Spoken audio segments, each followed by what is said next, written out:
everyone, welcome to HTML and CSS Full Course by Simplilearn. Are you thinking about getting into web development? Then you are right on time. With websites and digital experiences growing faster than ever, knowing HTML and CSS is your gateway into the world of coding. These are the building blocks of every modern responsive website, and if you want to create one clean, professional looking pages that actually work, then this is where it all begins. So in this hands-on course, we will guide you from the very basics all the way to advanced HTML and CSS techniques. You won't just learn the what, you will learn the how through real-world projects, step-by-step walkthroughs, and smart interview preparation to boost your confidence. We'll also explore how these two languages are evolving and why they are still at the heart of web design. And by the end, you'll be able to build fully functional web pages, style them like a pro, and take your first step towards the future in web development. So let's build something amazing together. Before we comment, if you're interested in becoming job-ready full-stack developer, then the Full Stack MERN Developer Masters Program is a great place to start. This 6-month online course offered in collaboration with IBM helps you build strong skills in MongoDB, Express.js, React, and Node.js, also known as the MERN stack. You learn essential tools like HTML, CSS, JavaScript, Git, and more to build and deploy modern web applications. Through live classes, hands-on lab, and real-world projects, you will gain experience with both front-end and back-end development. You'll also complete capstone projects in areas like fintech, healthcare, and food delivery to build your Git portfolio. So whether you're a fresher or a working professional, this course is designed to fast-track your career and help you land a full-stack developer role. So guys, hurry up and enroll now and find the link in the description box below. Today we will be discussing the roadmap to become full-stack professional or developer. So let's understand this with the help of an example. Imagine having the ability to build an entire web application from the user-friendly interface that people interact with to the powerful server-side logic that processes and stores their data. For instance, think about creating a popular app like Instagram. As a full-stack developer, you would design the front end, including the layout, images, and interactive elements, while also developing the back end that manages user accounts, stores photos, and handles data securely. Full-stack development is all about versatility and mastering a range of skills across both the front end and the back end. This comprehensive knowledge allows you to ensure that every part of your application works seamlessly together, providing a smooth and engaging user experience. It's a journey of continuous learning and practice, but the reward is a highly sought after skill set that opens up numerous opportunities in the tech industry. So let's get started with introduction to full stack development. So guys, full stack development involves working on both the front end and the back end web applications. As a full stack developer, you will handle everything from user interfaces to server management, making you a versatile asset in the tech industry. And if we talk about front-end development, so it focuses on the part of the application that users interact with directly. This includes the layout, design, and interactive elements of a website or app. You will use languages like HTML, CSS, and JavaScript to create a seamless and engaging user experience. On the other hand, back-end development deals with the server side of the application, and this includes managing databases, server logic, and application architecture. And you will work with server-side languages such as Node.js, Python, or Ruby and handle data storage with databases like MySQL or MongoDB. And as a full-stack developer, you combine both these skill sets, allowing you to build complete applications from start to finish. And this versatility makes you a valuable asset because you can understand and manage both the client-side and server-side of applications, ensuring they work together smoothly. Now we'll start with the roadmap. And the first thing to learn to become a full stack developer is learn the basics of web development. So to start your journey as a full stack developer, you need to learn the basics of web development, and this includes understanding the core technologies that form the foundation of web applications. So the topics to cover are: number one is HTML, that is hypertext markup language. And this is the standard markup language used to create web pages. It structures the content on the web page, that is, you can learn HTML with understanding the basic tags and how they structure a web page. And for the HTML project, you can create a simple web page with headings, paragraphs, links, and images. Now moving to the next technology, that is CSS, that is cascading style sheets. So this language is used to describe the presentation of a document written in HTML. It controls the layout, colors, fonts, and overall style of the web page.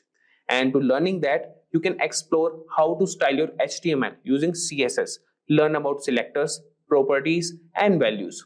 And you can style your HTML page by adding colors, fonts, and layout adjustments. And then comes the JavaScript. So it's a programming language that allows you to create dynamically updating content. And you can control multimedia, animate images, and much more. And you can understand the basics of JavaScript such as variables, functions, loops, and events. And you can add interactivity to your HTML pages such as form validation for a simple image gallery. And with a solid foundation in these basics of web development, that is HTML, CSS, and JavaScript, you can now move on to mastering front-end frameworks and libraries that will enable you to build more dynamic and responsive applications. So now you have got the basics of web development. It's time to dive deeper into front-end frameworks, and these tools help you build more complex, interactive, and efficient web applications. So you can cover the number one, that is React. So it's a JavaScript library for building user interfaces, particularly single page applications where you need a fast and interactive user experience. And then comes Angular, that is a platform and framework for building single page client applications using HTML and TypeScript. And then we have Vue.js, that's a progressive JavaScript framework used for building user interfaces and single page applications. If we talk about how you can learn them, so you can learn React. You can start by understanding the core concepts of React such as components, JSX, state, and props. And you can build a simple application like a to-do list or a weather app to get hands-on experience. And if we talk about Angular, you can explore Angular's core features such as modules, components, services, and dependency injection. And you can create a simple project like a task manager or a data dashboard to practice these concepts. Now talking about Vue.js, you can get familiar with Vue.js reactivity system, directives, and components. And you can develop a small application like a note-taking app to apply what you have learned. And you could have another examples and use cases, that is for React, you can build a dynamic user interface that updates in real time. And similarly, you can go with Angular and Vue.js. Now with a strong grasp of front-end frameworks and libraries, you have now equipped to create engaging and dynamic user interfaces. Next, we will explore the back-end development to understand how to manage server-side operations and databases. So understanding back-end development. So after mastering the front end, it's essential to understand back-end development. And this involves handling server-side operations, databases, and application logic, which are crucial to building fully functional web applications.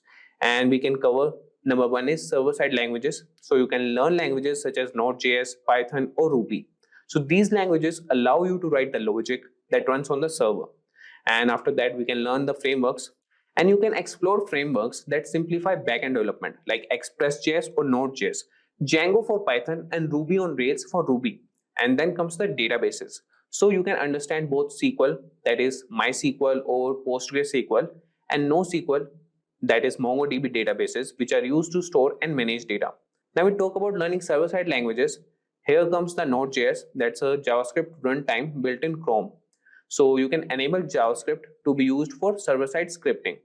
And you can start by building simple server-side scripts. For example, create a server that responds with hello world when accessed. And if we talk about Python, you could have a versatile language known for its readability and efficiency. You can explore basic scripting and automation tasks. And talking about SQL databases, you can learn to interact with relational databases using SQL and create and manage tables and write queries to fetch data. So with a solid understanding of backend development, you are now equipped to handle server-side logic, manage databases, and build complete web applications. Next, we will look into the how to manage databases more efficiently and integrate them with your applications. So now we'll learn database management. So to become a proficient full stack developer, understanding database management is essential, and databases are critical for storing and retrieving the data that your application uses. You can start with SQL databases like MySQL and PostgreSQL, which use structured query language to manage data in a structured format like table, rows, and columns, and learn how to create and manage databases and write queries to insert, update, delete, and retrieve data. Designing relational databases for various applications is crucial for managing structured data efficiently. For instance, you can design a database for an online bookstore with tables for books, authors, and orders. This will help you understand how to structure data and perform operations like joins and aggregations to retrieve complex data sets. Now coming to NoSQL databases. So on the other hand, we can explore NoSQL databases like MongoDB, which store data in a flexible JSON-like format, making them suitable for unstructured data. You can gain skills in creating and managing collections and documents and perform CRUD operations to handle data efficiently. For example, building a database for a blogging platform where each blog post is a document in a collection will give you hands-on experience in managing unstructured data.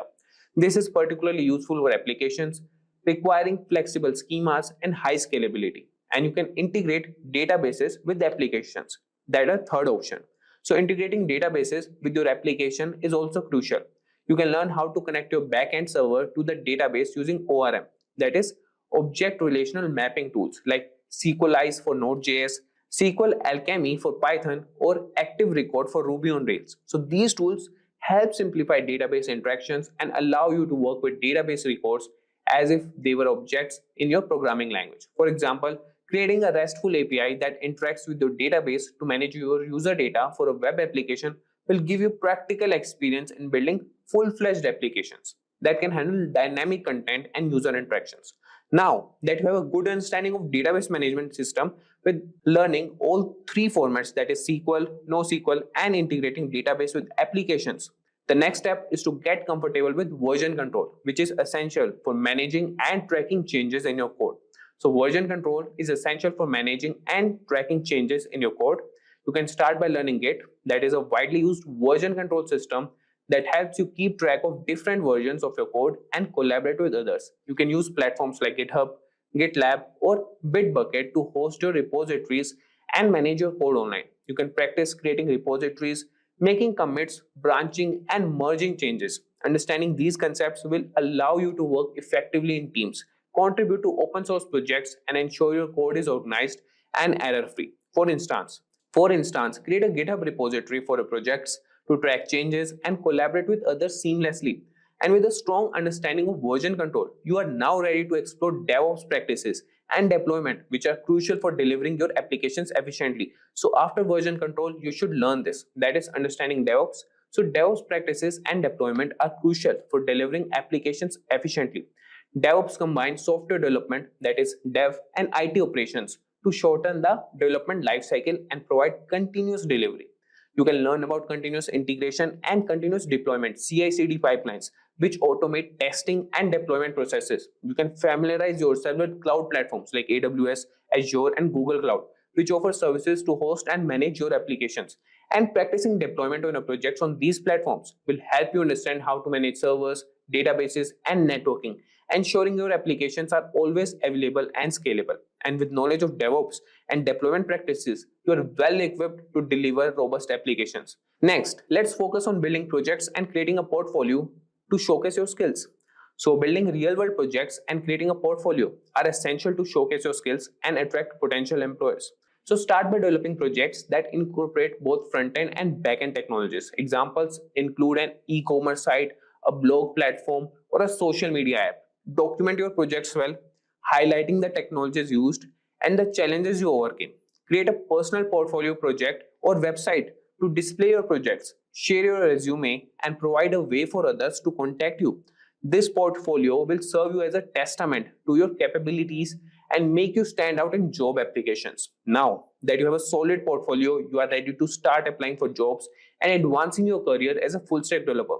So keep learning and building to stay ahead in the dynamic field. And now coming to last point, that is stay updated and keep learning. So the tech industry is constantly evolving. So it's crucial to stay updated with the latest trends, tools, and best practices. Join developer communities and follow tech blogs and participate in online forums like Stack Overflow and Reddit. And you can attend webinars, conferences, and workshops to network with other professionals and learn about emerging technologies. And you can continuously take online courses to keep your skills sharp and learn new programming languages or frameworks. So by staying updated and continuously learning, you ensure that your skills remain relevant and you can adapt to the ever-changing landscape of full stack development.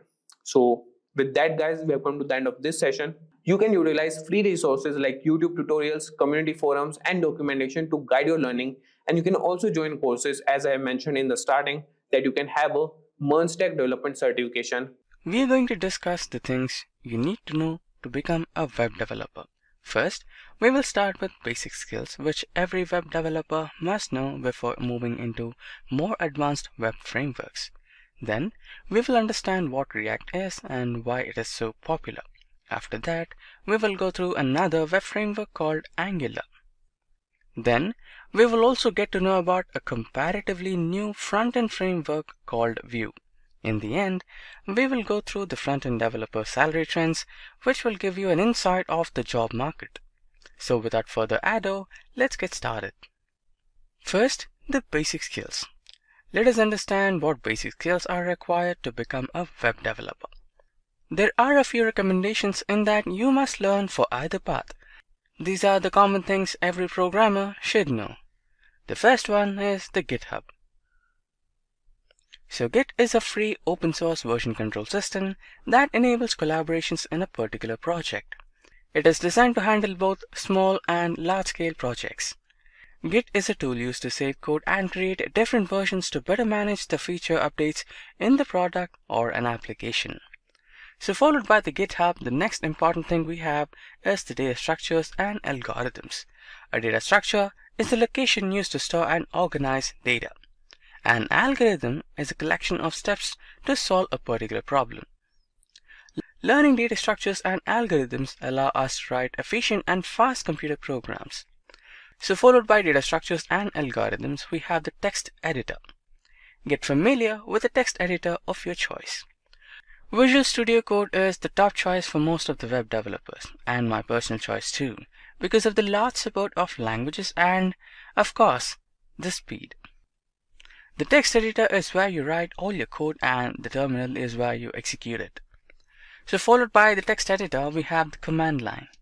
The command line is an important tool to get familiar with. It is how you run your code after writing it on a text editor. The better you are on the command line, the more efficient you will be as a developer. So followed by the command line, we have the HTTP and HTTPS. The HTTP protocol is the backbone of the internet. It handles requests and responses from a web application. It is mandatory for a web developer to have good knowledge of both HTTP and HTTPS in order to build fast and responsive web applications. Now that we know what basic skills are required to become a front-end developer, let's discuss about the most popular front-end library, that is the React. Now, what exactly React is? So, React is a front-end JavaScript library used for building beautiful user interface components. It is an open source, meaning it can be used in your commercial projects without any restrictions. It is also component-based, and these components can be used again and again, promoting code reusability. It is an MVC or Model View Controller architecture. React is the V responsible for how the application looks and feels for the end user. Now, why should you learn React? React has always been in high performance as it uses virtual DOM rather in real DOM. So basically DOM stands for Document Object Model and is used by every internet browser for rendering a web page or an application. React can also be easily integrated with other JavaScript frameworks like Node.js, resulting in the development of a completely new web application including frontend and the backend. It is comparatively easy to maintain large-scale applications written in React because it highly promotes code reusability and code readability. So followed by React, the next important thing we have is the Angular. We have an idea of what React is, but it is not the only framework used for building user interfaces. So now let us know about Angular. So now what exactly Angular is?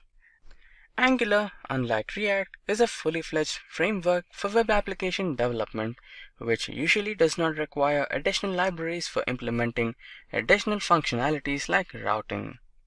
It is also open source and backed by Google and is regularly updated, resulting in constantly improved performance and addition of new features. In terms of performance, it was pegged to be much slower than React, but with the recent versions, performance seems to be on par with React. Now, why should you learn Angular? Angular is one of the most stable frameworks out there. It is also the most complete, meaning you don't have the need to integrate with other frameworks since it pretty much includes everything for the web development of a complete web application. Angular, backed by Google, is a safe choice for using in long-term projects since it is not going anywhere anytime soon. Angular is obviously used by Google for its web applications and also used by other large-scale companies, creating a lot of job opportunities. Now, followed by Angular, the next one we have is the Vue. Now that we know quite a bit about the two popular front-end frameworks, namely React and Angular, let's now go ahead into Vue and learn a bit more about Vue.js library. Now, what exactly is Vue? Vue is a lightweight and open source progressive JavaScript framework used for developing interactive web user interfaces. It is meant to be integrated with other libraries to develop a complete web application. Like React, Vue.js is mainly focused on the Vue part of the web application and hence it's a bit faster when compared to Angular, which is a complete web application solution. Vue.js is commonly referred to as Vue and pronounced as Vue.js, or Vue is rightly so. Now, why should you learn Vue?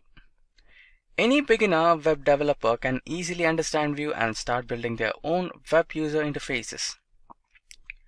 Like React, Vue also uses virtual DOM, resulting in better performance, and it also uses the component-based code design, promoting code reusability and code readability. Vue.js has become popular in recent times, and many companies are starting to use it, owing to its lightweight performance and easy integration with other web libraries and frameworks. Now with this, let's move into the next section where we will discuss about the front-end developer salary trends. Now that we know what skills we need to become a front-end developer, let's now have a look into the salary trends of a front-end developer. Front-end developers are always in high demand since new web applications are launched and managed continuously. There are generally offered generous salaries across the globe. The salaries also depend on the factors like frameworks, skills, and the work experience. The average salary of a front-end developer in India is 5,06,000 rupees per annum.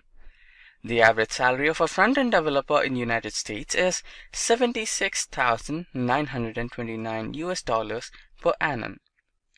Website architecture.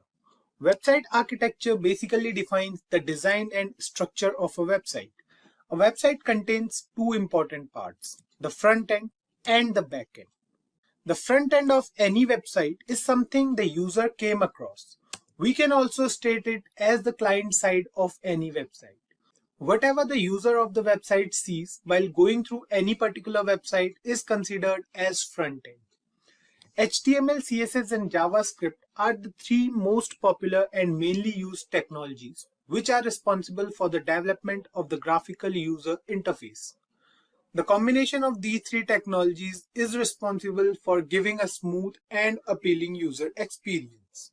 On the other hand, anything the user doesn't witness while going through the website but actually exists somewhere in the website and the server is known as the backend of a website. Whenever we visit a page and send a request for the content, the server goes through the database and then creates a response that is sent back to the browser. The browser then interprets the response and displays the content on the screen. Several technologies are used for backend development. Few of them are JavaScript frameworks like Node.js and Next.js, Python frameworks like Django, Ruby frameworks like Ruby on Rails, C++ frameworks like Apache, and many more other technologies. Let's move ahead and we'll now go through what HTML is. HTML stands for Hypertext Markup Language. Introduced in the year 1993 by Tim Berners-Lee, the same person who invented the World Wide Web in the year 1989. The first version of HTML was written in 1991 but released later in 1993 as HTML 1.0. HTML got many updates with time, and the current ongoing version of HTML is HTML 5.0. HTML is also known as the most basic building block of the web, which is used to create the structure of any website with the help of numerous predefined tags. It helps the browser to understand the structure and style of a document or file for viewing over the internet. It allows our web pages to host videos, images, and other applications. It also facilitates navigation within web pages or between websites through hypertext. Hypertext refers to the links present in any website to connect different web pages and create a whole website. HTML has a lot of use cases. Web development. HTML code is used to design how a browser displays web page elements such as text, hyperlinks, and media files. Internet navigation. Users can easily navigate and insert links between related pages and websites, as HTML is heavily used to embed hyperlinks. Web documentations. HTML makes it possible to organize and format documents similarly to Microsoft Word. Moving on to the installation part. HTML does not require any special software to work. If you have Notepad installed in your system, that's enough to start using HTML. The best part about HTML is its ease of use. Let's move on to the editors part now, and we'll then download a particular editor for a complete HTML playlist. An editor or IDE, which stands for Integrated Development Environment, is a software application that comprehends facilities to a programmer for software development. Just like Photoshop makes it easier to edit photos, in the same way, IDE makes it easier for a programmer to write code. The number of IDEs present in the market today is huge. Some of these editors are Notepad++, Atom, and VS Code.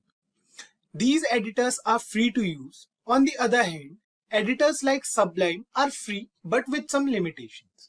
To access all the features of Sublime, we have to go for the premium version for the license, and then we can use it for software development.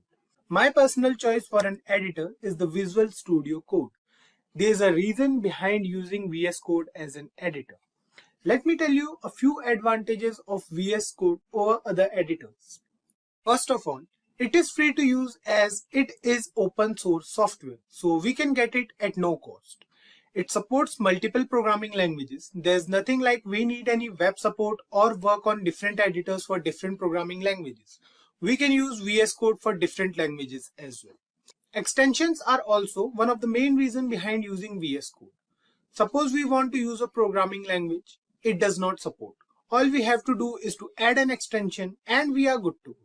It also does not affect the editor's speed as it runs as a different process. Besides all these properties, one main key factor behind using VS Code is its availability in different platforms, like it is available for Mac, Linux, and Windows. So I think there are enough features we have discussed till now. There are many more features that we'll discuss while installing and working with VS Code. Let's start with the installation part now. The installation process for VS Code is pretty simple. Just go to Google and write here VS Code. Press enter and the next page which will open will show us the results. Click on the first link over here and we are here at the website of VS Code. Right. Now you can see the download button in front of your screen. You can click on it and you can download the stable version for your operating system from here only, or you can go to the other download button present at the top right corner of your screen. Click on the button over here. So you can see here we have all the extensions as well. These are the top extensions. We have to download them inside VS Code once the downloading part overs. So here you can see the download starts. Now sit back and relax until the download finishes. Once the download completes, open the setup file from your downloads and it will take us to the license agreement page. Now agree over here, click on next and it will take us to the browser part. So here what we have to do is we have to choose a location for the VS Code file to locate. So you can choose any location. So for now I'm clicking on next over here. Now you can see we have a different folder, so we can click on browse and then select it and then click on next. So here we can see we have some additional features. So what we'll do is we'll create a desktop icon. Now you can see other options as well, so click on them as well, click on next, and now click on install. The installation will start. Once we are done with the installation part, click on finish and the VS Code will start automatically. Fine. So here you can see we have the welcome page over here. What we can do is we can open a folder from here. So if you have any folder, so what we can do is we can open it from here. Now what we'll do is we'll create a new file. So here you can see we are in a file. What we have to do is we have to save this file now. So click on file, click on save, and now we can save this file at any place or any location we can see. So what we are going to do is we are going to go on desktop. We are going to create a new folder over here.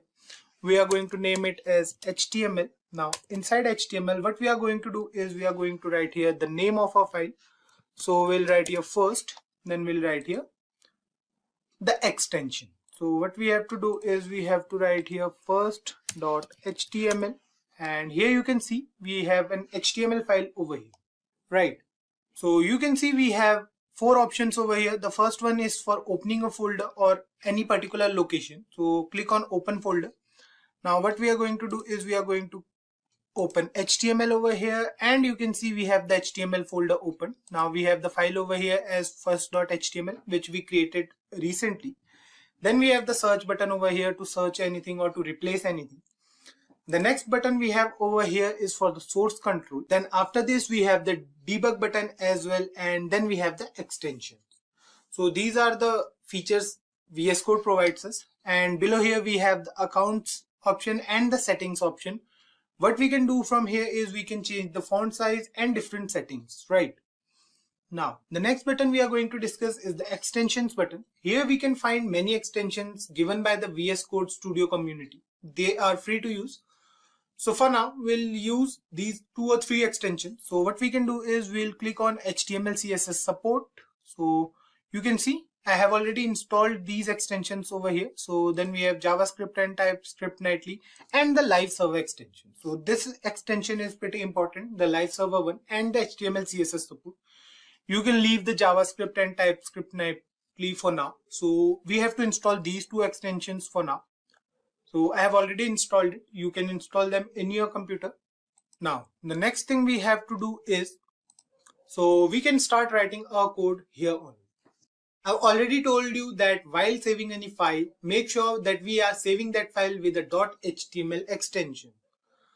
So what we have to do here is we have to put an exclamation mark over here and press enter, and you can see we have the basic HTML code which we'll need in almost every project. We can simply start with it if we have basic computer knowledge. We got you covered if you are a newbie to HTML. Please stay connected with us and you guys will understand HTML in a very fun and exciting way. Before we go through the different tags present in HTML, let's discuss what a tag is. A tag refers to a special word wrapped in angular brackets which are used to define a particular type of content on a web page. After using a tag in an HTML file, the browser decides how to render or display the content on the screen. The list of tags present in HTML is pretty huge. We'll go through some basic tags in today's video, and we'll go through the remaining tags while working with them. So let's start with the most basic tag we have in HTML. You can see here we have a basic program written over here. All the tags mentioned over here are mandatory for all HTML programs. The first thing we have here is the doc type as HTML. You can see it over here. We have written doc type HTML. So this is not an HTML tag but an instruction for the system about the type of document. Basically, we are telling the system that this is going to be an HTML document so that all the browsers can know that this particular document is an HTML document and work accordingly. The next tag we have here is the HTML tag. You can see the HTML tag starts from here and goes till end, right? We have ended this HTML tag at the end of our HTML document. Now this tag is necessary for all HTML documents. If we are working on an HTML document, then this tag is what we are going to need.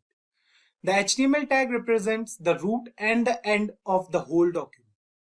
This is a container tag that contains all the other tags within it. So this tag is pretty mandatory in all HTML documents.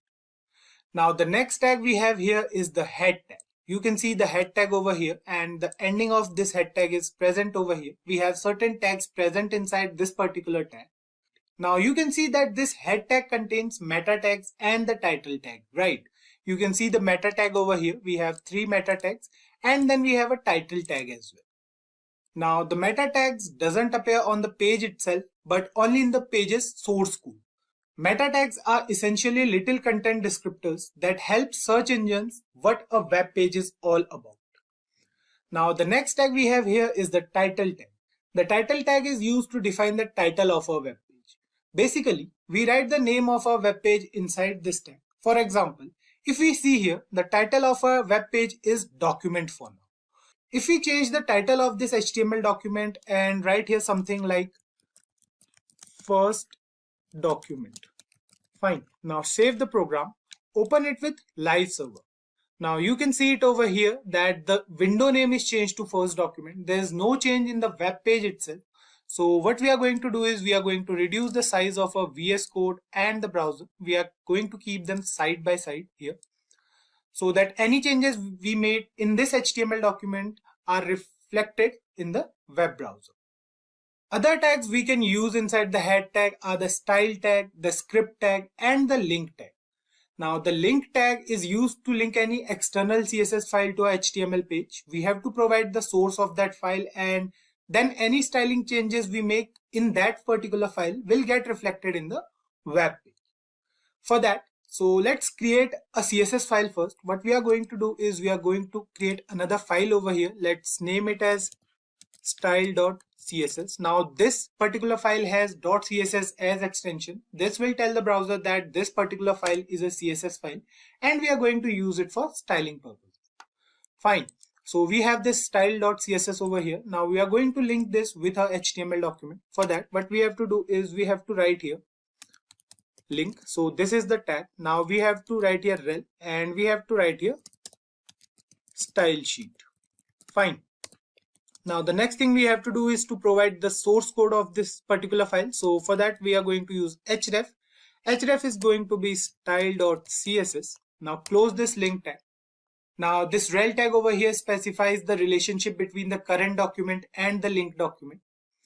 Now you can see it over here, we have this rel as a style sheet. This means that this particular file is a style sheet, and we are going to use this for styling purposes. Another important tag we have inside the head section is the script tag. This tag is used to declare or use any script within the HTML document, basically used for JavaScript. So it's not necessary to use this tag within the head section only. We can use it anywhere, but for now we are going to use it inside the head tag. The syntax is also easy. We have to write it like script src. Now src is going to be the file name. So let's add another file over here. We'll write first.js. So this will tell the browser that this particular file is a JavaScript file. So we are going to write here inside this. Now we are going to write first.js. Now we have to define the type as well. So type is going to be text, and the file is a JavaScript file. So we'll write here JavaScript. Fine. Now close this tag, and the script tag will closes automatically. You can see it over here. Fine. The script tag is closed.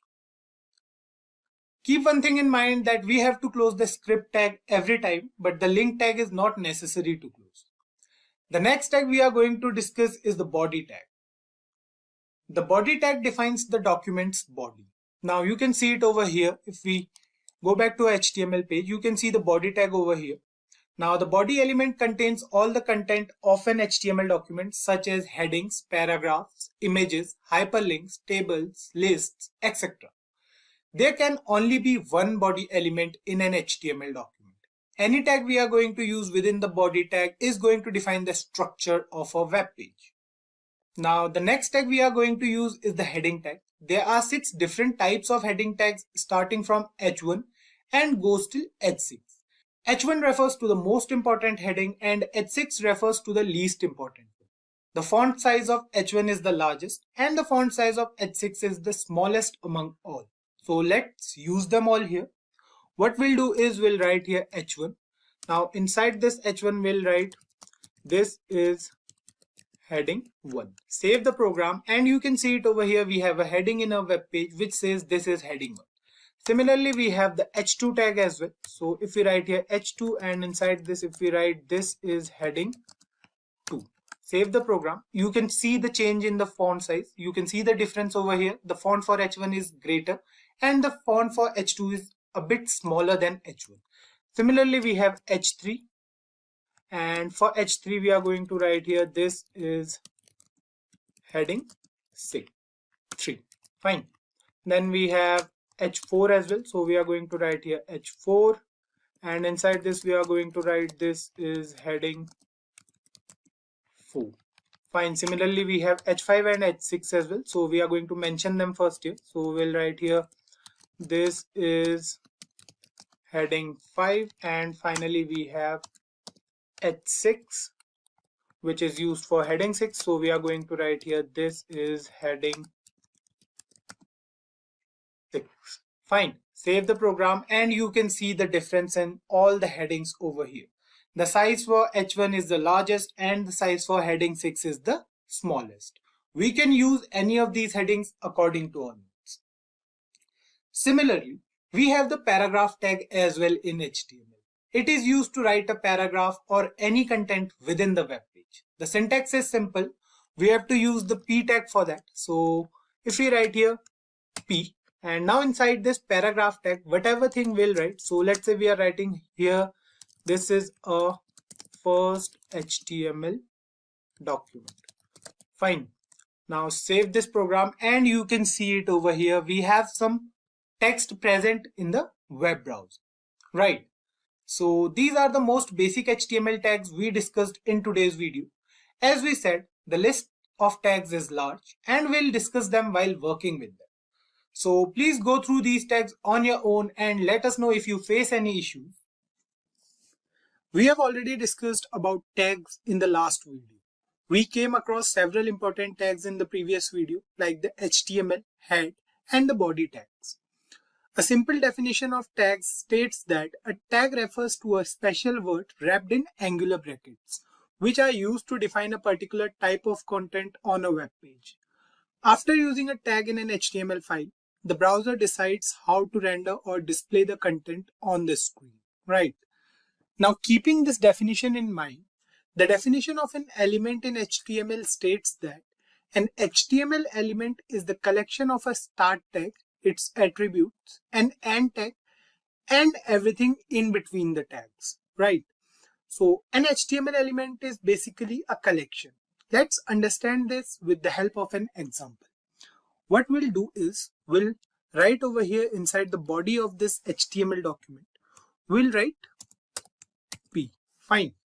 Now this paragraph tag over here is an example of a tag. It has opening tag and a closing tag. So this whole thing is a tag. This paragraph is a tag over here. Now if we add an attribute to this tag like an ID or a class, so what we'll do for that, we'll write here, let's say ID is equals to para1. Fine. This tag now has an attribute within it. ID makes this whole tag unique. We can access the content of this tag with the help of ID attribute. We'll discuss attributes in detail in the upcoming video. For now, let's add some content inside this tag. So what we'll do is we'll write inside this tag. We'll write over here, let's say this is a paragraph. Fine. So we'll write here paragraph. So this is the content of a paragraph tag. Now we have 4 different parts present over here. We have the starting tag over here. So this is the starting tag. This whole thing over here is the starting tag. Then we have attribute. So ID here is the attribute. Then we have the content of this tag. So this is the content present inside whole tag. And then we have the end part of a paragraph tag. So this represents the end part. Right. So the combination of these 4 things is known as the HTML element. Now let's talk about the case sensitivity of HTML tags. So HTML tags are not case sensitive. So you can see we have paragraph tag over here with small p present inside angular brackets. What we can do is we can write here capital P as well. So these two things are pretty same. So let's write something inside this as well. So let's say we are writing here, this is paragraph 2. Fine. So this is the content present inside this paragraph tag with capital P inside angular brackets. Now save the program. And you can see we have two paragraphs over here. The first one says this is a paragraph and the second one says this is a paragraph 2. So what we have to do is we have to remove A from here. Save it now, and now it says this is paragraph 2. Fine. So I hope you guys got that HTML tags are not case sensitive. Fine. Now let's move ahead and we'll now discuss empty elements in HTML. Most HTML elements have a start tag and an end tag that indicate where the element begins and where it ends. For example, we have this paragraph tag over here. This is the start of this paragraph tag and this is the end part, right? So this indicates that this paragraph tag ends over here. Now there is a group of elements that are exceptions to this rule. So these elements are called empty or void and only have a start tag since they have no content present inside the tag. So they must not have an end tag in HTML. Example of empty elements are like the break tag we have image, link and many more such tags. The list is quite long. So what we'll do is we'll add an image using the image tag. So image tag is basically an empty element. So we'll use that particular element and you guys will understand what empty elements are.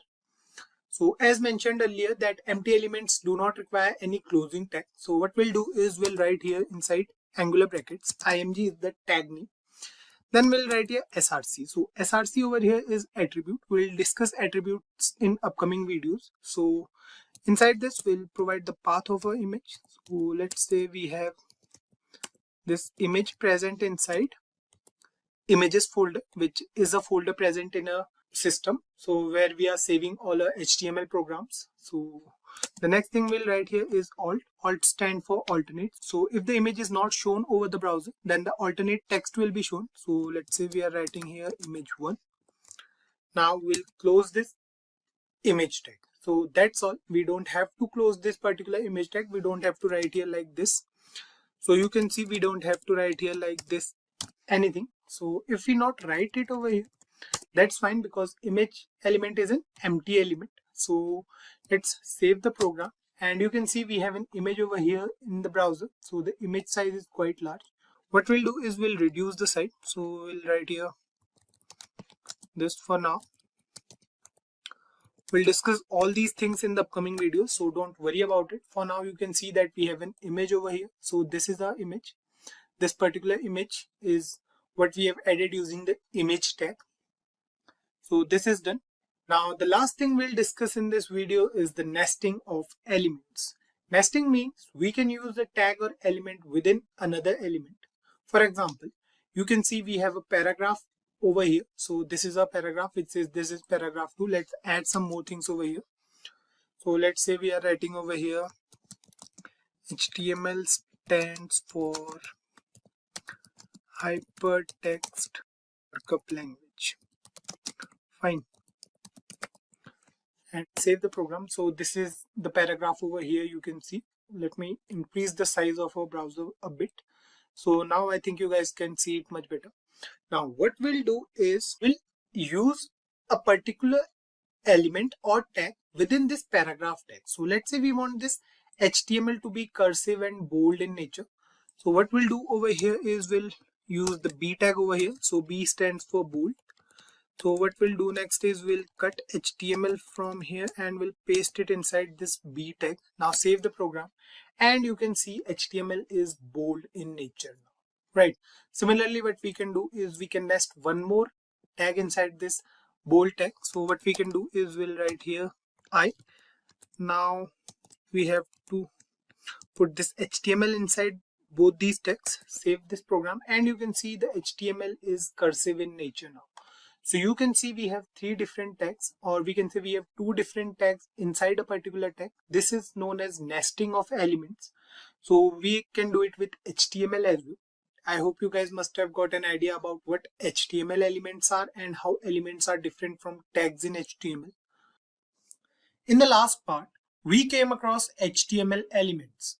We saw the difference between HTML tags and elements. Now that we already have an idea about elements, let's discuss what attributes are. Let me write the basic syntax of an HTML element over here first. So what we'll do is we'll write over here. Let's use the paragraph tag. So we are writing over here. This is a basic example of elements in HTML. Fine. I hope you guys must have got an idea about what this is. This is actually a basic HTML element. We have nothing else over here, just a simple example of HTML element. An element consists of a start tag, an ending tag, and the content within the tag. Right, so this particular thing is an element. Now, attributes in HTML refer to the additional properties or characteristics of an element. For example, if we write here, let's suppose we are writing over here. Let's say we are writing over here ID as para1. Fine.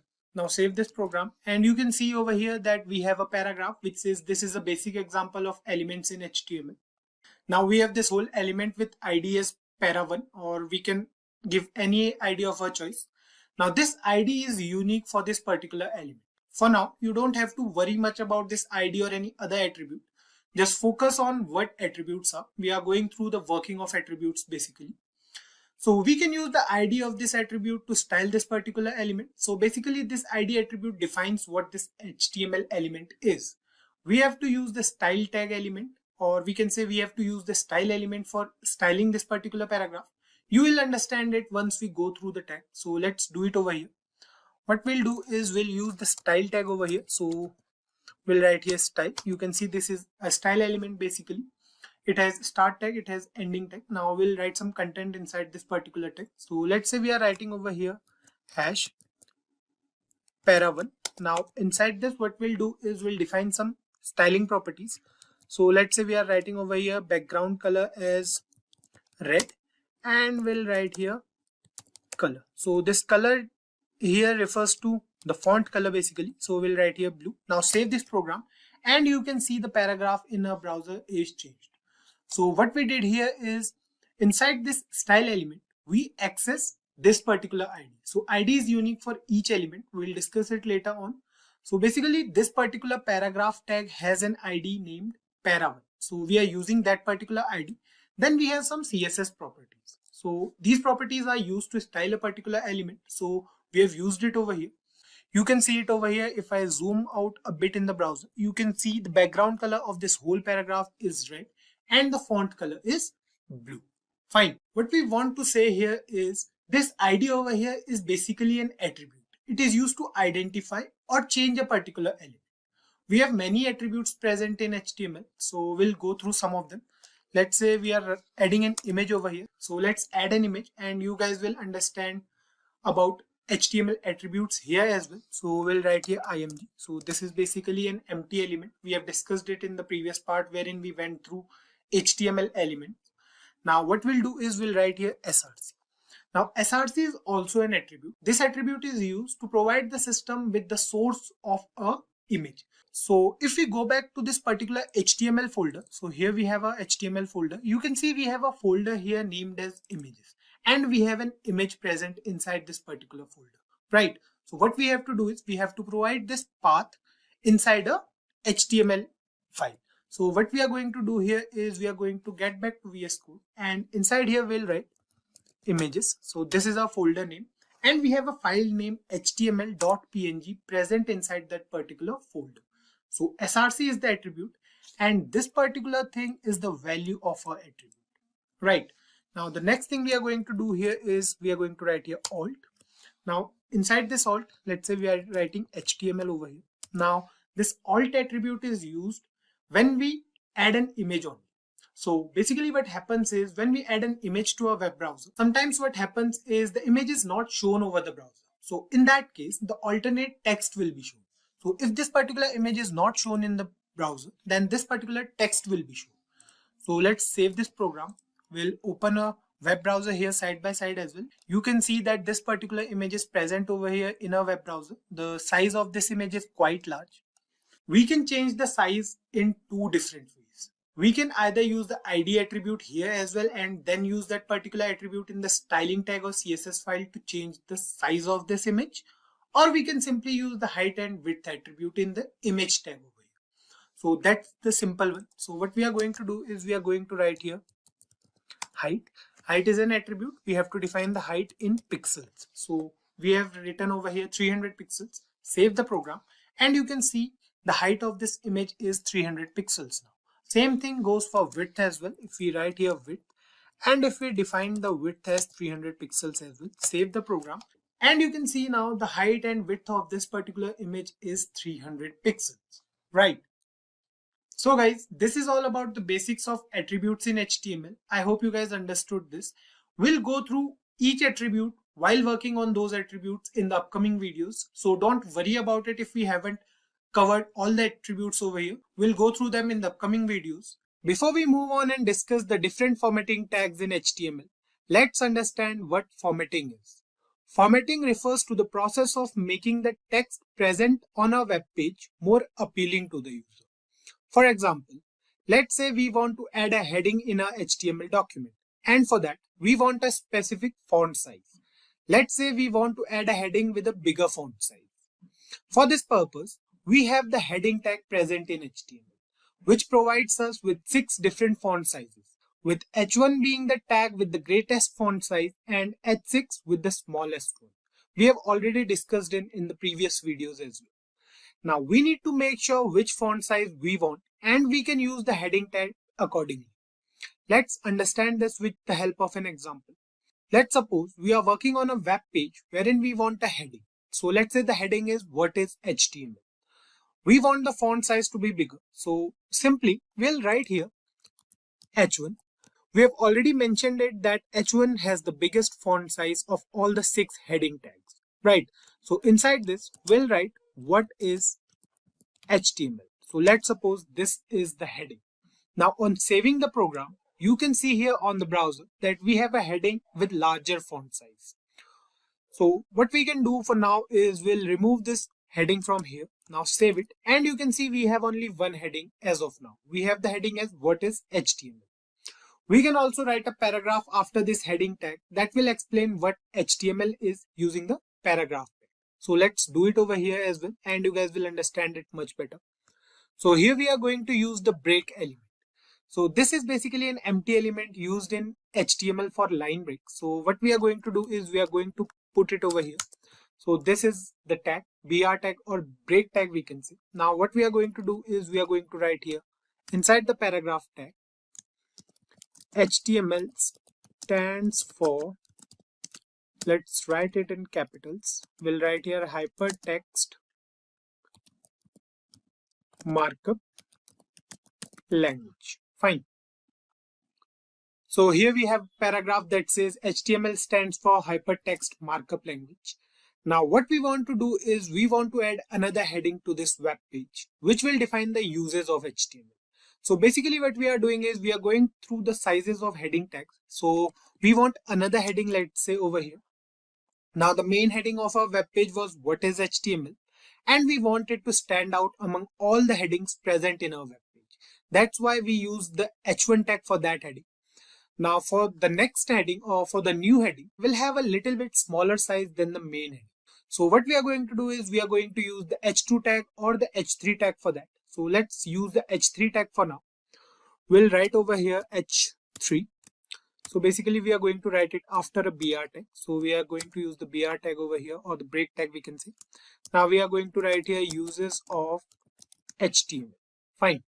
Now save the program and you guys can clearly see the difference in font size of both the headings. Let me zoom in a bit here in the browser. So now you guys can see it much better. There's a difference in the size of heading 1 and heading 3, right? So this difference is what we are talking about. There are 6 different sizes for a heading tag in HTML. We can use any of these heading tags according to our need. Figure out which one of these 6 tags is best suitable for your web page and use them. Simple and easy. Let's move ahead and we'll now discuss some more formatting tags present in HTML.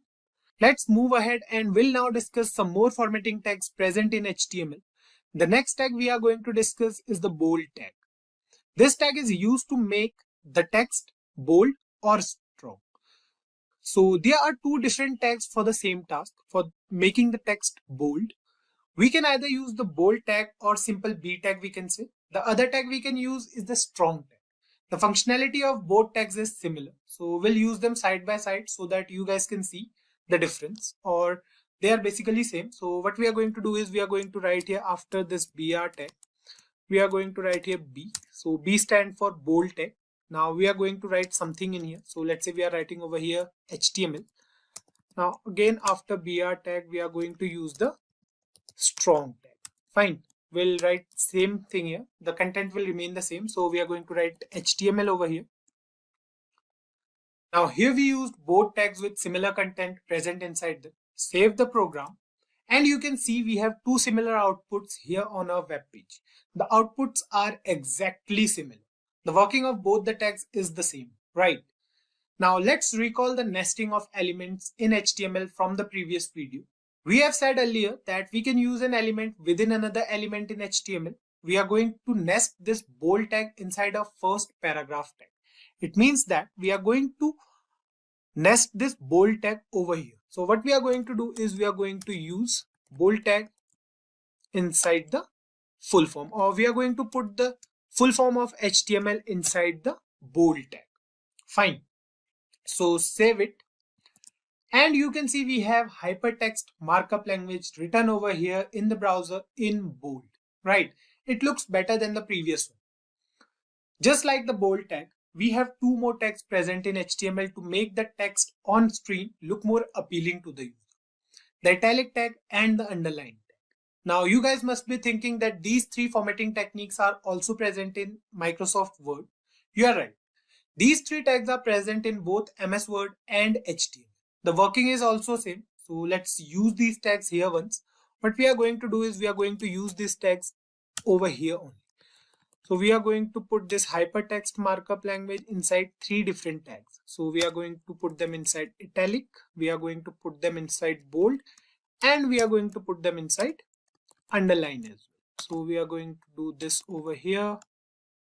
Now you can see the nesting of elements over here. If I zoom in a bit on Visual Studio Code, you can see we have a paragraph tag, then we have three tags present inside it. So we have bold tag, we have italic and underline. So this is called nesting of elements.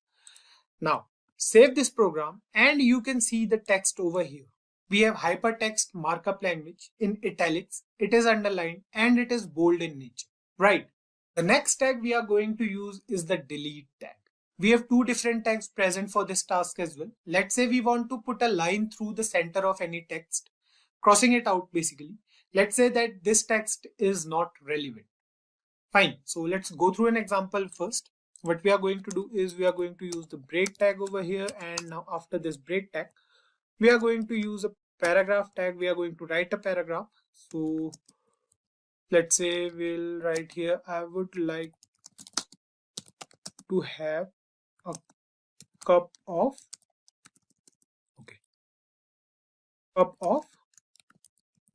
coffee. Fine, save it, and you can see we have this paragraph or sentence over here on the browser. Now what we want is we want to delete this particular word, or we can say we want to put a line through it. Fine, so what we are going to do is we are going to write here strike. Fine, we are going to put coffee inside this strike tag because we want this particular word to cut, and then let's say we are writing over here tea. Fine, so save it now and you can see it over here. It says I would like to have a cup of coffee, has a line over it, and then we have written tea. So you guys can understand the meaning of this sentence by yourself, I guess. We can use this tag anywhere according to our needs. We can achieve this same thing with the help of the delete tag as well. What we have to do is we have to write here in place of strike. What we are going to do is we are going to copy this piece of code from here. We are going to paste it here. Now instead of strike, we are going to write here delete. So del, this is the tag, and we are going to close this tag as well. Now we are going to write coffee inside it and save the program, and you can see we have the exact same output with this tag as well. Fine. Another tag we have in HTML for formatting is the mark tag. Now the mark tag in HTML is used to mark any particular text. The text will be highlighted with yellow color. For example, let's say we are writing something over here, or we can just paste this again, and we are going to remove this part. Now we want to mark the word coffee, let's say. So what we are going to do is we are going to write here mark. This is the tag, and inside this tag we are going to write coffee, let's say. Fine. Save the program, and you can see it over here. We have this sentence which says I would like to have a cup of coffee, and coffee is highlighted over here, right? So this is the mark tag, and we can use this tag for formatting. Now the last tag we are going to discuss in today's video is the font tag. The font is an inline element used to change font sizes, font colors, and font styles of the text in a web page. This element has its own attributes. So the three attributes we can use are size, color, and face. Fine. Size is used to change the font size of the text. We can write values between 1 and 7, with 1 being the smallest and 7 being the largest font. Exactly opposite to the heading tag. So you can learn it that way. Color refers to the font color. We can simply write the name of the color, or we can use the hexadecimal values for colors. The hexadecimal numbers are specified according to the RGB value for each color. The last thing we have is face. Face refers to the font style. The default HTML font is Times New Roman. We can use any font style of our choice using this attribute. So let's use this tag over here, and you guys will understand it much better, I guess. So what we'll do is we'll write here. Let's say we are using a paragraph tag. So we'll write something over here. Let's say I prefer. Now we are going to use the font tag over here. So this is a tag. You can see it in red color. Now we have three different attributes, right? So the first attribute we have is size. So we'll write here inside size, let's say the size of this font is 4. Then we have color. So color defines the font color. So let's say the font color we want is red. And then we have the face. So let's say we want the font style to be Verdana, and we'll write something over here. Let's say we are writing this over red. Fine. Now save the program, and you can see it over here. It says I prefer red. Fine. So let's complete this sentence.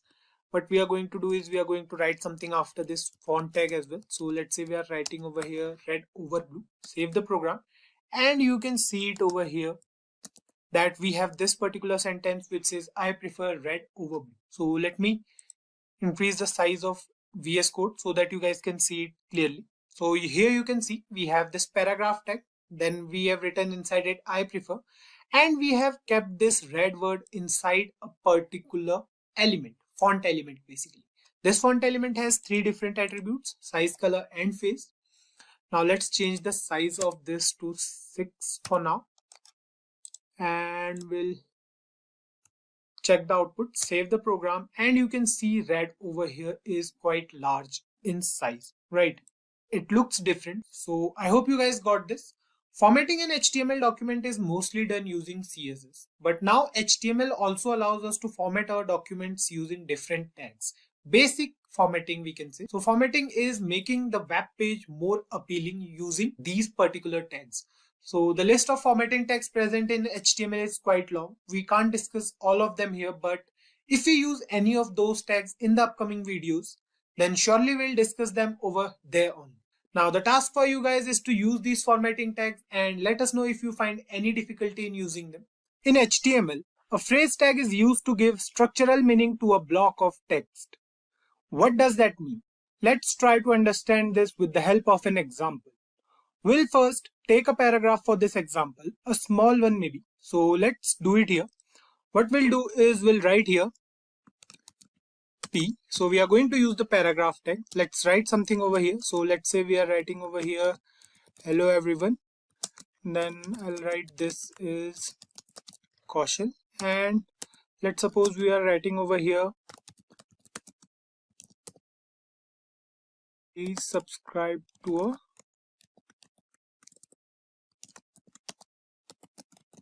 YouTube channel. Fine.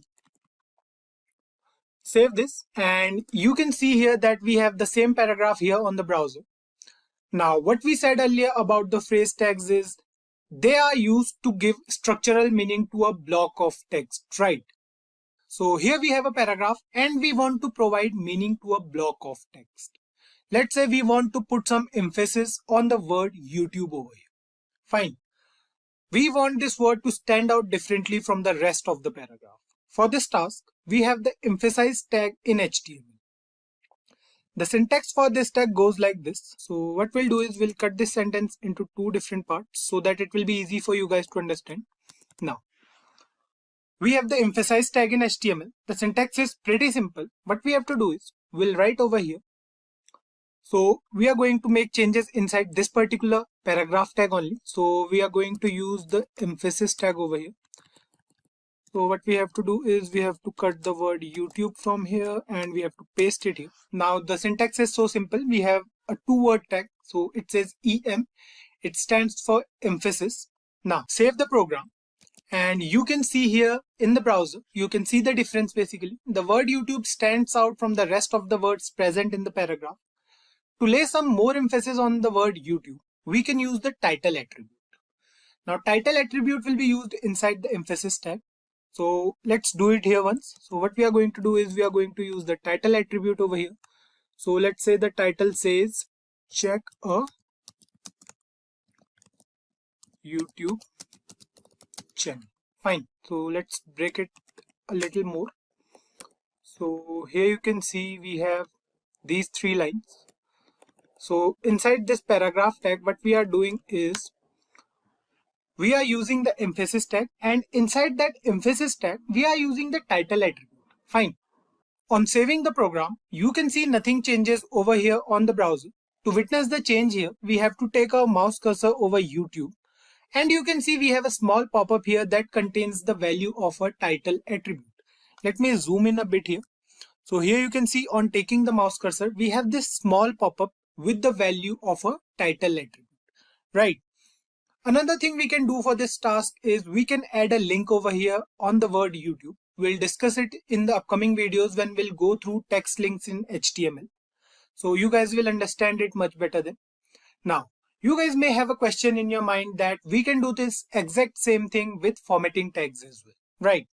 Yes, of course we can do that, but formatting refers to the process of molding the text for a better look and feel of the text, while phrase tags are used to provide meaning to a block of text.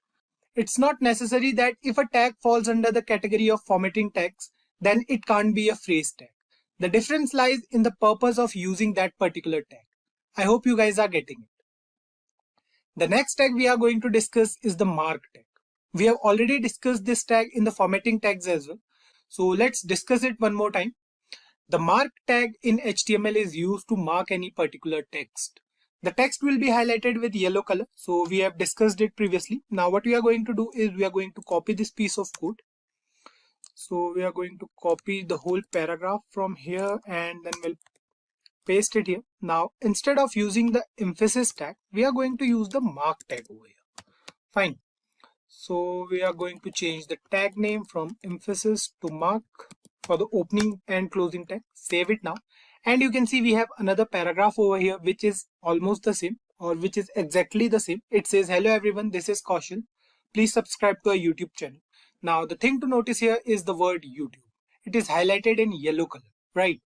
So the title attribute will work same over here as well. If we put our mouse cursor over the word YouTube, you can see we have this pop-up with the same title value, right? So one thing to notice here is the title attribute is basically the differentiator between the formatting tags and the phrase tags. It means that the tag remains the same, but the way of using it defines the purpose. So let's move ahead and we'll now discuss the abbreviation tag in HTML. The word abbreviation in general terms refers to the short form of a word. That's it. We have the answer here. If we are using any abbreviation for any word, we want the user to know that this particular word has a special meaning. Then we can use the abbreviation tag. So the syntax goes like this. What we'll do is we'll again use the same paragraph and we'll paste it over here again. So what we are going to do is we are going to remove this empty space from here so that you guys will be able to see the whole code or as much code as possible. So what we are going to do now is we are going to use the abbreviation tag. Fine. So we'll remove this piece of code from here. We have to put this over the word YouTube. So what we are going to do is we are going to write here abbreviation, and inside there we are going to write YT. So this is the short form of YouTube basically. Now save the program and you can see that we have another paragraph, but there's no difference over here as of now. The word is simple. It's not standing out basically, right? So this is because while using the abbreviation tag, we must necessarily use the title attribute along with this tag. So let's do it here. We have to write here title and we have to write here YouTube because YT stands for YouTube. So we are going to write here YouTube. Now save the program and you can see here that the abbreviation YT is now underlined with a dotted line. Fine. This indicates that the word YT is used as an abbreviation here and the user will know that something is different over here. On taking the mouse cursor over it, you can see we have the value of our title attribute. You can see it says YouTube. So this is basically the short form of YouTube, YT over here. Now the next tag we are going to discuss is the address tag. This tag is used to display the address in the web browser. The content is written within the opening and closing address tag is considered as an address in HTML. So this is the address we generally use. Fine, not an IP address or nothing else. The general address we use for our location or for our address. So let's use this tag over here. We'll write here address and this is the tag. Now inside this tag we are going to write YouTube office, let's say. Then we have 123 street. So this is going to be the street name for our address. Then we have, let's say, sector. So let's say the sector is 456. And then we have the place name as Noida and the country name as India. Fine. So this is an address and let's save the program. You can see here the difference in the browser. The address tag over here has a different font. This tag is used to indicate that this particular block of text is an address. So you can see it over here. This is our address. Now if you want to see it clearly, let me remove these three paragraphs from here. Save the program now and you can see we have address over here. So if you want to write it in different lines, so what we can do is we can use the break tag over here, then over here again, save the program and you can see we have the address over here. The font is different. That's the only difference between address tag and other tags. The next tag we are going to discuss is the short quotation tag. This tag is used to add double quotes within a sentence. The syntax is simple. So what we'll do is we'll write something over here. Let's say we are writing over here paragraph. We are writing over here, let's say again, please subscribe to a. Now we want the word YouTube inside double quotes, right? So for that we are going to use the quotation tag. This is the syntax. We have to write simple Q and we have to put the word YouTube inside it. Fine, then we'll write here channel and we have to put a space over here. Save the program and you can see it says please subscribe to our YouTube channel with YouTube present inside double quotes. Fine. So the last tag we are going to discuss in today's tutorial is the code tag in HTML. This tag is used to represent programming code in HTML. The text will look like we have any code from a programming language. For example, we'll write here code. This is the tag. Now inside there we'll write, let's say we are using a for loop in JavaScript. So we'll write here for I is equals to 0. Then we have I less than 3. So let's give some spaces over here, and then we have I++. Fine. Then after this we have inside here console.log, and we are going to print hi. Fine. So if you are new to this language, just ignore it. It's just a simple piece of code from JavaScript. So save it now, and you can see we have this code over here. Now what we are going to do next is we are going to use break tag over here first, then we'll understand it. Fine. So we are going to use the BR tag here again and here again. Fine, save it now, and you can see the code now. You can see we have the same output on the browser as the text present in VS Code. The font is exactly the same. So this represents a piece of code in HTML. We can use the code tag for that. So guys, these are some of the basic phrase tags we discussed in today's video. As we mentioned earlier that the list is quite long for all these tags. We'll discuss them in future whenever we use them. I hope you guys got it. Till now, we have covered different types of tags present in HTML. We came across the formatting tags and the phrase tags present in HTML. In the last part, we also covered the differences between these tags. Apart from all the differences these tags have, they are still similar in one aspect. That is, these tags are used to change the appearance of a web page. Whenever we use these tags, we change the look and the feel of a web page. Now, the meta tag is a bit different from these tags. This tag does not impact the appearance of a web page. It is used in the head section of the HTML document and does not require any closing tag to work. What this tag does is, it gives information about the data we have on our web page. Meta refers to metadata. Metadata means data about data. For example, if we have a website that provides the user with some data, it can be any kind of data, and the user can go through it to gain some information. But the information about the data present on a website is given by metadata only. What does it mean to provide data about data? For example, if we go to Google and search for a keyword. Now, how Google works is it goes through the keywords present in any particular website and then shows the user that particular website. Those keywords here refer to metadata, and we have to put them inside meta tags in HTML.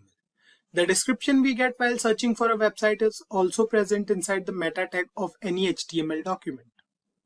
Basically, what we are trying to say is this tag is used to give essential information about any particular web page. Meta elements can be used to include name-value pairs describing properties of HTML documents. For example, if we want to put any keyword for our web page, the name attribute inside the meta tag will contain the keyword, and the value attribute will contain the actual keyword name. There is no closing tag needed in meta elements because these elements contain information within attributes only. We can use multiple meta tags for different information. An interactive web page cannot be created with just this structure. So, you will employ aiding technologies like JavaScript and CSS to bring interaction and beauty to your HTML respectively. That's where CSS comes into picture. Making web pages attractive is made easier with the help of CSS, often known as cascading style sheets.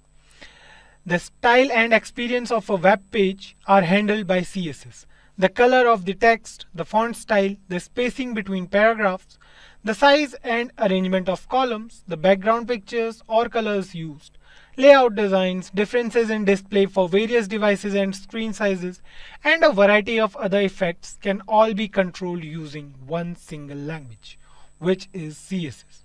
Although CSS is simple to grasp and learn, it offers strong control over how an HTML document is presented to the user. It depends how you are presenting your HTML document, how you are styling it, because the user will get an impression on the first view itself. CSS is most frequently used in association with HTML or XHTML as markup languages. Now, when it comes to front-end web development of any web page, the three most widely used technologies are HTML, CSS, and JavaScript. HTML is used to create the structure of a web page.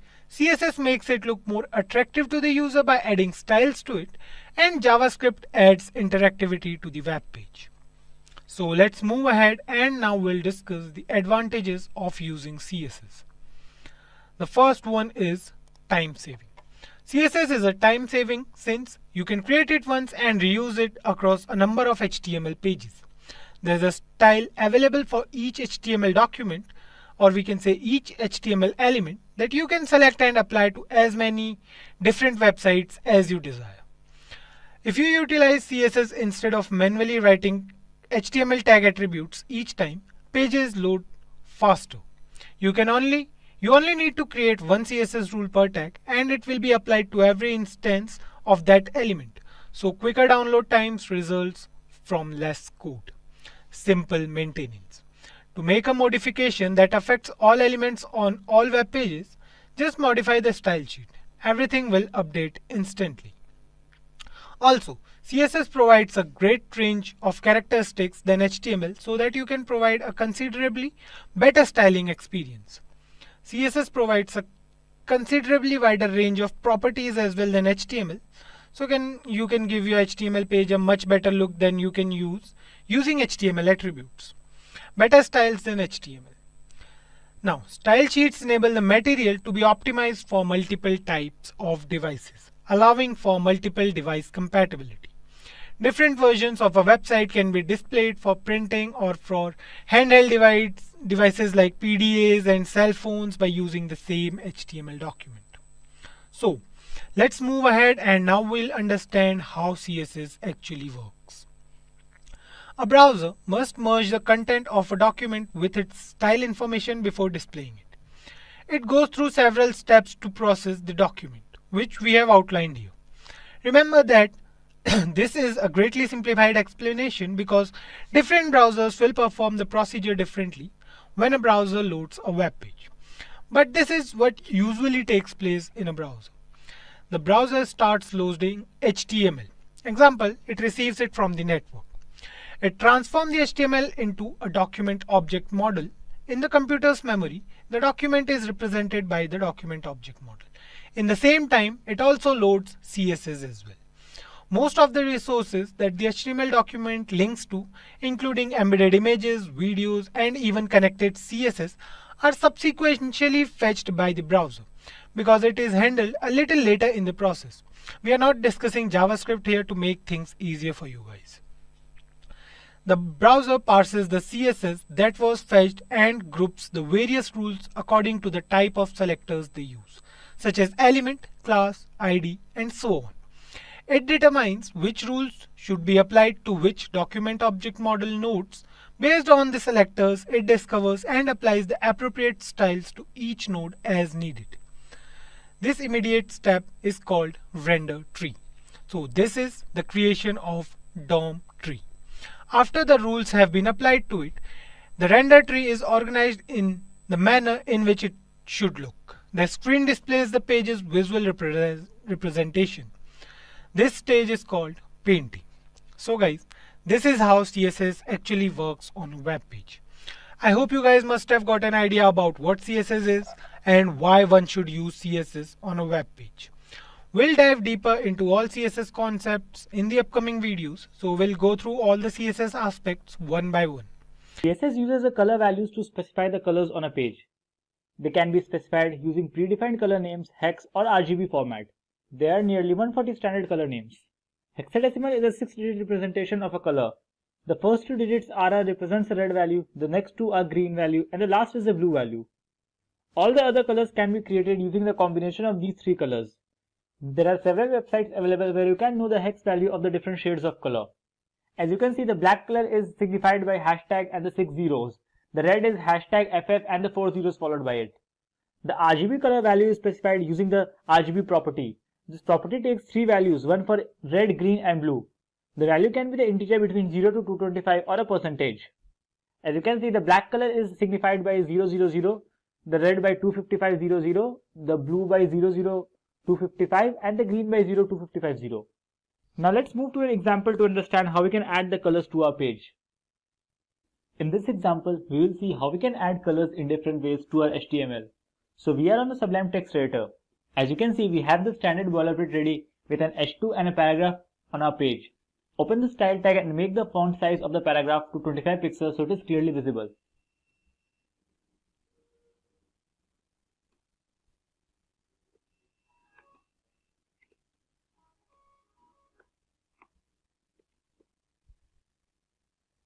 Let's start by adding colors to our text just by color names.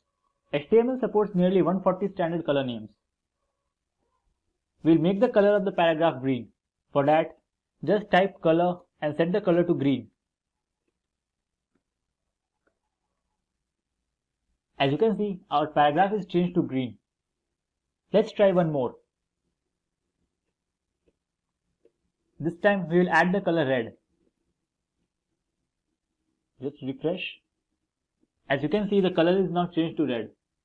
There are nearly 140 HTML standard colors that is supported by the web browser.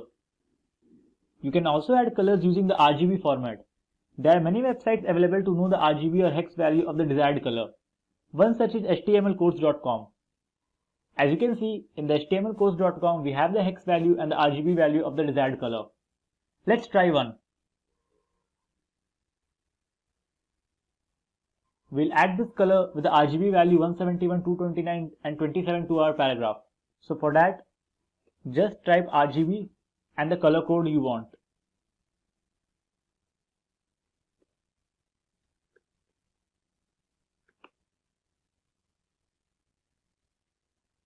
As you can see, the color is now changed to our RGB value. Let's try one more.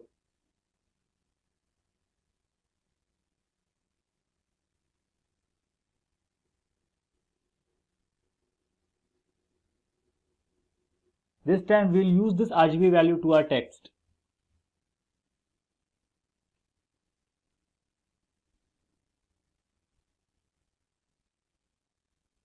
You can see the color is changed to our desired value. In this way, you can use the RGB format to change the colors. The next way is using the hex values. Hexadecimal is a 6-digit representation of a color. The first 2 digits are red, next one 2 are green, and the last are the blue value. Let's see how you can use the hex values. As you can see, the hex value for this color is #31787F. We'll use this value to our text.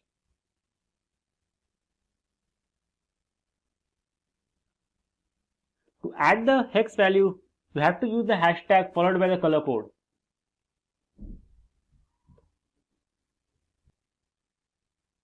You can see that color is changed to our hex value. Let's try one more.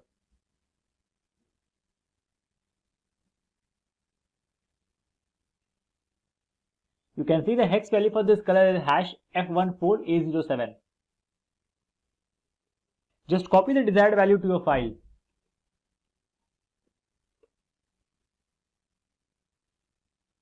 You can see the color changes. You can also add color borders to our heading. Do that, just mention the border style along with the color code.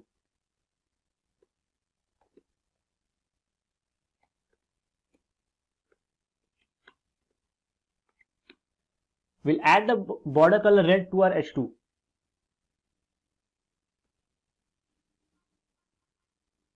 Now you can see we have the border around our H2. I hope you have understood how to use the color values to your web page.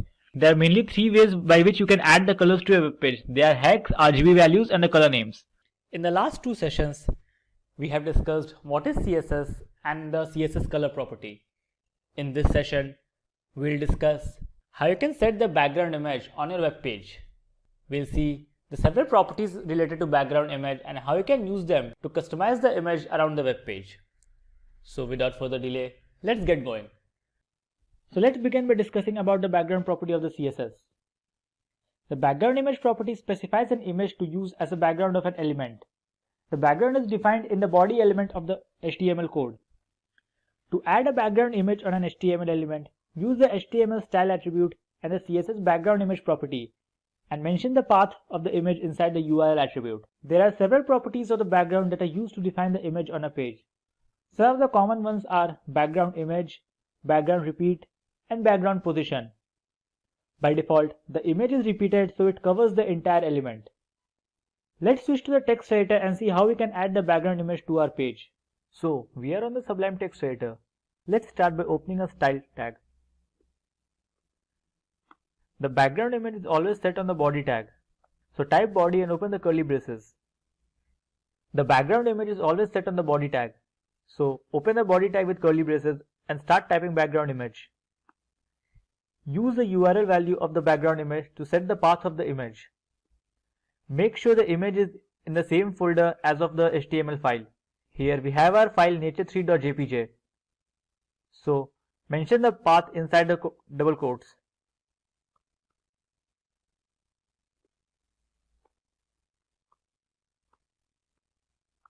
Save the file and let's see how it looks on a web page. As you can see, we have the image on the web page. Let's format this image a little bit. We'll start by setting the background size. So type background size, and there are three values to the background size. First one is auto.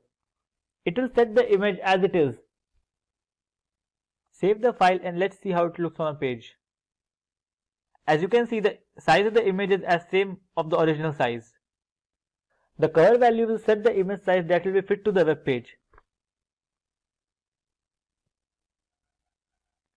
As you can see, the image is set to the whole web page. We can also set the image size to manual. Let's say we want the image size of width 500 pixels. So now as you can see, the width of the image is 500 pixels. Next we will set the background repeat property. There are three values to background repeat. First is no repeat. With the no repeat value, the images will not be repeated on a page. Now as you can see, the images are not repeated. Second is repeat X. It will set the images to be repeated on the X axis.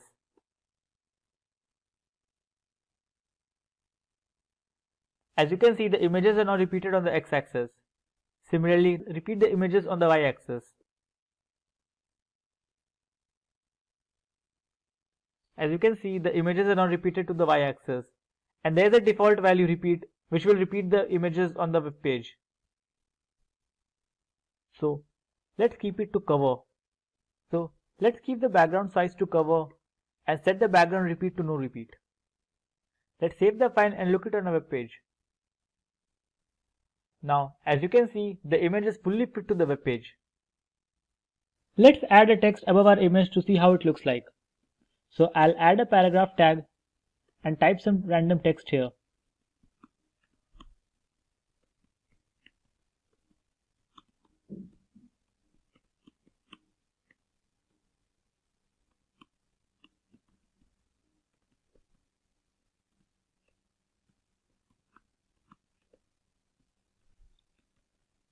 Let's set the text color to red and align it to center. I'll type P and open the curly braces. I'll set the color to red.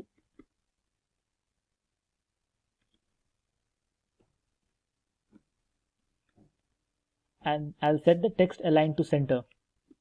Let's save the file and see how it looks on a page. As you can see, we have a text above our image which is centrally aligned and the text color is red. In this video, you will learn what are CSS selectors and what are their different types. So let's start by discussing the agenda for this tutorial. So in this tutorial, we will learn what are CSS selectors and what are their different types. We will also look at an examples to how to work with CSS selectors. So what are CSS selectors? CSS selectors allow you to select and style HTML elements. Selectors are used to find elements based on their ID, classes, types, attributes, value of attributes, and much more. Let's discuss the most common selectors. There are several different types of CSS selectors. The most common of them are CSS element selectors, CSS ID selector, CSS class selector, CSS universal selector, and CSS group selectors. So, what is a CSS element selector? The element selector selects element based on the element name. This is a CSS selector. It means it will select all the P elements on the page. It will style all the P elements to the central aligned having blue color.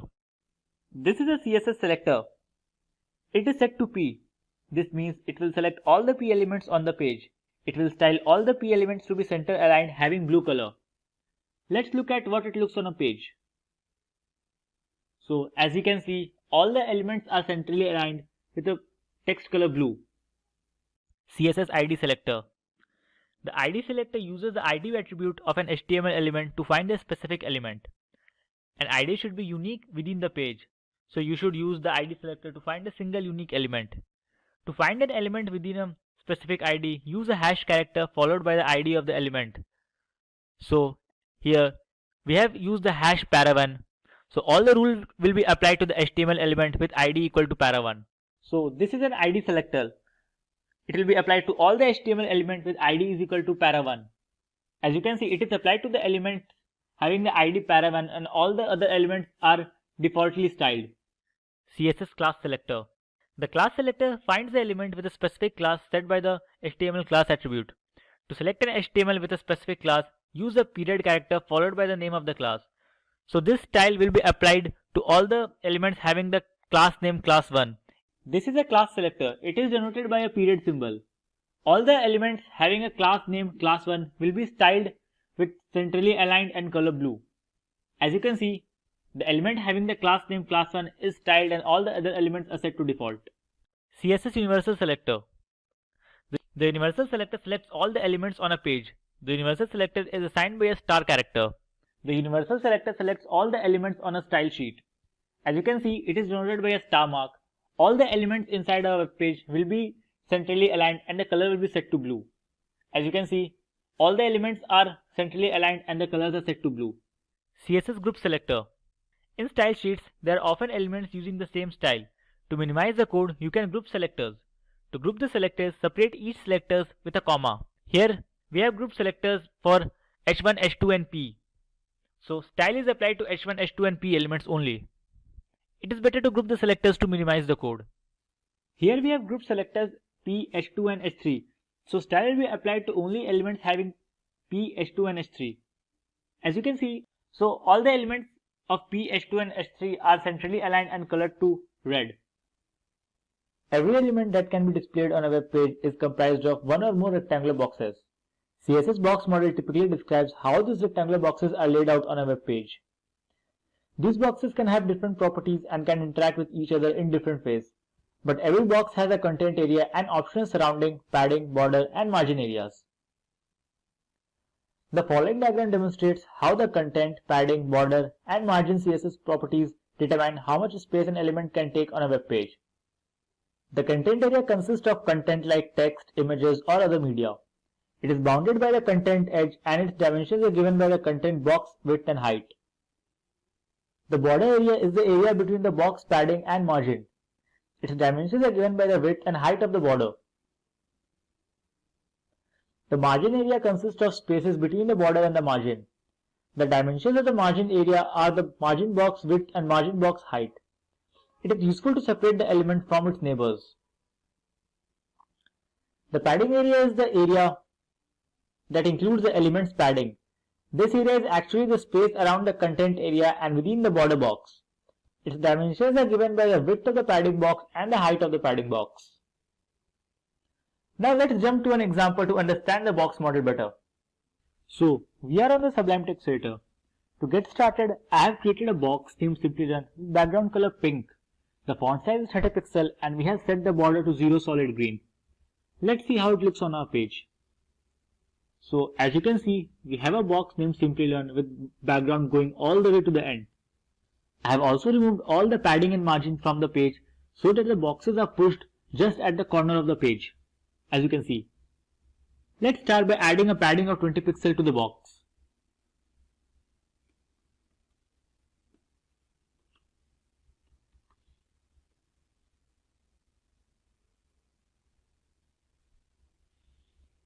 If you save the file, you can see the box increased by 20 pixels from all the sides. Padding occurs inside the background of an element. It goes around the content of the element. Most of the buttons inside the CSS is designed using padding so that the background of the button becomes wider than the actual text. The next thing we can do is change the border of the element. If we change this border size to 15 pixels, we will get a nice solid background of color green.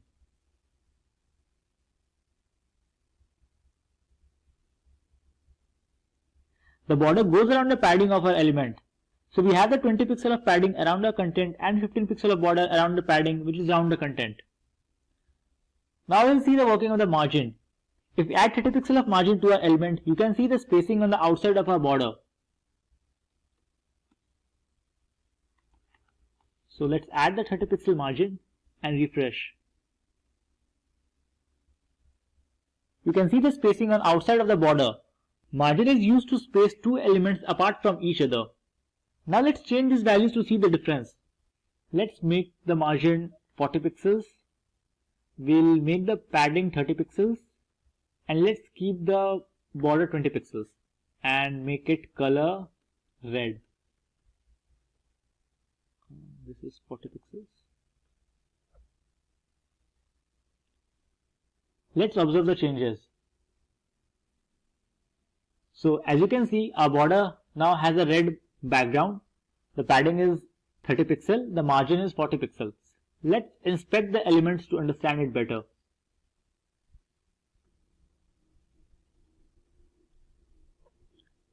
By clicking on inspect, you can see the different styles. Here in the computer tab, you can see the box model. This is the content area, this is the padding area, this is the border, and this is the margin area. We have the margin of 40 pixels around the border. So you can, when you click on this area, you can see the margin gets highlighted. The border area gets highlighted of 20 pixels. This is the padding and this is the content. You can change the size of the content by adding the height and width. So let's try adding height and width. We'll give the height 50 pixels and we'll give the width also 50 pixels. Just save the file. Now when you refresh, you can see the content area 15 to 50. What is a flexbox? Flexbox, also called flexible box model, is basically a layout mode or model that provides an easy and clean way to arrange the items within a container. If you are using a CSS for a while, you must have used the old block model where you assign width in terms of percentage or fixed width and then use the float to arrange the items on the page. Suppose for example, you want to arrange 3 boxes in a row. Then you have to enter everything manually from width, height and to padding. Flexbox can do all these things with ease. Some of the concepts of flexible box model is the ability to alter the item width and height to best fit in the containers available in the free space. Flex model is direction agnostic, which is different from the box model, which is vertically biased, and the inline, which is horizontally biased. Flexbox works for both. Flexbox is more effective in a small scale layouts. So here are the main properties of the Flex. Okay, so let's jump to some code and learn how these Flex properties work. Okay, so we are on the Sublime Text Editor. To get started, let's add a div inside a body here and we'll give a class of Flexbox container, since this will be the container where all our Flexbox item will reside.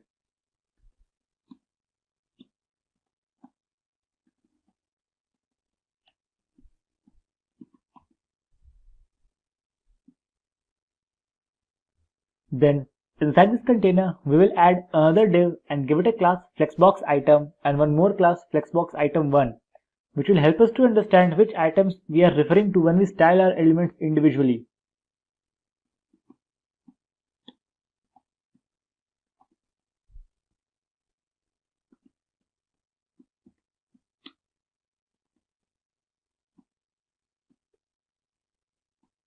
Let's just save the file and see how it looks on a page.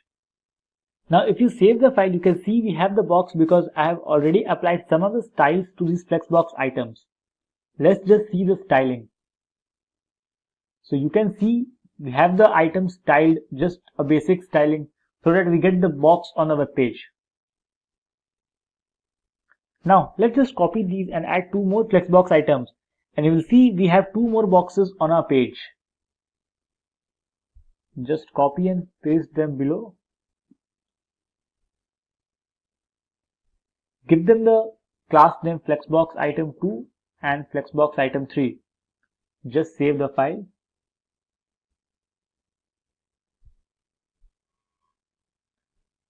Now you can see we have 3 boxes on the page.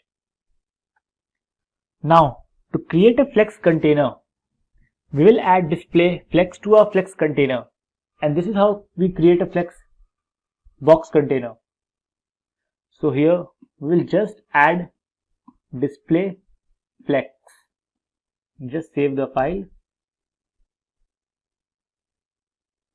Now you can see all the items are in the same height and they are all in the same row. You will also notice that if we shrink our browser, the items adjust themselves accordingly to fit within the browser. Now, if we want to style the elements on the main axis, we will use the property justify content inside a flexbox container. Let's make it a center.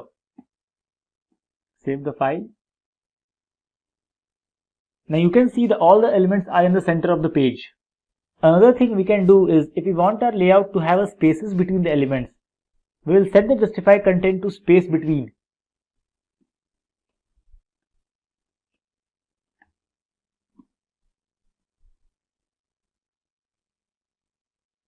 You can see all the items are now evenly spaced. If you want to lay out your items on the cross axis, we will use the align items property.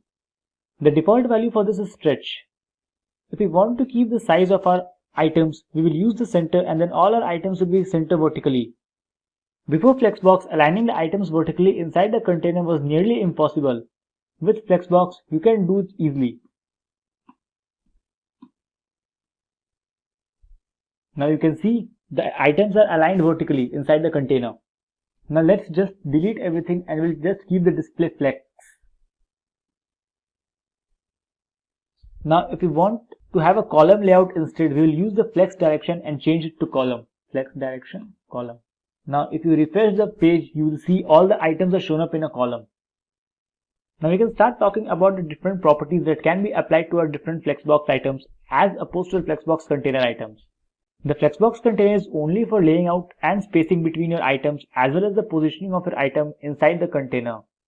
The actual Flexbox item properties are used to override those item properties or to apply different sizing to these elements. Now, if we want our first item that it does not shrink when we shrink our browser, we'll set the flex shrink to 0 to our first item. So, we'll set the flex shrink to 0. Now, if you go back to the page and try to shrink this, you'll see the first item remains the same. It does not shrink. Now, in the same way, you can set the items to grow in proportion with the web browser. Suppose we want our Flexbox item to grow with as the page grow and cover all the empty spaces. So we'll set this flex grow to 1. Now you will see all the empty spaces are taken by the second item. Let's say we want our second box to be the center of the container instead of stretching to full height. We can use the align self property and set it to center.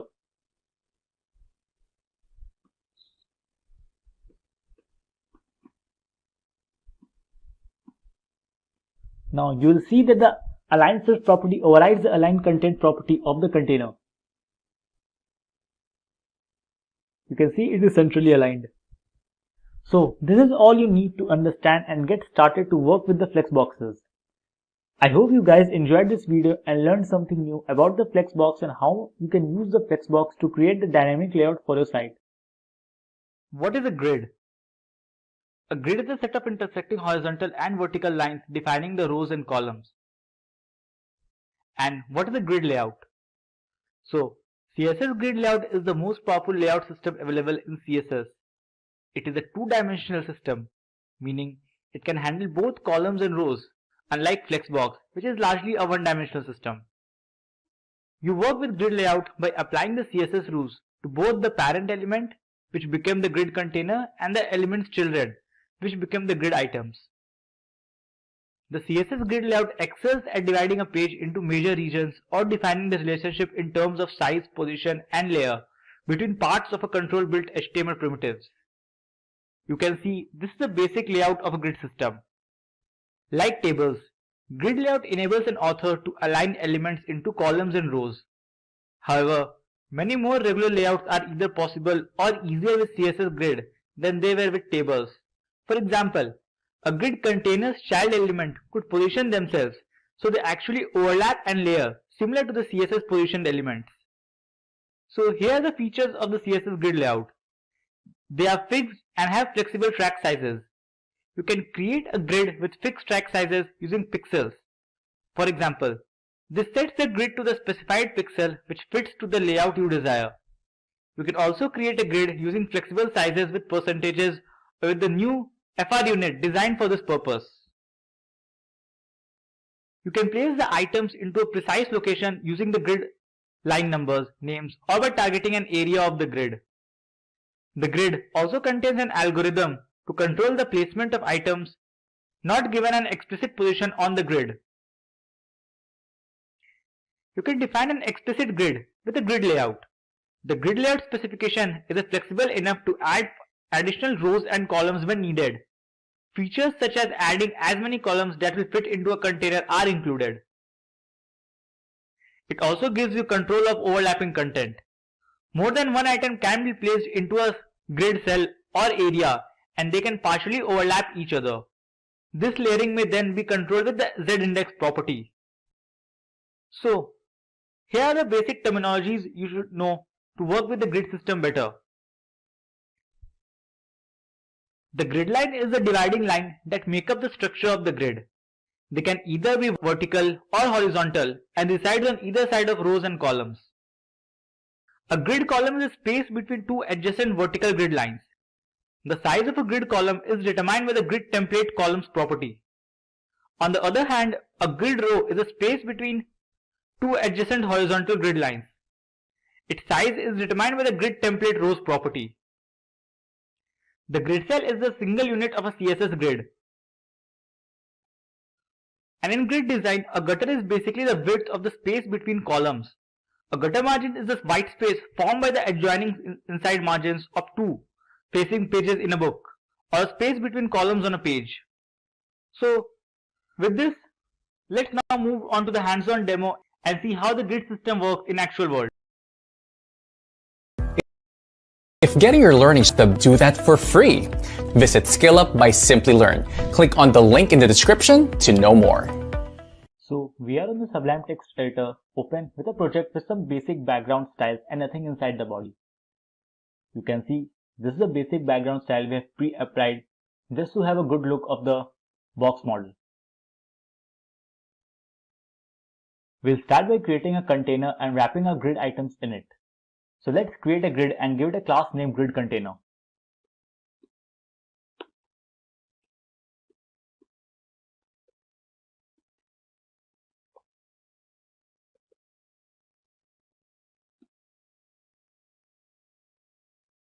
And inside of it, we'll put our different grid items.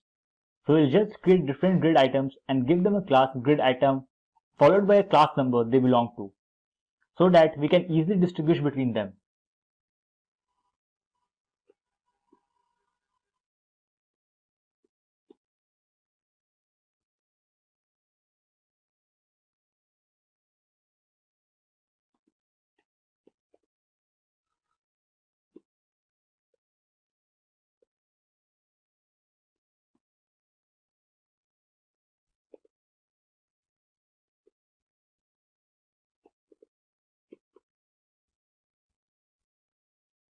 Just copy paste this 5 times. So we'll have the 5 elements on our page.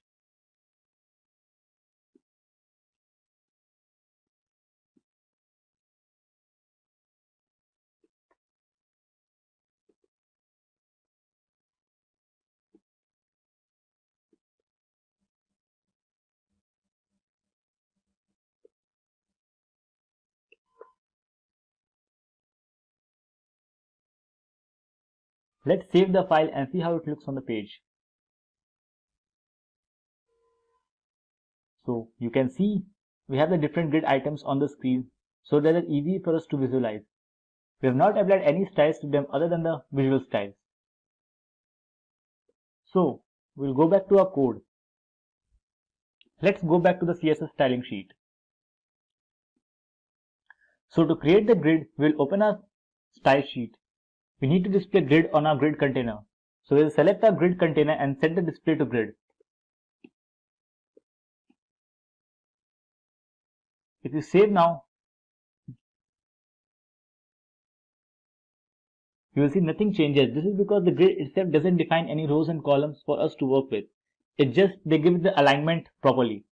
Therefore, by default, it looks just exactly the same.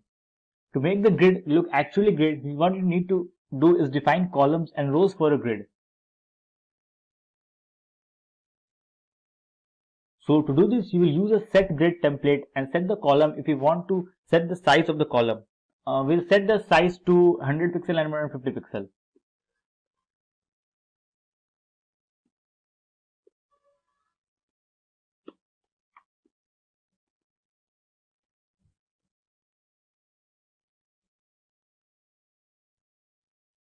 Now, if you refresh, you have the 100 pixel column on the left and a 150 pixel column on the right, and then the grid captures our next row. But what if we want our box to flexible size themselves according to the items inside of them? Here, we'll use a fraction in it. Instead of a 150 pixel column, we want one fraction of our size, and instead of a 100 pixel, we want the two fractions of our size. So we'll just replace with two fractions and this with one fraction. Now, if you save the file and go back to the page, you will see that the items on our left here in our first column are twice as large as the item on the second column. And that's because of the FR units we have defined. You can see the difference in the sizes. The item 1 is the twice the size of the item 2. Another thing you can do is with columns is use repeat. Suppose you want 4 columns of a size 100 pixel wide. You can just write repeat command and inside of it how many times you want to repeat the size. So we'll just delete this and use the repeat. We'll set the number of times we want to repeat and the size of the columns. Now if you save the file, you will see we have 4 columns of 100 pixel wide. We can do the same things for row. Just set the grid template rows and define the size you want.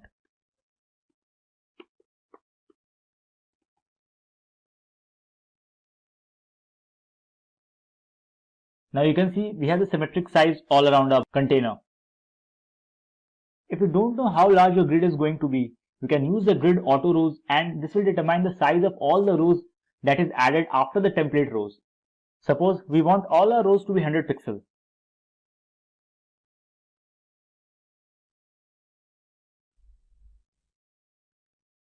So we'll just delete the grid template rows and set the grid auto rows to 100 pixels.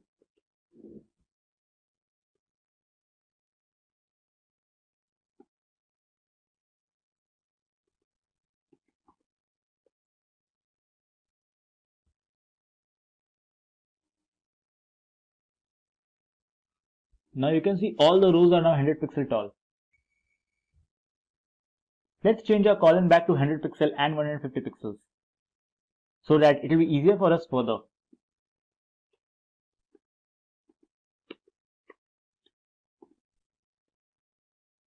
We'll just delete this grid auto rows.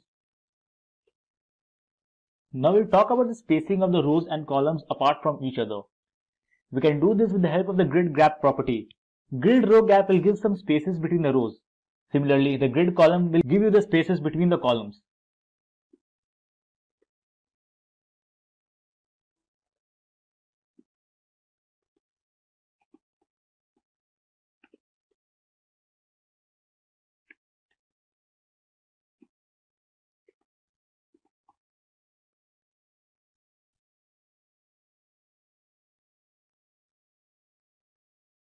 Now you can see the gaps between the rows and columns. Now if we want the same value for both the columns, you can use the grid gap property and mention the space. We'll just delete this too. And instead of it, we will use just the grid gap.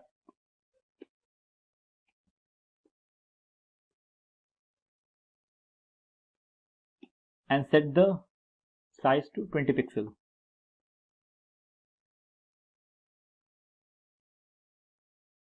Now you can see the evenly spaces between the rows and the columns.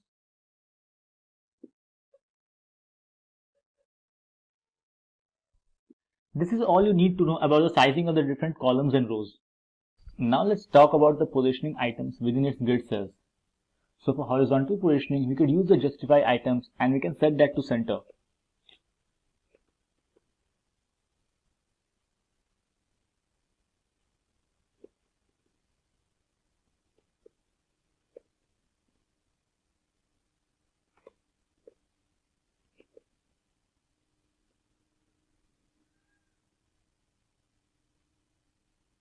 So that centers each item within the cell.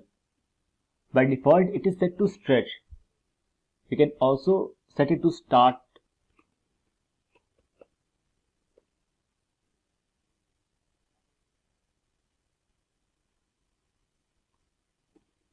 or end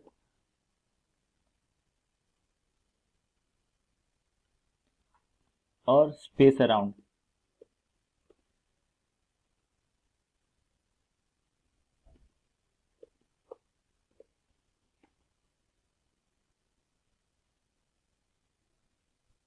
We will leave this to center.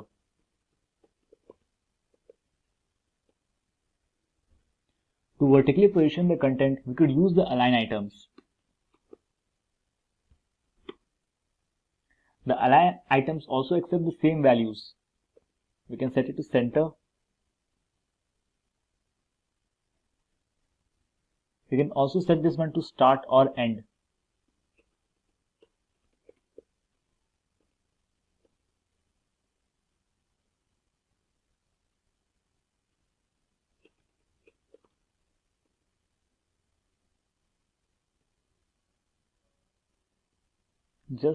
We'll keep this to center as well. You can also align the entire grid within the container. So let's get rid of these to just demonstrate them in a proper manner. We could use the justify content and that will align the content horizontally within the container.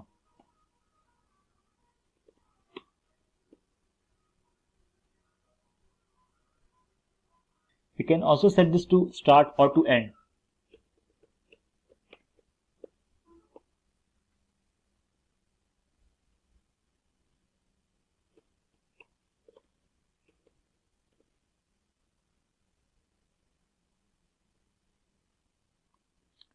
Just set this back to center. To align the content vertically, we could use the align content and the align content also accepts the same value. We can set it to center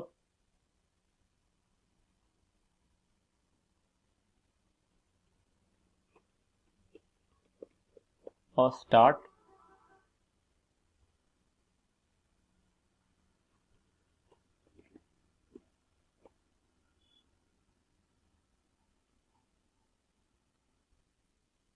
If you inspect the elements,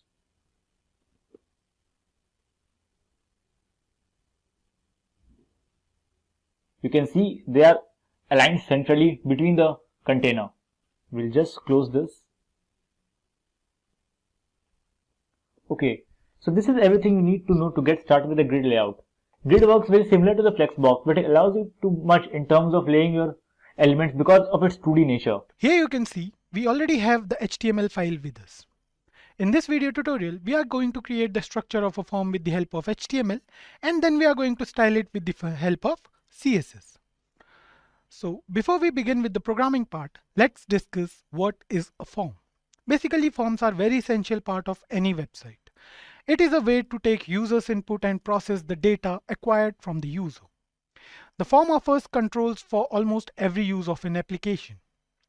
With the help of form controls and several form fields, we can take small as well as large input data from the user, and then we can use that data.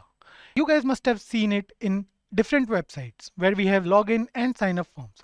So in login form, what we usually do is we enter an email and a password, or a mobile number and a password, a combination of any of them, and then the website allows us to open an account for that particular website.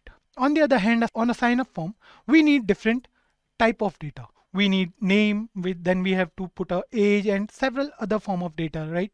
Like the phone number, email, everything we have to put in a registration form. So these are the types of registration form we usually see, but apart from that, we can create other forms as well. So let's discuss why CSS is necessary to create a form. As we all know, HTML is used to structure a web page. So with the help of HTML, we can create a form. But to make the form look more interactive to the user, we need to style it. That's where CSS comes into picture.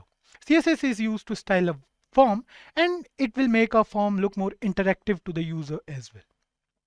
So without any further delay, let's start with the programming part, and we'll create a basic form with the help of HTML and CSS in this video. So don't worry, we'll create some more forms in the upcoming videos. So in this particular video, we'll see how CSS is used along with the form.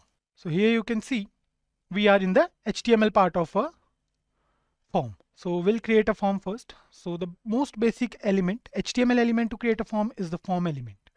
Now we are going to take some unordered list or the UL element. Now we are going to take the li.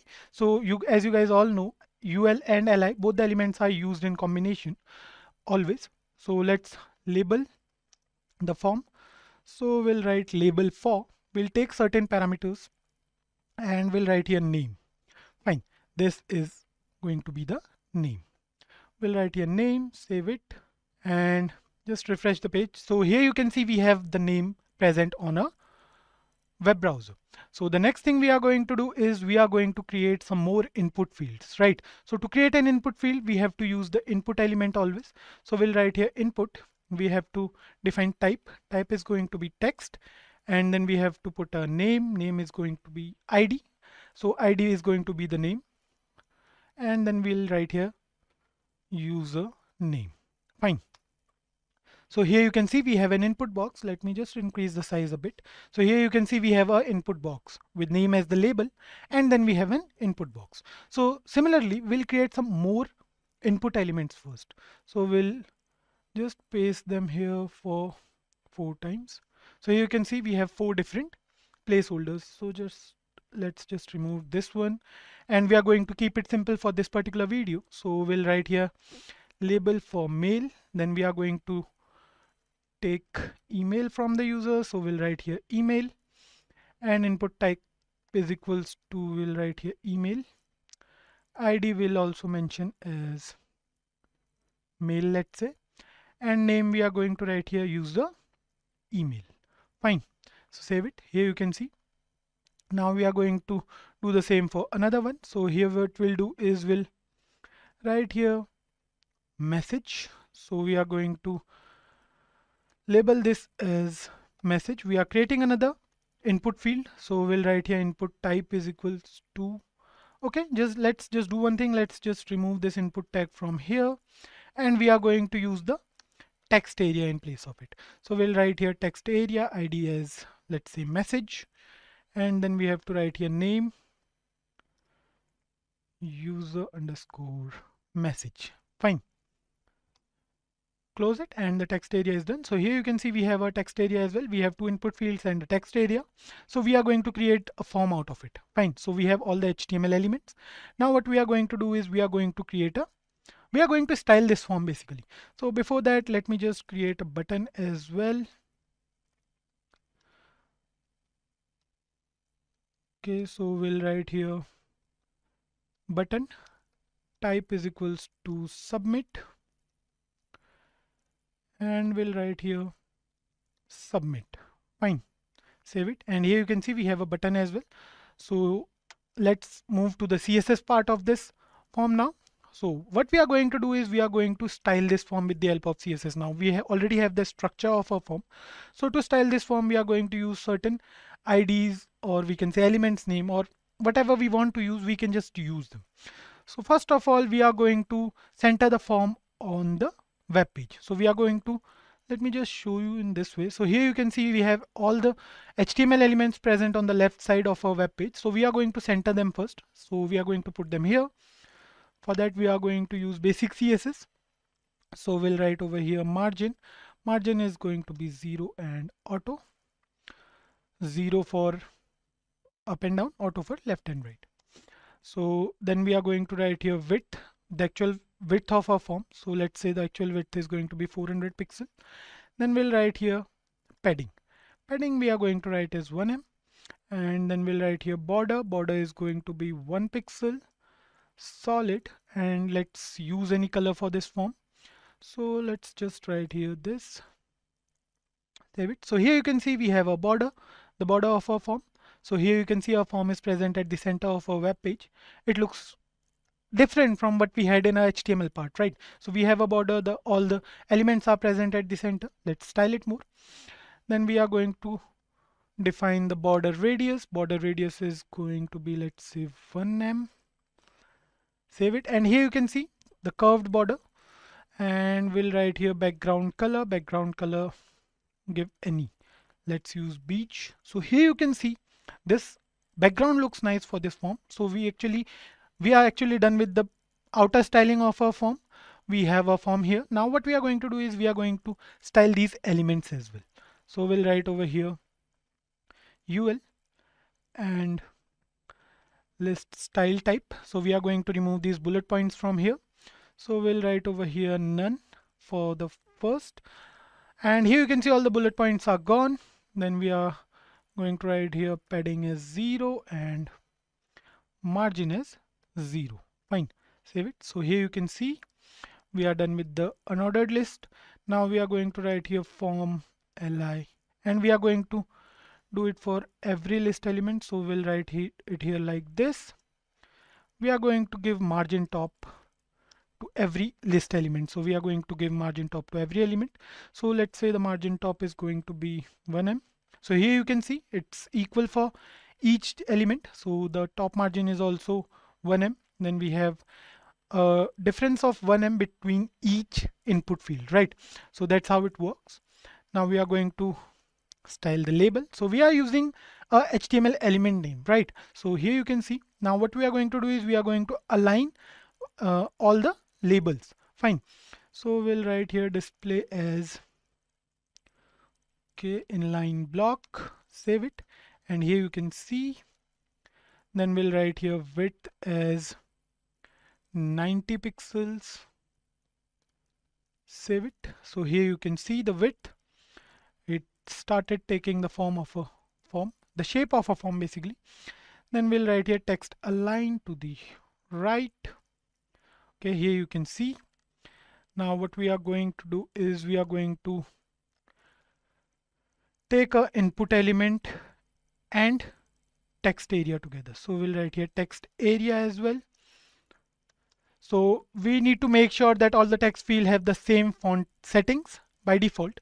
So what we'll do is we'll write here font 1em, and we are going to use sans serif here. Fine.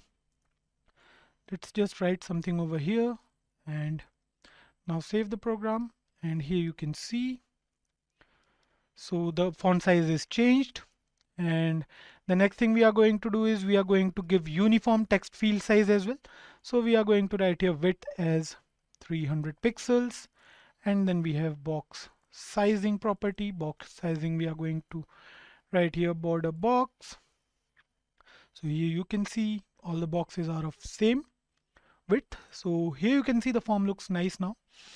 And the next thing we are going to do is we are going to write here border as 1 pixel solid, and let's use this color, save it, and here you can see the border changed. Now what we can do is we can also use the focus property of CSS to focus on every input box, but we are not going to do it right now. So the next thing we are going to do is we are going to write some code for the text area, and we are going to align it vertically. So we are going to write here vertical align as top, and here you can see the message is now present at the top. It looks nice. And we are going to give height as well to the text area as 5em, and here you can see the text area is a little bigger in size when compared to name and email. Now what we are going to do is we are going to write here dot button. We are going to align the button with within the text field. So we'll write over here padding left. Basically we are going to declare it as 90 pixels, and here you can see it looks nice. And let's just use 95 pixels here, maybe, or we can use 93. Yeah, it looks aligned, right? So the button is done, and we are going to just use the button element here, margin left 0.5 m, save it, and yeah, the form is, we are done with the form. So this is the basic CSS form. So we used HTML to create the structure, and then we use CSS to make it look a bit more interactive than it was with the help of CSS. So don't worry guys, we can do a lot of things with CSS. We can make a web, we can say form look more interactive, way more interactive than we can even think. CSS is actually interesting. We can do a lot of things with this form as well. But this time what we are doing is we are going to see how CSS is basically applied to a form to make it look more attractive to the user. So the background color and all plays a vital role in making a form look attractive to the user. So talking about how actually a form works. So here you can see we have 3 different input fields. We have name, email, and message. Just write name over here. Okay. And just let's write here Kaushal and a message, submit it. And here you can see it says please include an @ in the email address, because here in HTML we have used the type as email for this input box. So how actually a form works. We create the structure of a form with the help of HTML, then we use CSS to style and make it look more attractive to the user, and then at the end JavaScript is used to validate that particular form. But now HTML also provides some sort of validation to any form with the help of type and some other attributes. So here we haven't used JavaScript till now. So what will happen if we are going to create a full-fledged form with backend and frontend both? We'll take input from the user, we'll submit it, and the data will be sent to the server, and then we can retrieve any data from the server, or we can submit the user data to the server as well. So HTML, CSS and JavaScript comes together to actually create a form. This time we are done with the HTML and CSS part. We have created a form and we have styled it with the help of CSS. JavaScript was developed in the year 1995 by a person named Brendan Eich. Brendan was working for Netscape Communications while he developed JavaScript in 10 days. There were a few changes in the name of JavaScript. Initially it was Mocha, which was later changed to LiveScript, and then it finally became JavaScript. The start of JavaScript wasn't that good, as so many developers who were using Java at that time. They considered JavaScript as a language for designers and non-engineers. No one ever knew that this small side scripting language would have a great future. Today, more than 90% of the websites out there, they are using JavaScript somehow. Many of you guys gets confused with Java and JavaScript. Let me clear it for you that both Java and JavaScript, they are different languages. They have almost nothing in common. Many people say that JavaScript was named after Java as a part of a marketing strategy to gain wider acceptance and recognition. In 1995, Java was a buzzword when JavaScript was developed. That's why they renamed JavaScript after Java. Let's move on to what is JavaScript. Have you guys ever been through a website where you can see images that slides automatically?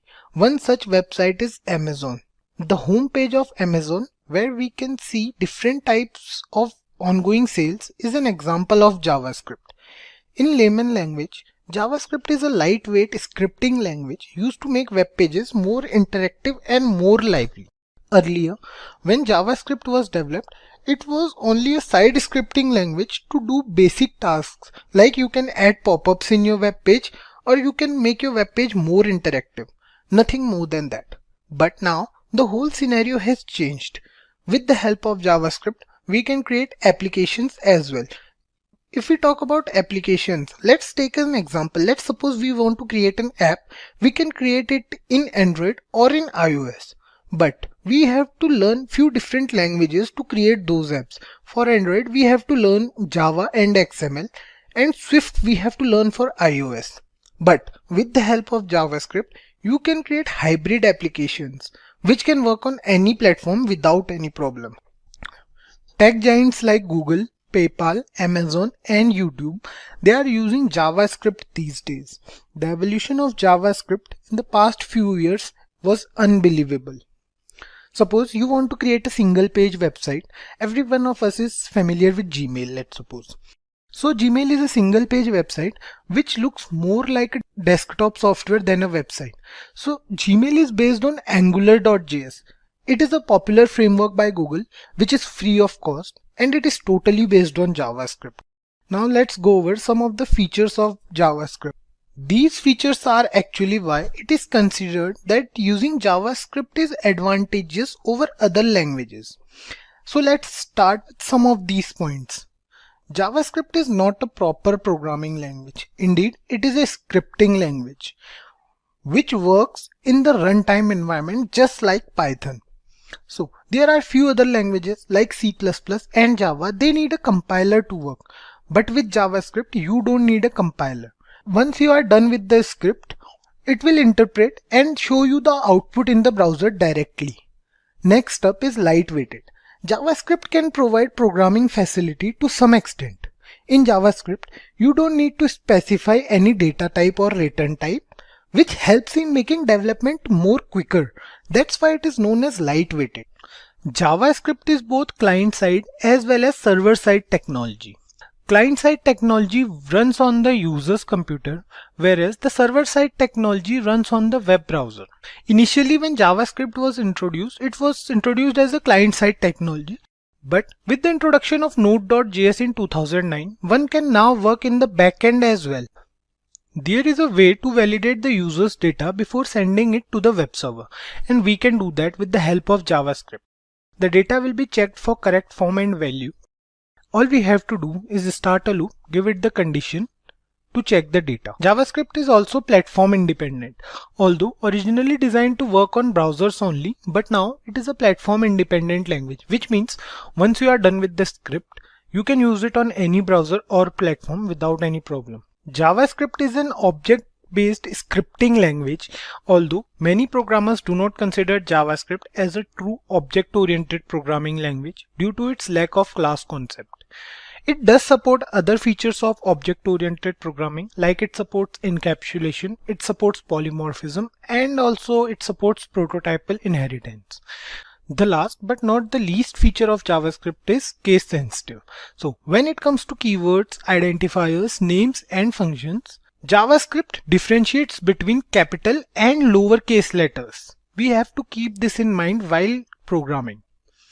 Now I will quickly go over some of the JavaScript applications where JavaScript is currently being implemented. First one that comes to every person's mind is web development. It was also the main motive behind developing JavaScript. We have technologies like Angular, we have Node.js, we can create beautiful web pages. Also, JavaScript can be used along with HTML and CSS to make those static looking web pages more engaging. If we talk about other applications of JavaScript, we can use it in app development, either mobile app or web app. Like we took the example before that how hybrid apps made with the help of JavaScript can take over traditional Android and iOS app. One of the most important and unique application of JavaScript is in smartwatches. The Bangle.js is an open sourced smartwatch powered by JavaScript. Gordon Williams, the man who is currently working on this project, it is said that this new open sourced stack built around JavaScript will replace the onboard firmware soon. The next application of JavaScript is client-side validation. As we discussed earlier, JavaScript is used to validate the user data, whether the user's input is correct or not, by cross-checking it with the given condition. Like the user wants to enter in your website and you want it to be a user with @gmail.com in his email ID. So you will give that condition to JavaScript and it will cross-check it with the user's information. Like when the user will try to enter in your website, it will check that if @gmail.com is there or not in the user's email ID. So it can validate the user also. Apart from that, one more application of JavaScript is game development. JavaScript can be used to make fully fledged 2D or 3D games using different libraries.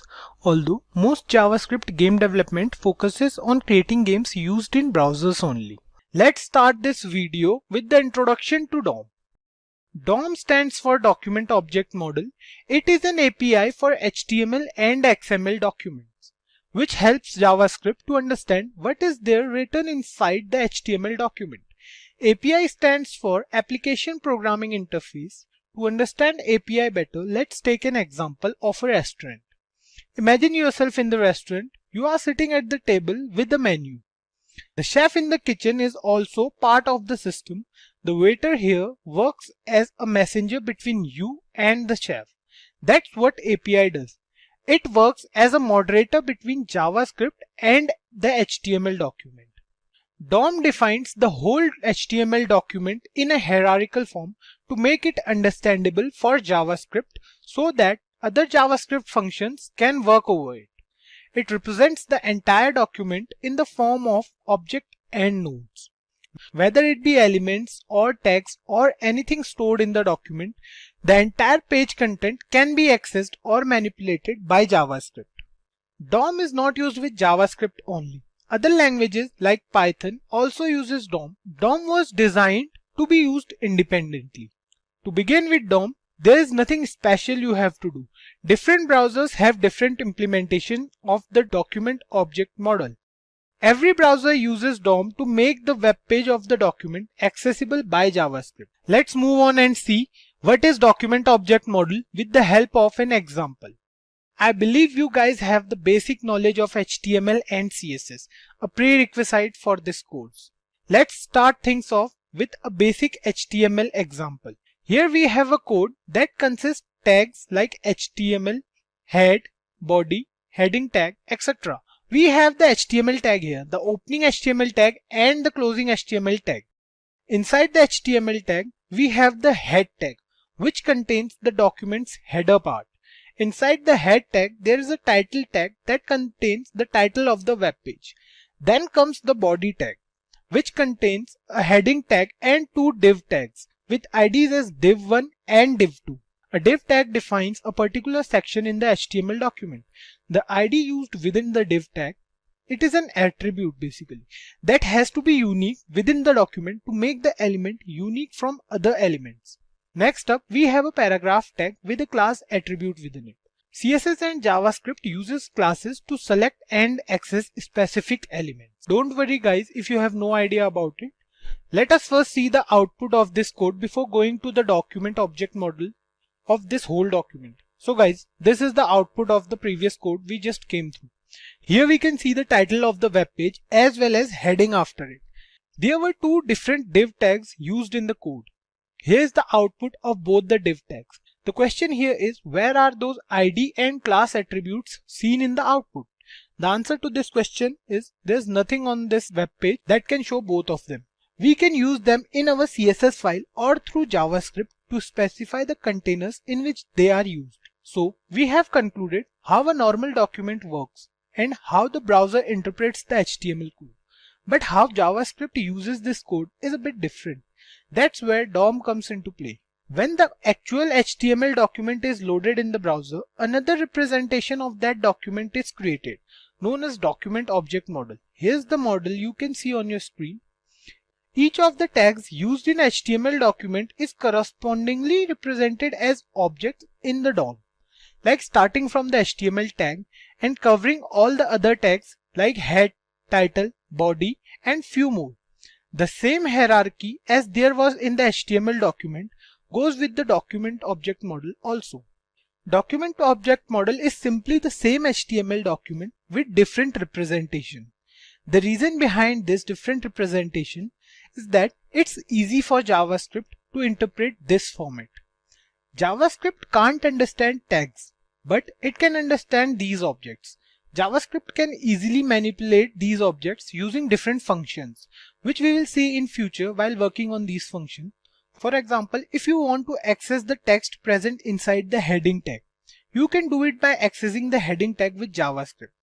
You can also work on the style of this text with the help of JavaScript as well. JavaScript uses the concept of nodes. It can access nodes of the document object model. There are many types of nodes present in the DOM. The basic three types are element node, attribute node, and text node. The element node consists of all the tags used in HTML document, like the head tag and the body tag. The attribute node contains the attributes used in HTML document. By now, I hope you have understood the concept of attributes. So JavaScript can access these attributes as well, and the user can work upon them as per requirements. The text here in the HTML document, that is simply. It can also be accessed with the help of JavaScript. It is the value of that particular element. Variables are named storage that a program can manipulate. As the name suggests, a variable is a value that can change according to conditions. Variables refers to those memory blocks inside the computer where we can store information. Let's suppose you want to store any value inside your computer. So variable will represent the location of that value. In simple terms, variables are cups with stuff inside them, and you can use that stuff later again and again according to the way you want to. Before the introduction of ES6 or ECMAScript we can say, which is the updated version of JavaScript, variables were declared using a single keyword only, which is where. We'll try to declare a few variables here. We'll see how where keyword works. So let's comment this thing first. So let's declare a few variables. Let's suppose where a equals to 15. We will declare where b and the value of b will be 6. We will declare where c and the value of c would be a plus b. So here we have defined three variables a, b and c. A is a variable with value 15 stored inside it, and so is b. The value of b is 6. But c is a variable that will contain the value of a plus b. Let's try to print this on browser. Document.write, and we will print the value of c.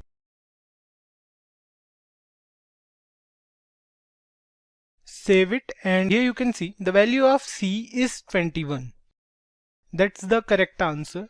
So similarly you can also print a and b as well. Let's print a and b as well here. What we will do, we'll copy this line, we'll paste it for a, and we'll update this here as well so it won't create any confusion. So here you can see the value of c is 21, the value of a is 15, and the value of b is 6. It shows the value of all the three variables we declared. But with the introduction of ES6 or ECMAScript in 2015, two more ways were introduced to declare a variable. These are let and const. We shall discuss these two terms in the later part of this session. Let me show you how to declare a variable. There are a few things you have to keep in mind while declaring a variable name. Here we have seen we use three variables a, b and c. That was an easy task to do, but giving a variable any name, like something other than a single alphabet. So you have to keep a few things in mind while naming them. Start them with a letter, underscore or a dollar sign. You can't use any sign except underscore or dollar. So if you are giving a variable name, you can't use any other sign except the underscore or the dollar sign. You can use these two signs only. You can't use any other sign. You can't use a number in the starting. Apart from that, let's suppose you want to give it a name as 9BE. You can't do that in JavaScript. JavaScript won't allow you this. If you try to save it, it will throw you an error, invalid or unexpected token. So you can't do this in JavaScript. There is no limit for the length of the variable name. But you can't use reserved keywords in a variable name. Like let's try to create a variable with name as class. Class is a reserved keyword in JavaScript. We will save it and see here it throws an error, unexpected token class. But you can use a class with capital C. Let's save it, and here it will work fine. Why it works? Because JavaScript variables are case sensitive. If we try to create a variable with same name, let's see, we try to create a variable with where girl, and the another variable will be where girl with capital G this time.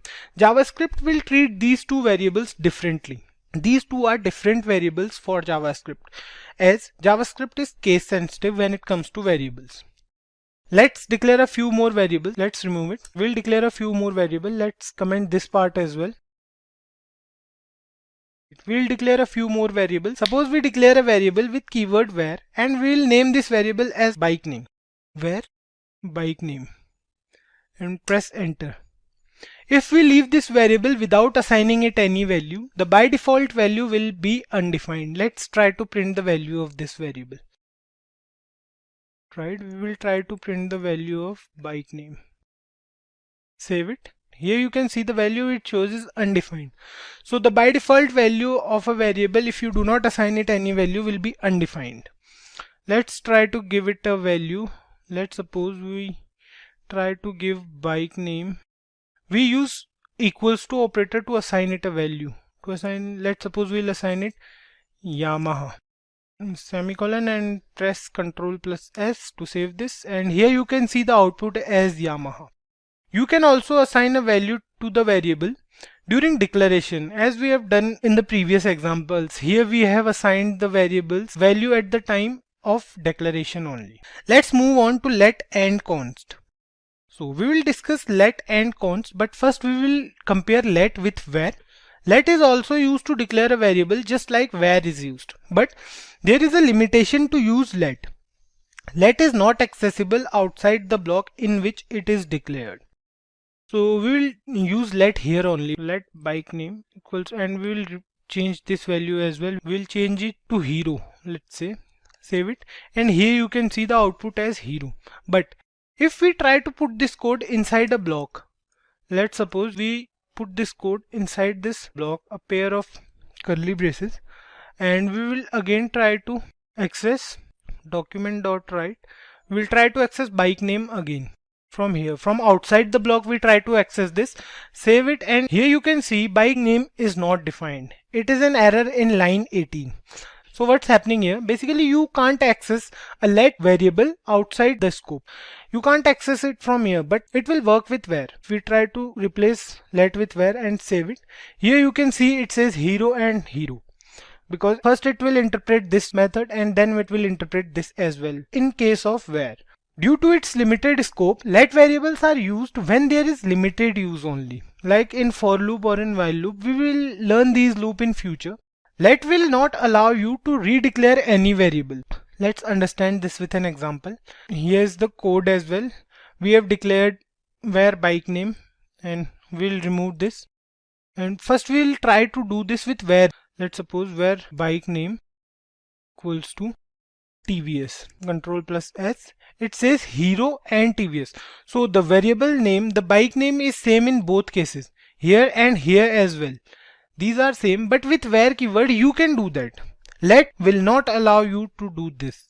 If we use let here in place of where, we'll write let as here as well, and we will change the value as well. We will give it as Kawasaki, and let's suppose Suzuki here. Save it. See, bike name has already been declared. So that's what let won't allow you to do. You can repeat the same let variable in different scope. It won't create any problem, but it will not allow you to redeclare any declared variable. So let's move on to const. We use const when there are values we don't want to change, or that will never change basically. So the keyword const is little misleading, as it defines a constant reference to a value, not the constant value. We can't change the primitive value, but we can change the properties of constant objects.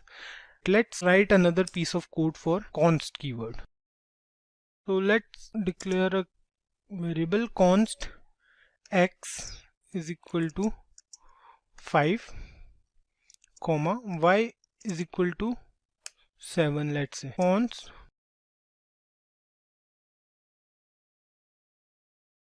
So here what we have done, we declared a variable x and a variable y with value as 5 and 7. We declared this time with const keyword, and a variable z which is x plus y. We printed z on the browser and it shows the value as 12, which is x plus y. 7 plus 5 is equal to 12.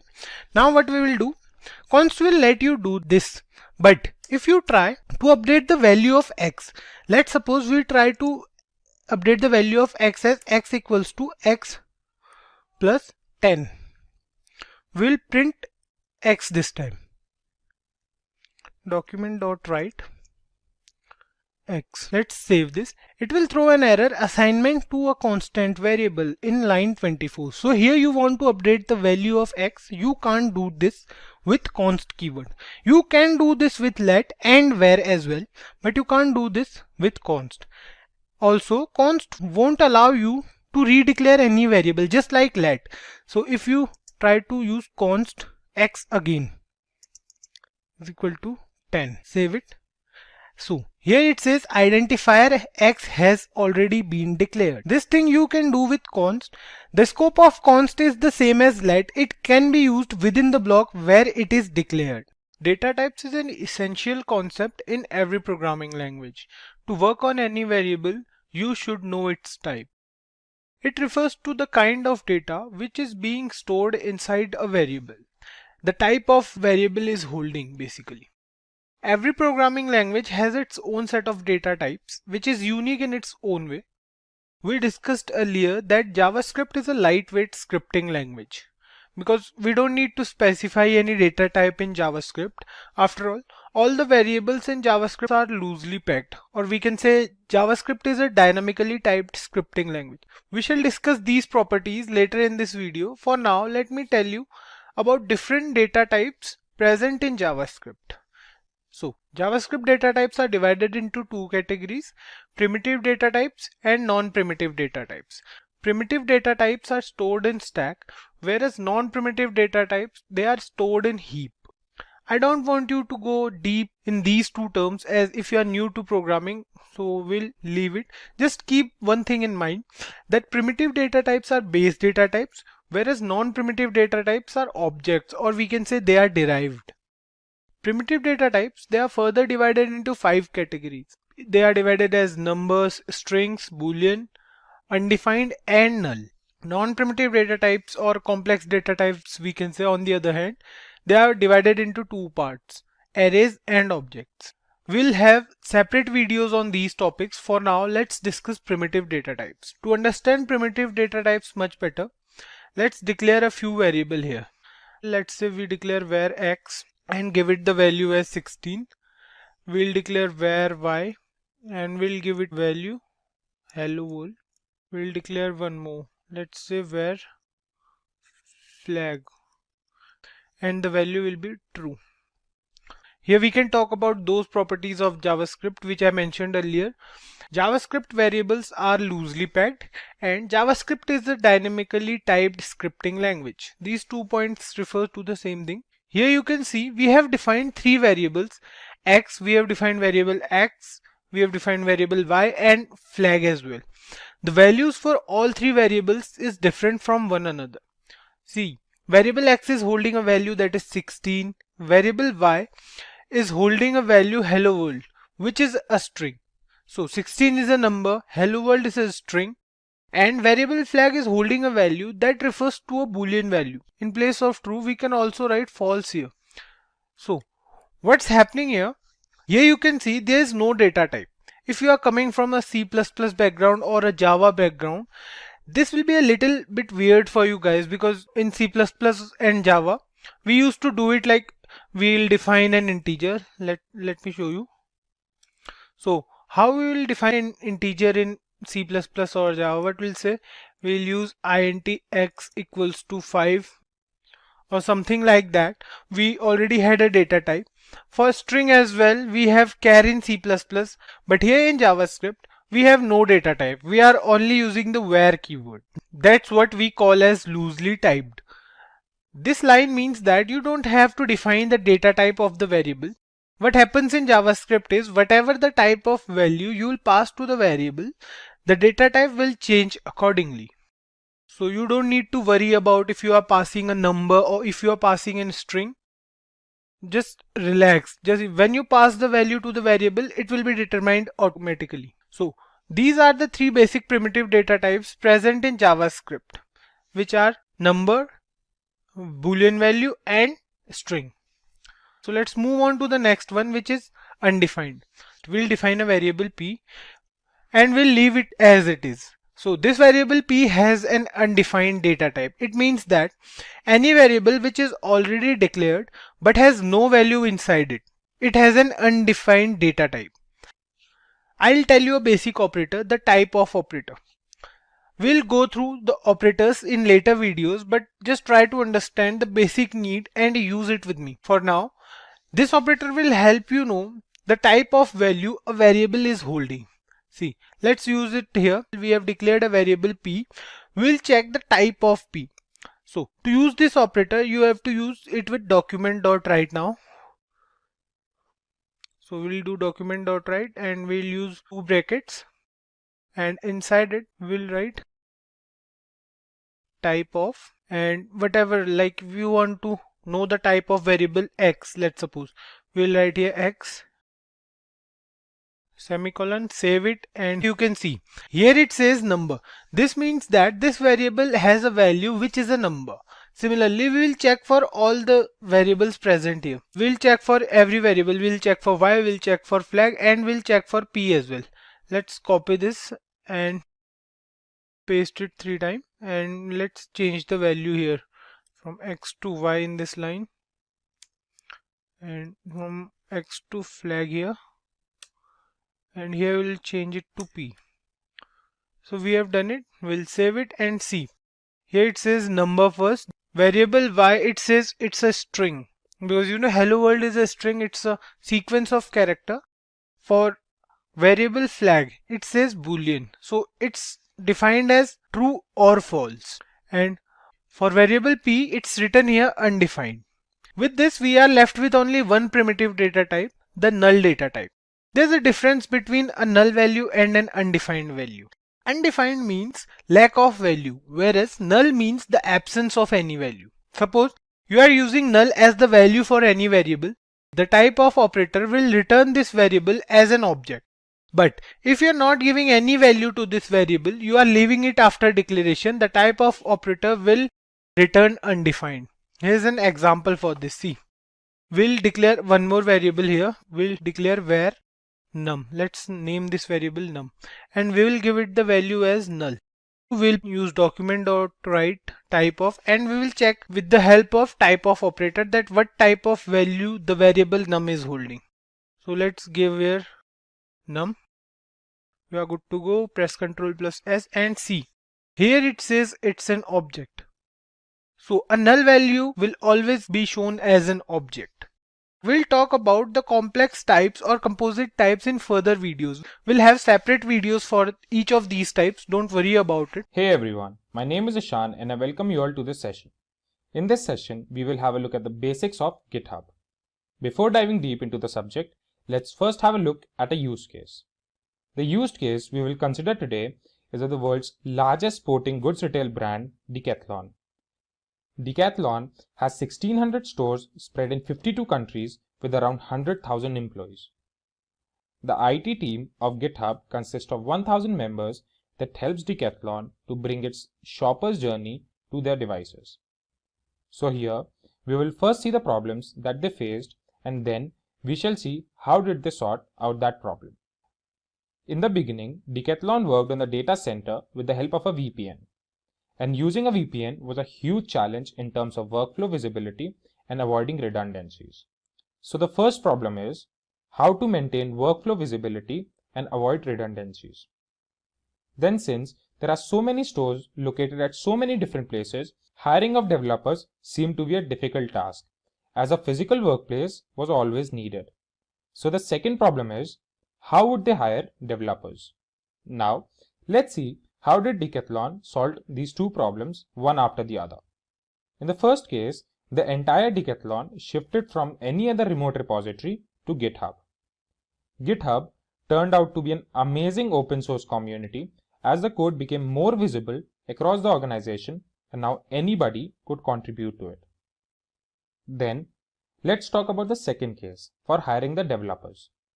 As we know, GitHub is an open source community, so it helped in collaboration with any developer all over the world. The potential developers could now contribute to benefit the global community.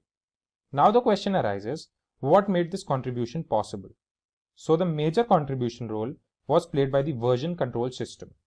This was just a single case amongst many others. There are many organizations that have benefited from GitHub. Now, When we have realized how GitHub has revolutionized the market, let's start learning more and more about GitHub. As we move forward, let's have a look at what is version control system. Version control system are the software tools that helps in recording the changes made to the files by keeping a track of modifications done to the code. There is one repository and each user has their own working copy. The changes are committed to the repository, which are possible to be seen by others. The two most important things to make changes visible are you commit and they update. As we discussed, it is a system that keeps a track of different versions of a file, and hence a specific version of a file can be called whenever needed. This makes the collaboration amongst developers easy and also provides the members of the team to work on the latest version of the file. Moving forward, let's see what is Git. Now, when we have learned version control system, the next thing we need to know is what is Git. Git is the most commonly used version control system that helps in tracking changes made to the files. Hence, we may have a record of all the changes that have been made to a file, and we can also revert back to a specific version. Git simplifies the process of software development with the help of easy source code management. Git is not only helpful and popular among developers, but also helps non-technical people to keep a track of all the files they have been working on. Git further helps in the process of collaboration and permits changes made by multiple people to all be merged into a single source. Then, Git automatically merges the changes so two people or two different sources can even work on different parts of the same file, and later on merge those changes without losing each other's work. This is especially useful when the projects are really big and many people are involved in it. Now, when we know what is version control system and basics of Git, it is time for us to jump on the topic, what is GitHub? GitHub is a service hosted on the web where all the projects are stored. Every project on GitHub has its own repository and its unique URL. Git provides a graphical interface to store the files and helps team members to coordinate on the project from anywhere.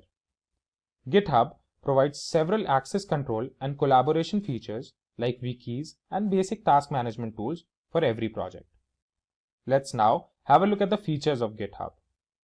The first feature we will see is easy project management. GitHub helps project managers and developers to coordinate better on the project. The work can be easily tracked and updated, which makes sure that the project is on schedule and as entitled. Second feature is increased safety with packages. The packages on GitHub can be published as desired. They can be published privately or within a community, or can also be published publicly. The packages can be easily downloaded from the GitHub to use and reuse them. Next feature is the effective team management. Now, as all the team members can stay updated with all that's happening on the project, so this helps them in staying organized and well coordinated. The pull request and other modification tools make sure that the team focuses on the code. Moving on, the next feature is improved code writing. With the help of GitHub, the quality of code has significantly increased. Now with the help of git pull command, one can review, improve and propose new codes. Along with that, suggestions or modifications may be discussed before changing the original code. The next feature is increased code safety. GitHub uses CodeQL, which is the industry's leading semantic code analysis engine. This tends to find risks in the code which other tools tend to miss. The last feature we shall see is easy code hosting. As the name suggests, the codes and documentations are hosted in one place.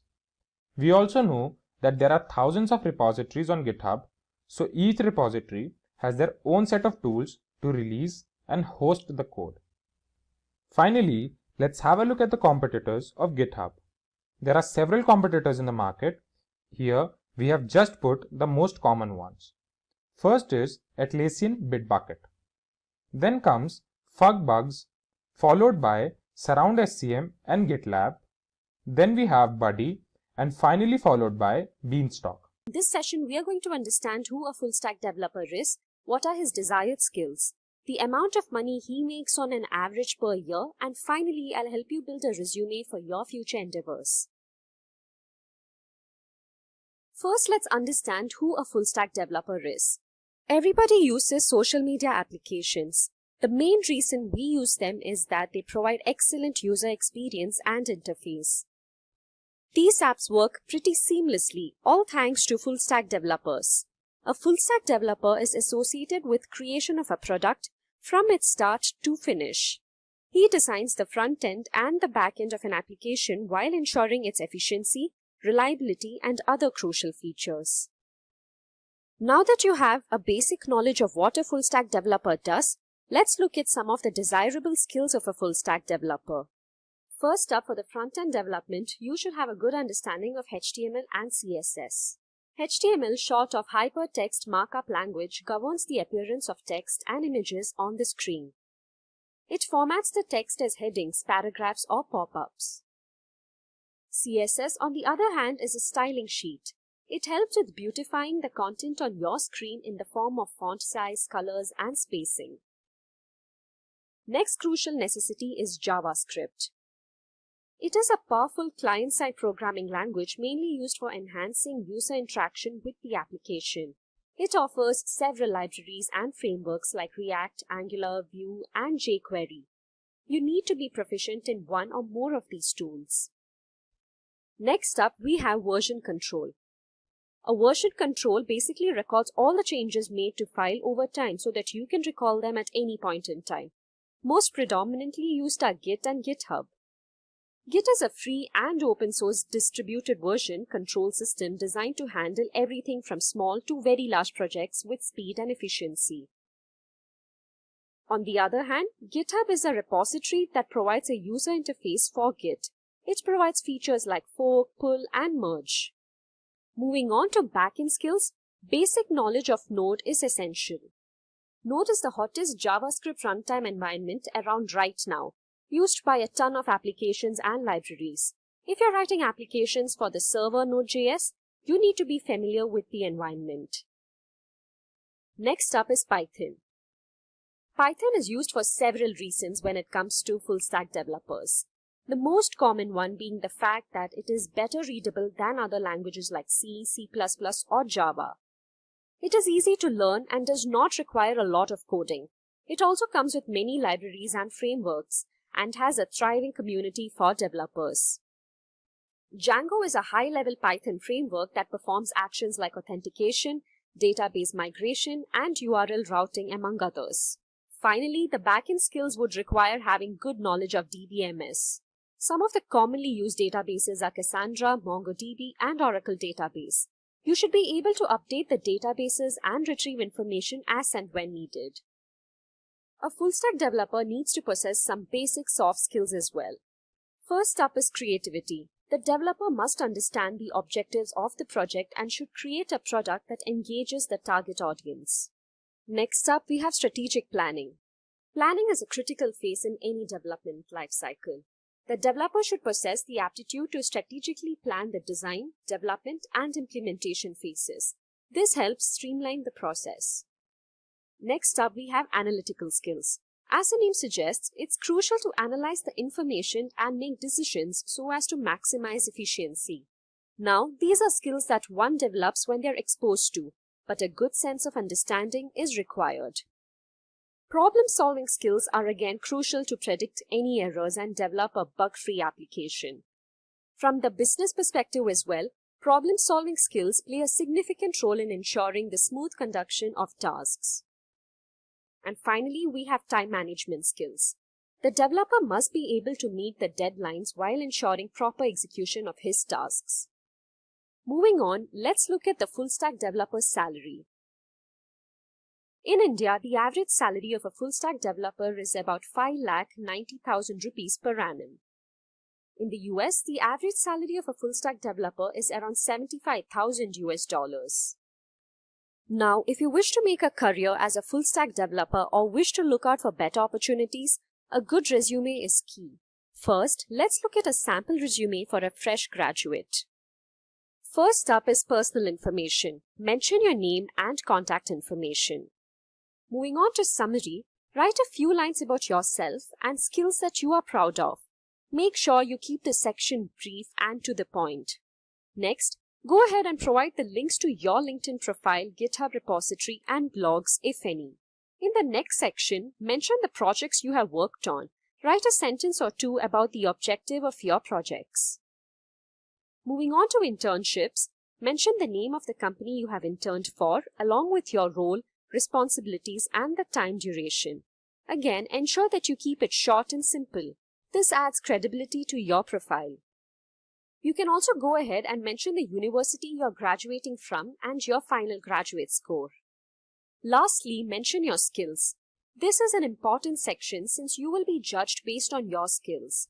You can first mention all the technical skills that you're confident about. Mention some soft skills and extracurricular activities that you participated in.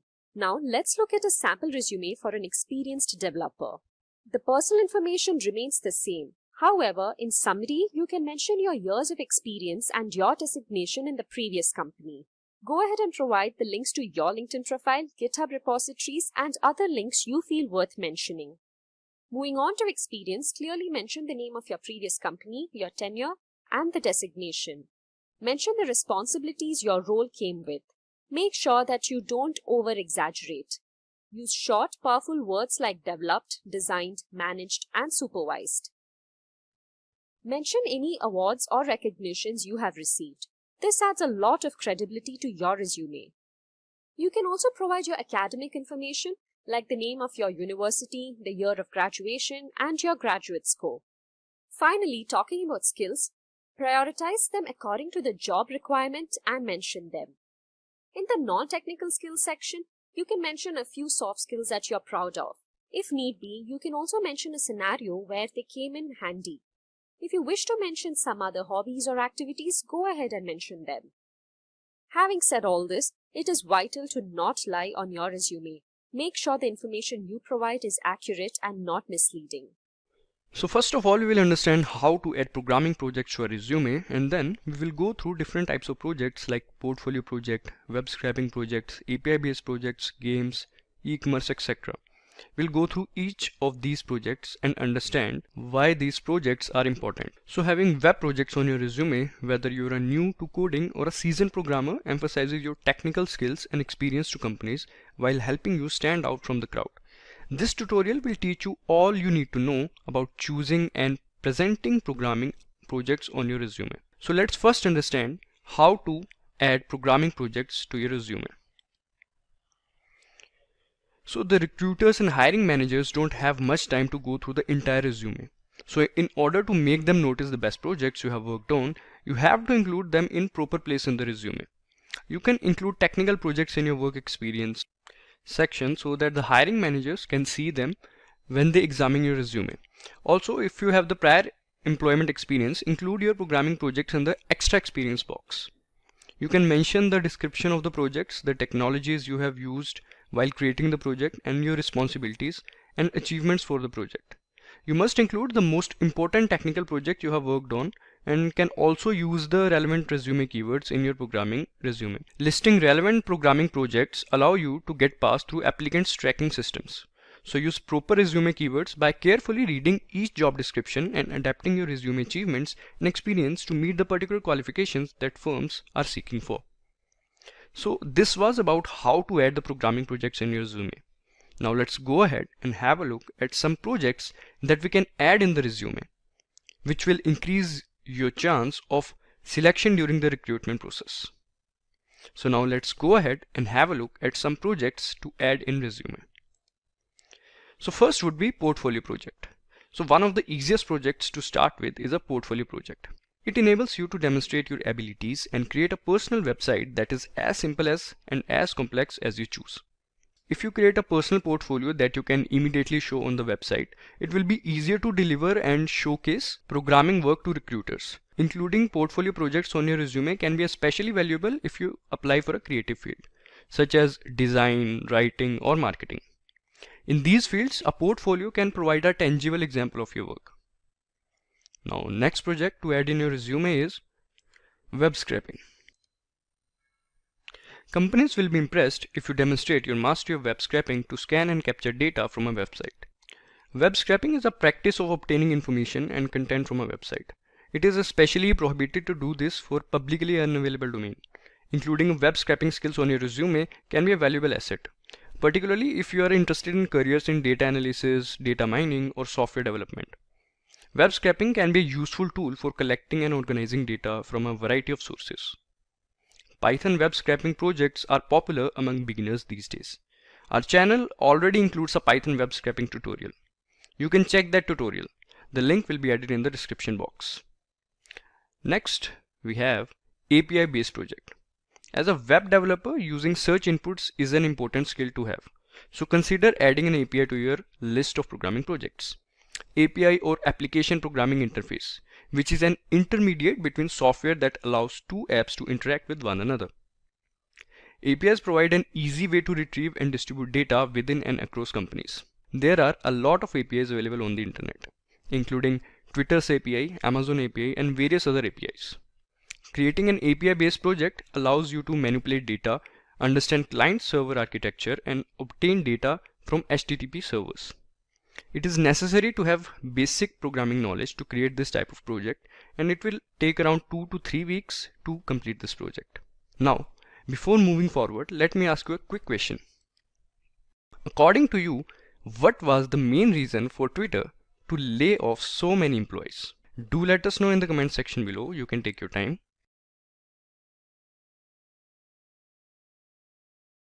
Now, coming to the next project that you must have on your list. Games. So games are an excellent way to demonstrate your knowledge of basic concepts and algorithms. Including games on your programming resume demonstrate your knowledge of logic, data structures, and algorithms. A game project can showcase various skills such as programming skills, game design skills, graphic design skills, and project management skills. Not only that, using game engine software such as Unity, Visual Studio, or Unreal Engine, you can modify or develop an original game with unique 3D characters and storylines. Overall, a game project can be an excellent addition to your resume because it showcases various technical talents in great demand in the gaming business. It can also be a great opportunity to demonstrate your creativity and passion for game development. Next project on our list is Chatbot.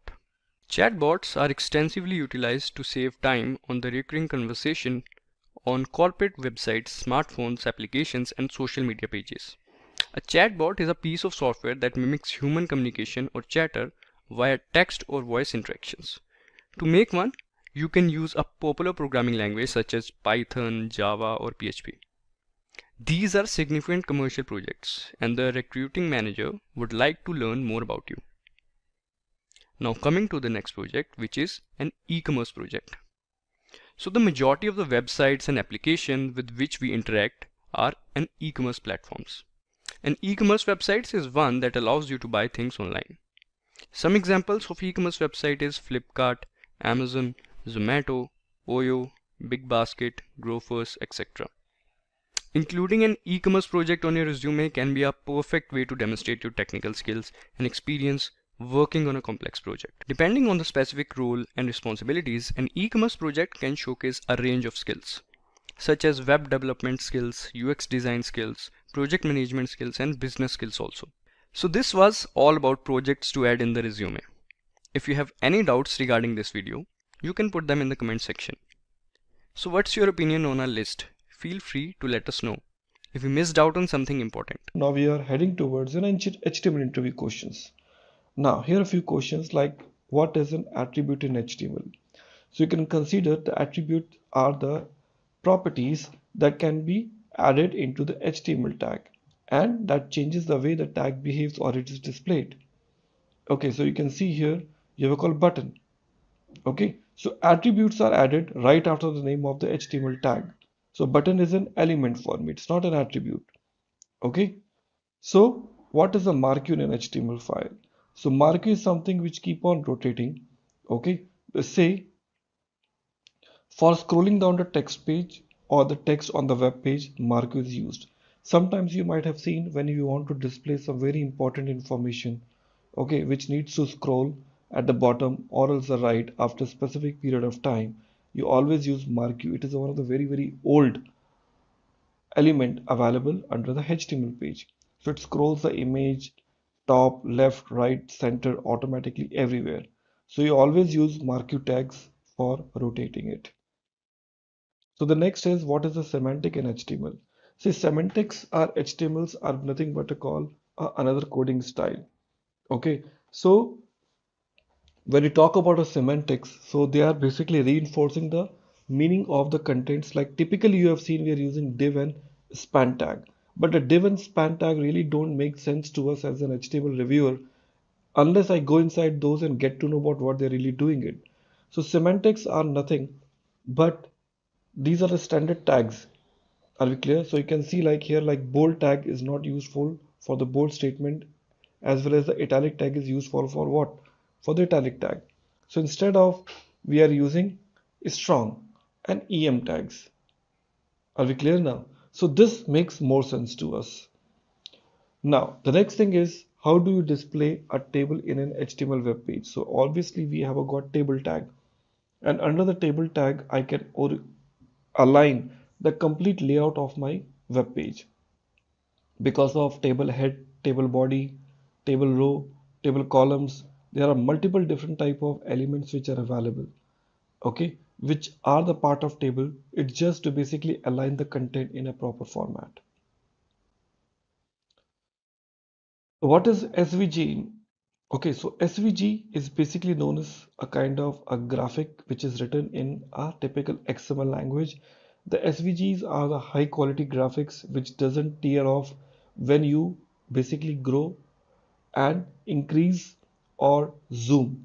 So normally what happens, GIF image, you talk about JPEG images, after beyond certain point, their pixel get deteriorated, but here in SVG it never happens. So you go to any level when you want to zoom and you're gonna get accurate contents at any point of time. Okay, so these vector graphics are really typically 2D based diagrams and give you the X and Y coordinates in a regular systems.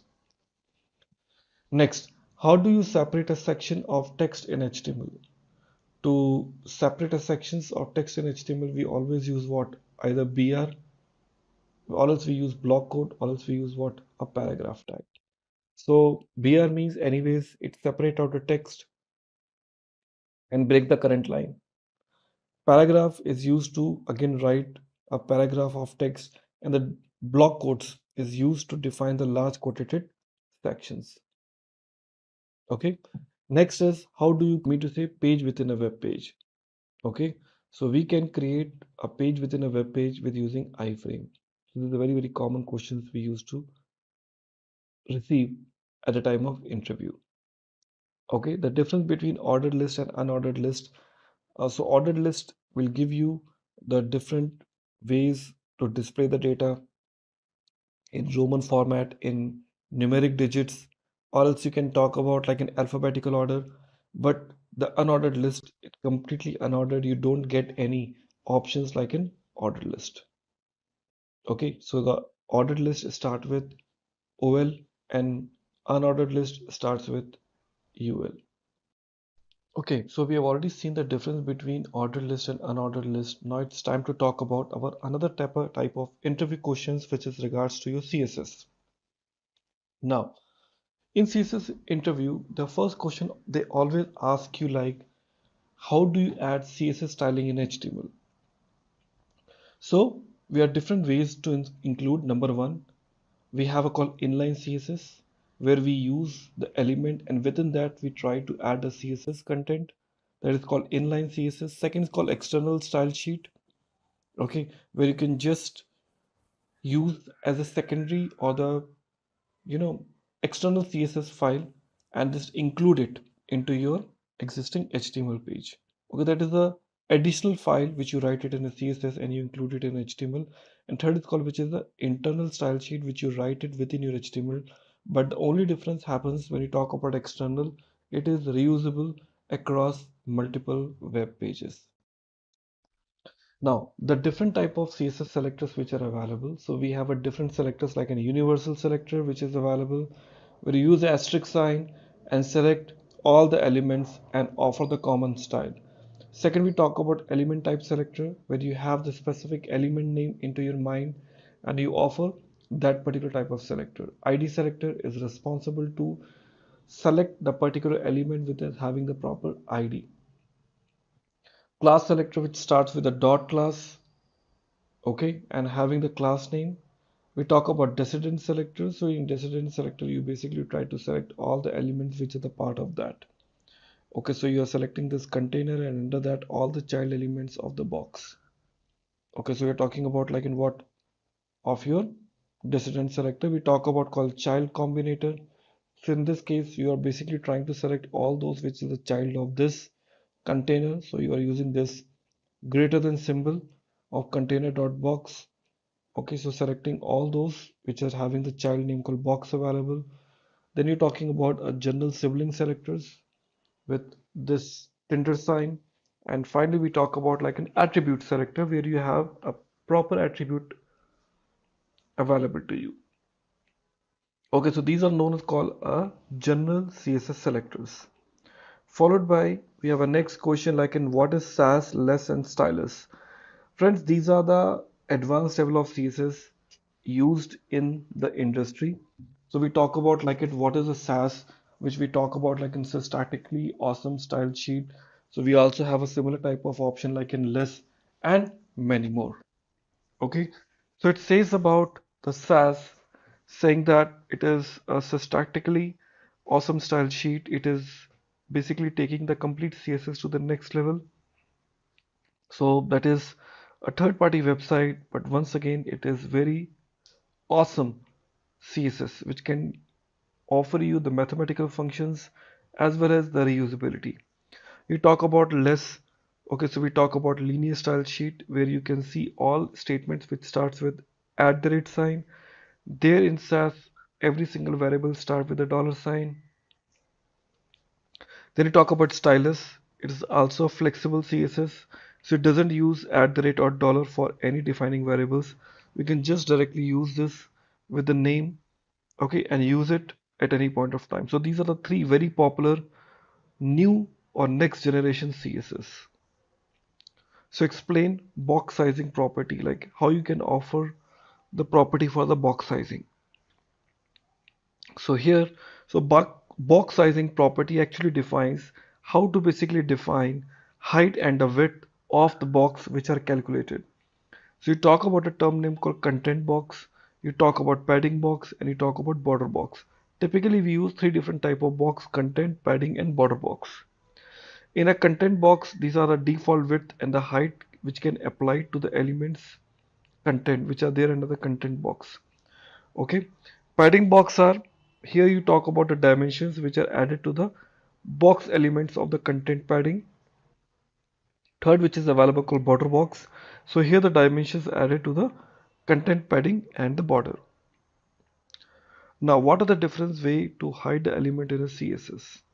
So we have a different way. Either we can use display none. That means whatever is there inside the DOM, it won't be visible to you. Second option is visibility hidden. That is another property through which you can eliminate the visibility. But the thing is like it is not visible to the user, but this element is added to the DOM and takes up the space. But in display none, it doesn't load in a DOM. So somewhere to when you want to talk about performance, display none is anytime better. And second called position absolute. So this can be made to the appear outside the screen. So three different options are available.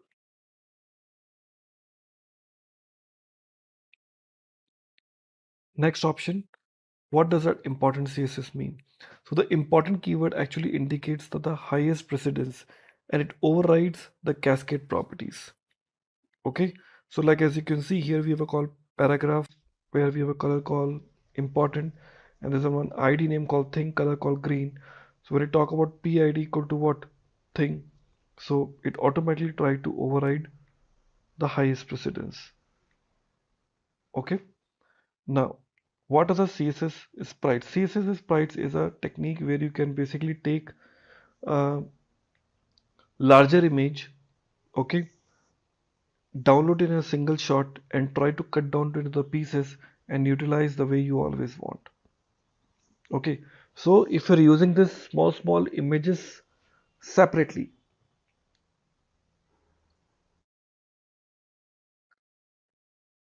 okay, so to load those images independently, you would be making multiple HTTP calls, which can be an overhead. So it is good to basically download this lengthy image in a single shot, clear, and utilize them as per your convenience within your application. So it is used to minimize the loading time of your web page by combining multiple smaller picture into the single image. Okay, that's what the CSS sprites are. So which properties used to underline and strike through and the overline text? So we have this option: text style, text type, text decoration, text transform. Okay, so the text decoration. So the text decoration is the one which will be helping you to achieve this. Consider this. Back in 1991, there was only one website in existence. Fast forward to today, there are over 1.8 billion websites on the internet. Web development has surely come a long way. It's not just about the numbers, it's about how it transformed our lives. From basic HTML pages, we now have dynamic web pages that power businesses, healthcare, and education. Plus, it made knowledge accessible to billions globally. With responsive design, we can browse seamlessly on any device. And when it comes to web development projects, they are the driving force behind innovation and progress, constantly pushing the boundaries and shaping the world as we know it. They provide the playground for creativity and practicality, making web development not just about the past and the present, but also about the future. So here we are with another video on top 10 web development projects for 2024. Whether you are a beginner, an intermediate level web development enthusiast, or an advanced level web developer, we have got you covered here. Hey everyone, and you are already watching Simplilearn. Before we start with the top 10 web development projects for 2024, remember to subscribe to our channel because we bring the best videos for you daily. Also hit the bell icon to never miss any updates from Simplilearn. Do you guys know that the average salary of a full stack developer in the United States goes around $97,000 per annum with additional cash benefit? Moving on to the top 10 web development projects, we have divided this video into 3 parts. The first part is for beginners. Moving on to the first project for beginners, we have a personal portfolio website for beginners. Creating a personal portfolio website is an excellent starting point. You must become familiar with fundamental web development technologies like HTML, CSS, and JavaScript. Learning part to create. You should start by learning HTML, CSS, and JavaScript through online tutorials and courses. The first step is to design your portfolio layout using HTML and CSS, focusing on responsive design principles. Add interactivity with JavaScript, such as creating a navigation menu or interactive sections. Practice by building and refining your portfolio over time. At the end, host your portfolio using GitHub Pages for free hosting or Netlify for additional features. Moving on to project number 2, we have a basic blog building. A basic blog is a great way to progress from the basics to more practical web development skills. You will need to expand your toolkit to include Node.js and Express.js for the backend. You should start by learning HTML, CSS, and JavaScript basics. Develop the front end of your blog using HTML and CSS. Then set up a server using Node.js and create RESTful routes with Express.js for your blog posts. Implement features like creating, editing, and deleting blog posts, and consider storing data in a JSON file or a simple database. To make your blog accessible to others, deploy it on platforms like Heroku or a similar hosting service. The next project we have for beginners is a to-do list app. A to-do list app is a simple yet effective project for beginners. It reinforces HTML, CSS, and JavaScript skills while introducing the concept of data persistence. Path to create this project is you should start studying HTML, CSS, and JavaScript fundamentals. Then design a simple to-do list interface with HTML and style it with CSS. Implement basic to-do list functionality with the help of JavaScript and use JavaScript to save and retrieve task data from local storage. This project helps solidify your understanding of user interfaces and basic data management. Moving on to intermediate projects, these projects are for people who possess a decent knowledge of HTML, CSS and JavaScript and know the basics of backend technologies. The first project we have in this category is an e-commerce website. Creating an e-commerce website is a challenging yet rewarding intermediate level project. This project introduces technologies like React.js, Node.js, Express.js, and of course MongoDB. Start by building the front end with React.js, crafting product pages, and implementing a shopping cart. Develop a RESTful API using Node.js and Express.js to handle user authentication and manage product data stored in a MongoDB database. Consider implementing features like user reviews, ratings, and order history to enhance the user experience. And then deploy your e-commerce site to a hosting platform like Heroku for public access. And if you want to master the art of MERN-stack web development, then Simplilearn's professional certificate program in full stack web development in collaboration with IIT Madras is surely the right option for you. With this program, you will learn concepts of data structures and algorithms, gain hands-on experience working on the front-end and back-end technologies to become a successful software developer. You'll also gain exposure to over 10 plus tools, frameworks, and 20 plus real-world projects via an immersive learning approach led by live virtual classes, access to integrated labs, master classes from IIT faculty, and job assist services to enhance your career prospects. For admission to this program, candidates should have a bachelor's degree with an average of 50% or higher marks, and candidates with more than 1 year of experience are preferred. So what are you waiting for? Check out the link mentioned in the description box for more details. Moving on to the next project, we have a weather application. The weather app project combines front-end development skills with API integration. You'll use HTML, CSS, JavaScript, and React.js to create a user-friendly weather application. The first step is to begin by designing an intuitive user interface for entering location information and displaying weather data. Utilize React.js to fetch and present weather information from a public weather API, for example, Open Weather Map. For an extra challenge, incorporate geolocation features to automatically detect and display the user's local weather conditions. The next project we have on our list is a social media dashboard. An intermediate level project, the social media dashboard introduces you to React.js and state management with Redux. Design a dashboard interface composed of React.js components that display social media metrics and analytics. Manage the application state with Redux to ensure a smooth user experience, mainly when dealing with real-time data updates. You can also integrate charting libraries or create custom graphs to visualize data trends. This project is ideal for those looking to deepen their knowledge of React.js and state management. The last intermediate level web development project we have is an online quiz platform. The online quiz platform is an intermediate level web development project that involves building a dynamic website where users can participate in quizzes on various topics. Design a user-friendly interface for registration, login, and quiz taking. Implement user authentication, RESTful API for quizzes, and secure database storage. Allow users to select quizzes by topic and difficulty. Deploy the platform on a hosting service for user engagement. These are the projects you should consider creating and adding to your resume if you are an intermediate level web developer to make your resume stand out of the crowd. Moving on to advanced level projects. Talking about the advanced level web development projects, for advanced level web development projects, you should master both front-end and back-end skills. The first project we have in this category is a real-time chat application. An advanced project, the real-time chat application dives into real-time communication and WebSocket technology. Design a user-friendly chat interface with React.js components and create a WebSocket server using Node.js and Socket.io to enable real-time messaging. Implement user authentication and private messaging feature for a complete chat experience. Hosting this project may require more advanced server deployment techniques. The next project we have in this category is a content management system.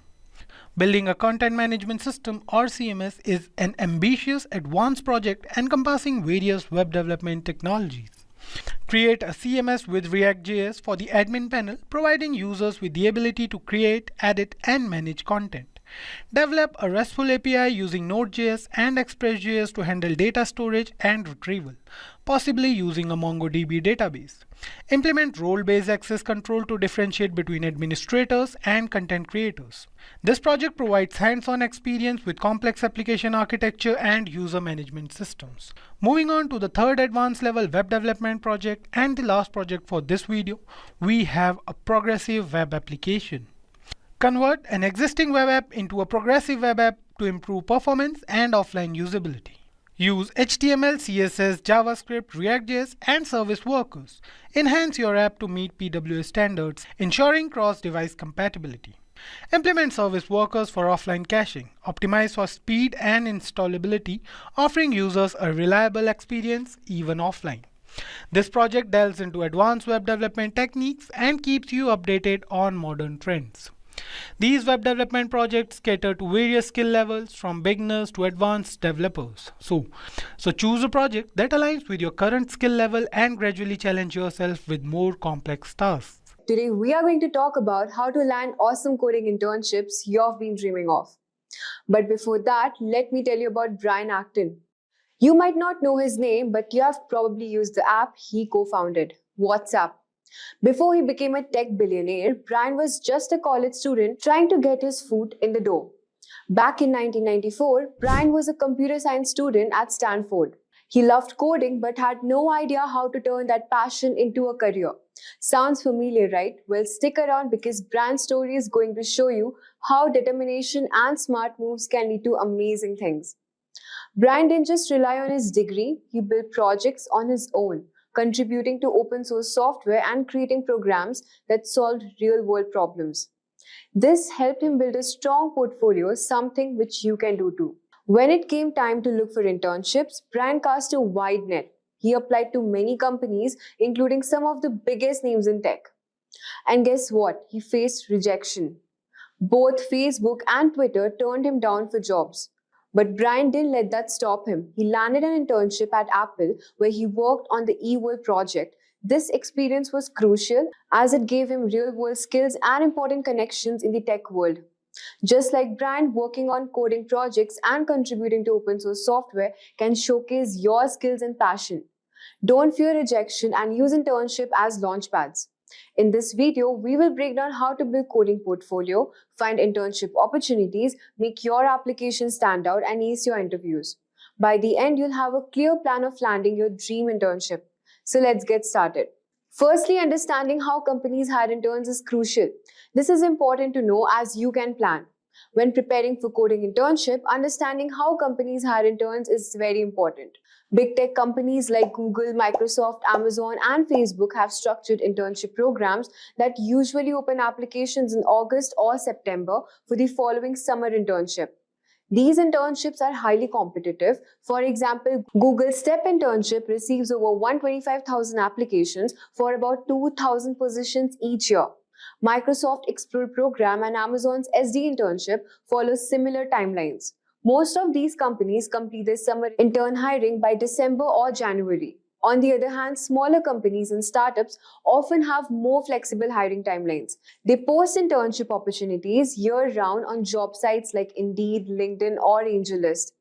These companies typically start looking for summer interns in January or February. Some might even hire interns just a month or two before the internship starts.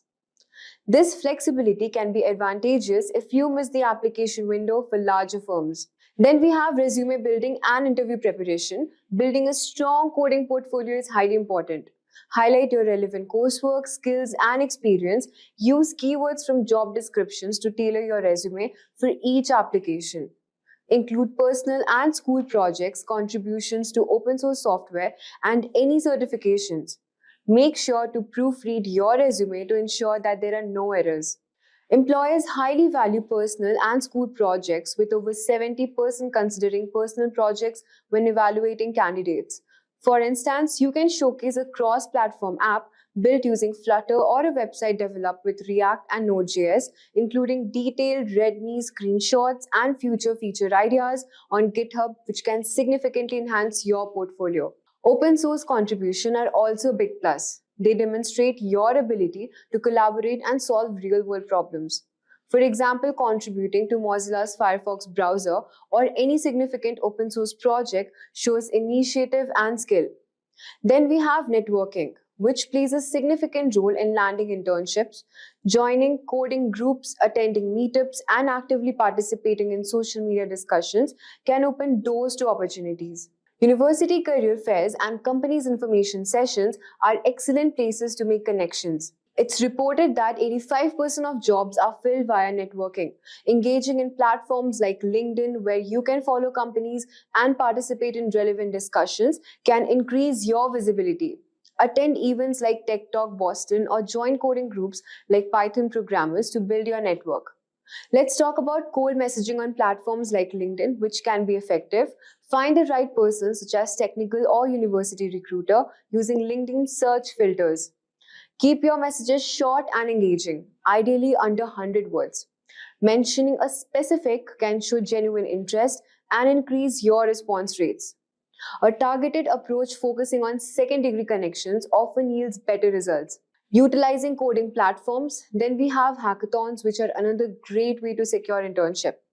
These events usually last for around 24 to 48 hours, which are intense but rewarding. Major hackathons like PenApps and Hack MIT attract many participants and company sponsors. Offering a fantastic networking opportunity, approximately 86% of hackathon participants say the experience helped them in job interviews. Participating in these events can also lead to direct job offers from company recruiters who attend. Finally, when preparing for coding internship, utilizing coding platforms like LeetCode, HackerRank, and GitHub can be incredibly beneficial. For interview preparation, practice common coding challenges and questions. Additionally, review the basics of the programming languages and technologies listed in the job description. Behavioral interview questions are also common, so prepare to discuss your past experiences, how to work in teams, and how you handle challenges. Use the STAR method, which is situation, task, action, result, to structure your answers effectively. HackerRank offers skill certification in languages such as Python, Java, SQL, aim to complete the problem-solving intermediate certificate, targeting a top 10% score to stand out of potential employers. GitHub is crucial for showcasing your work. Maintaining a consistent commit history with at least 3 code push-ups per week demonstrate your ongoing dedication and involvement in coding projects. These platforms not only help you build and display your skills, but also prepare you for technical challenges of coding internships. At last, let's discuss some of the best platforms for finding internship, which includes LinkedIn, which is great for networking and job listings. Indeed, extensive listings for internship in various fields. Then we have Glassdoor, which offers companies reviews and salary information, along with job postings. Next on the list is AngelList, which is ideal for finding internship at startups. Internships.com is a dedicated platform for internship listings, and Simply Hired aggregates listings from multiple sources. Remember, getting an internship takes time and effort. It's common to apply to 20 or more places securing an internship. Many successful candidates attend multiple hackathons and spend months working on their projects. The key is persistence. Build impressive projects, expand your professional network, and continuously improve your coding skills. With dedication and the right approach, you can find a great internship opportunity. So that was all for this video. If you found it informative, like, share, and subscribe. And if you have any questions, you can leave them in the comment section below. We will be learning about the Google Summer of Code, or also known as the GSoc Roadmap for 2025.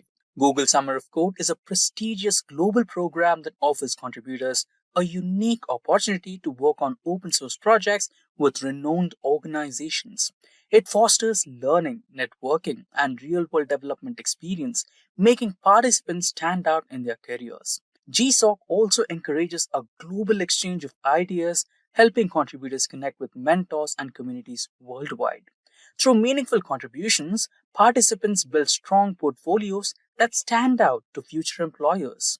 Moreover, the program nurtures a sense of community, teamwork, and satisfaction of giving back to the open source ecosystem. This tutorial is not only about the Google Summer of Code roadmap, it is also about acing the GSoc 2025. We will start with the understanding of what exactly is GSoc and why should you enroll in it. Following that, we will have a detailed timeline of GSoc and how to prepare if you want to crack in. Freshers are often prone to lack of confidence. which ends up as their Achilles heel. We will focus on ensuring that you are prepared for what's heading your way and succeed in your endeavor. Last but not least, tips and tricks for GSoc 2025. Sometimes a few tips and tricks under your sleeve are prone to the heartbeat of professional success. Our tips and tricks section is where we scout the intangible qualities that transform your careers from ordinary to extraordinary. So, buckle up. That said, if these are the type of videos you'd like to watch, then hit that like and subscribe buttons and the bell icon to get notified. So, what is GSoc? So GSoc, or the Google Summer of Code, is a global program organized by Google to encourage students and new contributors to engage with open source development. It provides an excellent platform for participants to learn, contribute to real-world software projects, and gain hands-on experience working with established open source organizations. GSoc was launched in the year 2005 by Google to strengthen the open source ecosystem and encourage contributors from students worldwide. Over the years, it evolved into a global initiative with thousands of contributors and organizations participating annually. Each year, organizations from various domains like machine learning, web development, cybersecurity, and much more submit project ideas for GSoc. Students with relevant technological backgrounds apply to GSoc, proposing how they would tackle specific projects. This allows participants to work on projects that match their skills, providing an ideal platform for growth. Participants engage with real-world software development practices such as version control system, collaboration, and agile workflows. GSoc offers similar experience to internships where participants can work under mentors and deliver tangible results. So why exactly should I participate in GSoc is our next question. GSoc offers an attractive opportunity for contributors to work in real-world projects, earns competitive stipends, and gain valuable open source experience. So there are much more like this, so let's start with these on the screen. No criteria, no cutoff, various diversities, lot of categories to work in, big opportunities. You can build your own portfolio and gain a lot of experience in real-world scenarios. So let's get started with each one of these. Firstly, no criteria. GSoc is open to all contributors who meet the age requirement without focusing on specific academic qualifications or certifications. The program values skills and commitment, making it an inclusive opportunity for anyone passionate about open source. The second one is no cutoffs or mandatory degrees. Unlike many traditional programs, GSoc does not require you to meet CGPA or GPA cutoffs or hold specific degrees. It provides a level playing field for contributors from diverse backgrounds to showcase their abilities. Now, the third one is about diverse organizations and projects. Each year, hundreds of renowned companies participate in GSoc, offering challenging and innovative projects. These organizations also provide competitive stipends, making the program both rewarding and motivating.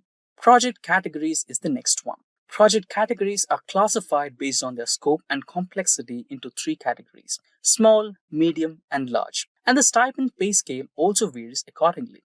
So, if you are working at small projects, then you can expect pay grades from $500 to $700. If you are working with medium range projects, then you can expect a stipend ranging from $1,000 to $1,500. And if you're working with large scale projects, then you can expect at least $3,000 or more than that. This categorization ensures that the contributors are fairly compensated for their efforts. Now, proceeding ahead, exceptional learning opportunity. GSoc offers unparalleled exposure to real-world coding practices, collaboration with experienced mentors, and the chance to contribute to impactful open source software. Proceeding ahead, we have the sixth one, which is about build a dominant portfolio. By participating in GSoc, you gain the experience and credibility to stand out in the competitive job markets. Your contributions become a testament to your skills and dedication, helping you build a standout portfolio. Proceeding ahead is the seventh and most important reasons of all, which is about a brilliant experience. The journey through GSoc is transformative, equipping participants with technical expertise, problem-solving skills, and a network of open source enthusiasts. It's more than a program. It's an experience that shapes your career and growth. Now, let's proceed with how to participate in GSoc and important timelines to focus on. Participating in GSoc involves selecting an open source organization, preparing a project proposal, and collaborating with mentors if selected. So we will be discussing all these three stages in a while. So for now, let's get started with timeline. Start by exploring a list of participating organizations in GSoc website. Identify their projects that match your skills and communicate with mentors to refine your ideas. Submitting a strong proposal is the key to showcasing your ability to contribute effectively. Now, the important timelines to focus on, which are the announcement of organizations, proposal submission, and selection. Now, let's understand each one of these in a bit more detail, which is the first one, which happens to be announcement of organizations. So, this particular stage happens in the end of February or last week of February. Google releases the list of participating organizations by the end of February. This is the time to research each organization, understand their goals, and review their project ideas. Reaching out to the mentors during this phase can help clarify expectations and refine your approach. Now, the next stage, which is about the proposal submission, and this happens in between March to April. The proposal submission phase begins in the March and typically lasts for a month. During this time, you must draft and submit a detailed proposal outlining your project plan, deliverables, and timeline. Make sure to highlight your skills, past experience, and how you will achieve the project goals. And now, the last stage, which is about the announcement of contributors, which happens around the early May. Selected contributors are announced in early May. If you are chosen, you will be paired with a mentor and start preparing for the coding phase. This includes setting up your development environment, finalizing project goals, and scheduling regular mentor check-ins. Now, let's jump into the preparation or roadmap phase. So, the roadmap, or also known as the preparation phase of GSoc, is as follows. Preparation for GSoc requires self-driven learning and a proactive mindset. Focus on improving your coding skills and understanding open source contributions. Mentors guide you, but GSoc is not a hand-holding program. Candidates are expected to work independently. Ensure you have a strong foundation in programming, version control, which is about Git and GitHub, and documenting to effectively contribute to projects. Now, let's start with some popular programming languages. While GSoc projects are across various domains, some programming languages are most commonly used. Having a solid understanding of these languages can increase your chances of matching project requirements. So, the following are the programs: Python, Java, Ruby, JavaScript, PHP. Python is widely used for web development, data analysis, and machine learning projects. Java is the backend development enterprise-level applications. Ruby is popular for web frameworks like Ruby on Rails, which is often used in community-driven projects. Next is JavaScript, which is essential for web development, both front-end and back-end. And lastly, we have PHP, which is very frequently used in content management systems, which is also known as CMS, and web applications. Familiarity with these programming languages will help you adapt to various projects across different organizations. If you are new to coding, you can still participate in GSoc by focusing on smaller projects that require basic programming knowledge. Many open source organizations welcome beginners who are enthusiastic and willing to learn. Start with the basics of these beginner-friendly languages like C, C++, C#, and Perl, PHP, right?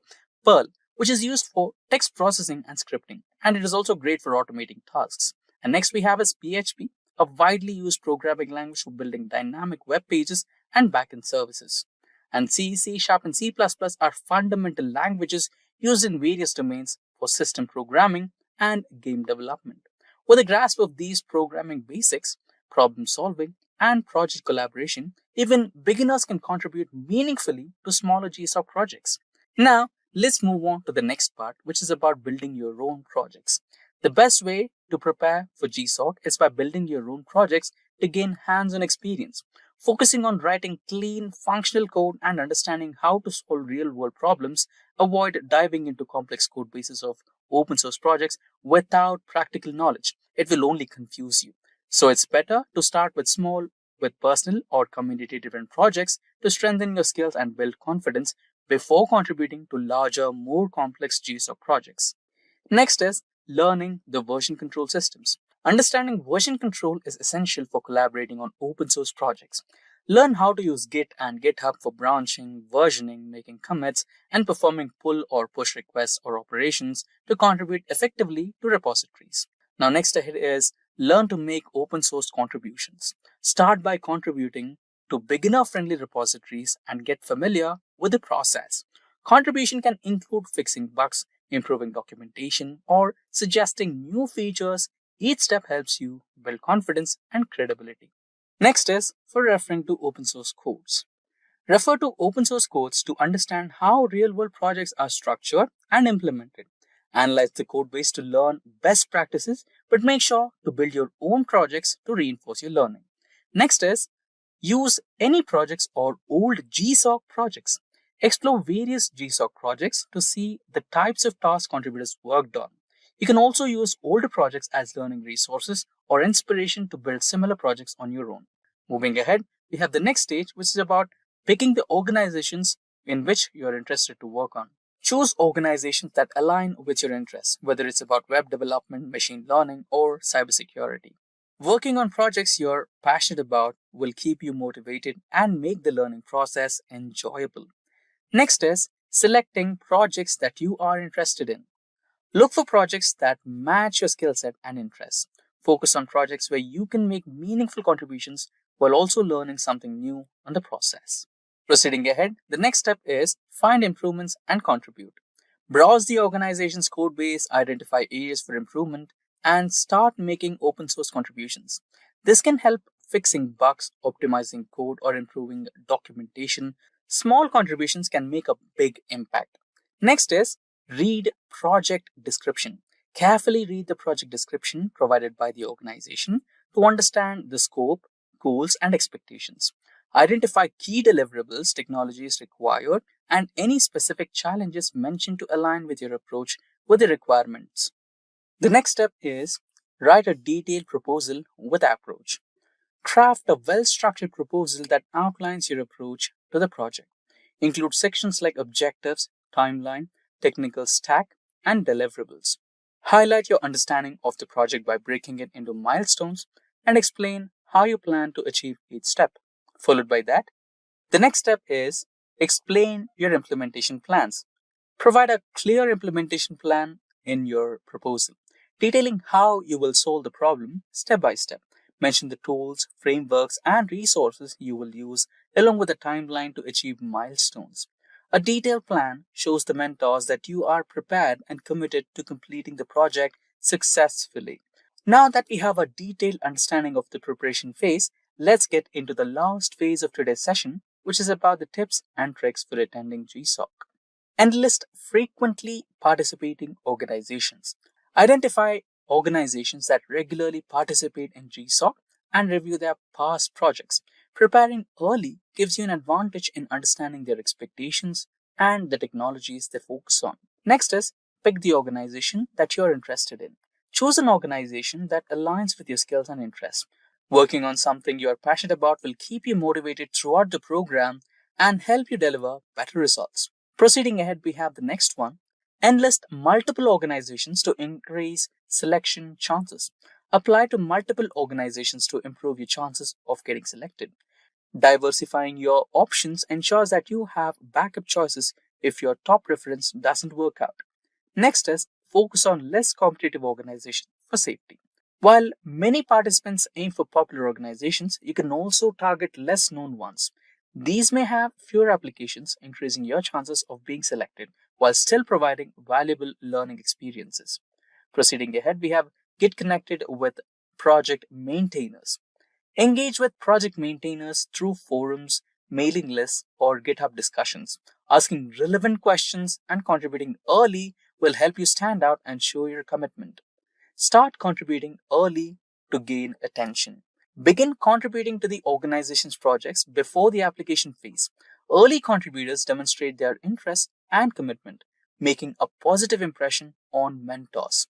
Next is maintain meaningful contact with maintainers. Keep in touch with your project maintainers through meaningful conversations.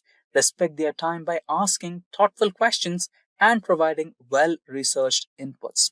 Moving ahead, we have to respect their time. Maintainers and mentors are often busy professionals. Be concise and respectful in your communication, making sure to value their time and their efforts. Lastly, make impactful contributions with mentor support. Focus on providing quality contributions rather than quantity. With the help of mentors, work on impactful fixes and features that add significant value to the project. Show initiative and a willingness to learn while contributing effectively. Lastly, to strengthen your proposal and make a lasting impression, we have included a selection of reference proposal links in the description. These examples will guide you in crafting a comprehensive and well-structured proposal, helping you effectively showcase your project approach and increase your chances of success. Imagine sending out dozens of resumes and hearing nothing back. Frustrating, right? Did you know that over 75% of resumes are rejected before they even reach a human? Well, there's a hidden gatekeeper in the hiring process that might be stopping you: the ATS, or Applicant Tracking System. Hello everyone, and welcome to another informative video from Simplilearn, where in today's video, I will show you how to create a resume that not only clears the ATS, but also grabs the attention of hiring managers. Plus, I'll share you how ChatGPT can be your secret weapon in this process. First things first, let's talk about the ATS. Imagine a gatekeeper standing between you and your dream job. The gatekeeper is the ATS, which is a software that scans resumes to decide whether they move forward or get rejected. Companies use ATS to filter through hundreds of applications quickly. It's programmed to look for specific keywords, skills, and formats. If your resume doesn't include these or isn't formatted correctly, it might not even reach the recruiter's desk. For example, let's say you're applying for a job as a digital marketer. The job description mentions keywords like SEO, Google Analytics, and content marketing. Now, if these keywords aren't on your resume, the ATS might think you are not a good fit, even if you are a perfect fit for the job. But don't worry, I'm here to help you fix that. Let's break down how to create an ATS-friendly resume step by step. So the first step is to start with your contact information. So your contact information is the easiest part of your resume, but it's also the most important. So it's how recruiters can reach you, so make sure it's clear and professional. So here is a list of what to include. First is your full name, then comes the place you belong to or the location. Then there's a professional email address. Make sure you don't add any fun or quirky email addresses. Then comes your phone number, and it's highly recommended that you add your LinkedIn profile and a portfolio link if relevant. So here is an example. First there's the name Jane Smith, and after that there's the location, the email address, phone number, the LinkedIn handle, and portfolio link. So skip adding your full address, just your city and state is enough, because recruiters nowadays don't need your street address anymore as everything is online. Now the second step is to write a powerful professional summary. So this section helps recruiters understand who you are, what you bring to the table, and why you are a great fit for the role, all within a few seconds. So it's your chance to make a strong first impression before they dive into the details of your experience. For ATS systems, it's also an opportunity to include relevant keywords that align with job description. So here's how you should write. First, start with your experience. Begin with a brief mention of your years of experience and your professional identity. For example, results-driven digital marketing specialist with 5+ years of experience and so on. Then highlight your key skills. Mention the most relevant skills that align with the job you're applying for. Tailor this to the role by referencing the job description. For example, if you're applying for a role of a digital marketer, skills like SEO, content strategy, or PPC campaigns might stand out. After that, include a big achievement. Make sure you add a notable accomplishment that demonstrates your impact. For example, you could add something like increased website traffic by 40% in 1 year, etc. And finally, keep it short and tailored. So limit your summary to 3 to 4 sentences and adjust it for each job application to ensure its relevance. So for example, if you're a digital marketing expert, your professional summary could be something like this. Results-driven digital marketing specialist with 5+ years of experience in SEO, content strategy, and PPC campaigns. Increased website traffic by 40% in 1 year through innovative strategies and analytics. Proficient in tools like Google Analytics, SEMrush, and HubSpot with a proven ability to boost online engagements and ROI. Now, the best part is that you can leverage AI tools to help you out with these tasks. So, for example, you could use ChatGPT to help you draft this. So here's a prompt you can use. Write a professional summary for a digital marketer with 5+ years of experience highlighting the achievements in SEO and PPC campaigns. So as you can see, ChatGPT provided a summary in less than a minute. So if the initial draft feels too generic or if you're not satisfied, you can refine it by giving more context and more prompts. Now the next step is to identify and use keywords. Now here's where the magic happens. Keywords are like secret codes that the ATS is looking for. These are specific words or phrases that describe the skills, tools, and qualifications mentioned in the job description. So this is how you can find keywords with the help of ChatGPT. First, you just have to copy-paste the job description into ChatGPT and then give a prompt like, can you identify the top 10 keywords and skills from this job description for a project manager role? So as you can see, ChatGPT has provided you with keywords. So for example, if the job description mentions agile methodologies, stakeholder management, and risk assessment, these are your keywords. Now that you have found the keywords, how to use them or where to use them?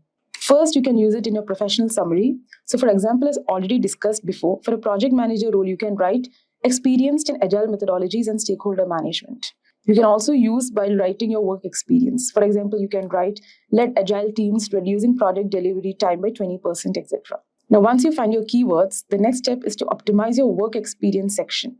So your work experience section should tell a story about your achievements, not just your job responsibilities. So while listing your work experience, the general rule is to use reverse chronological order.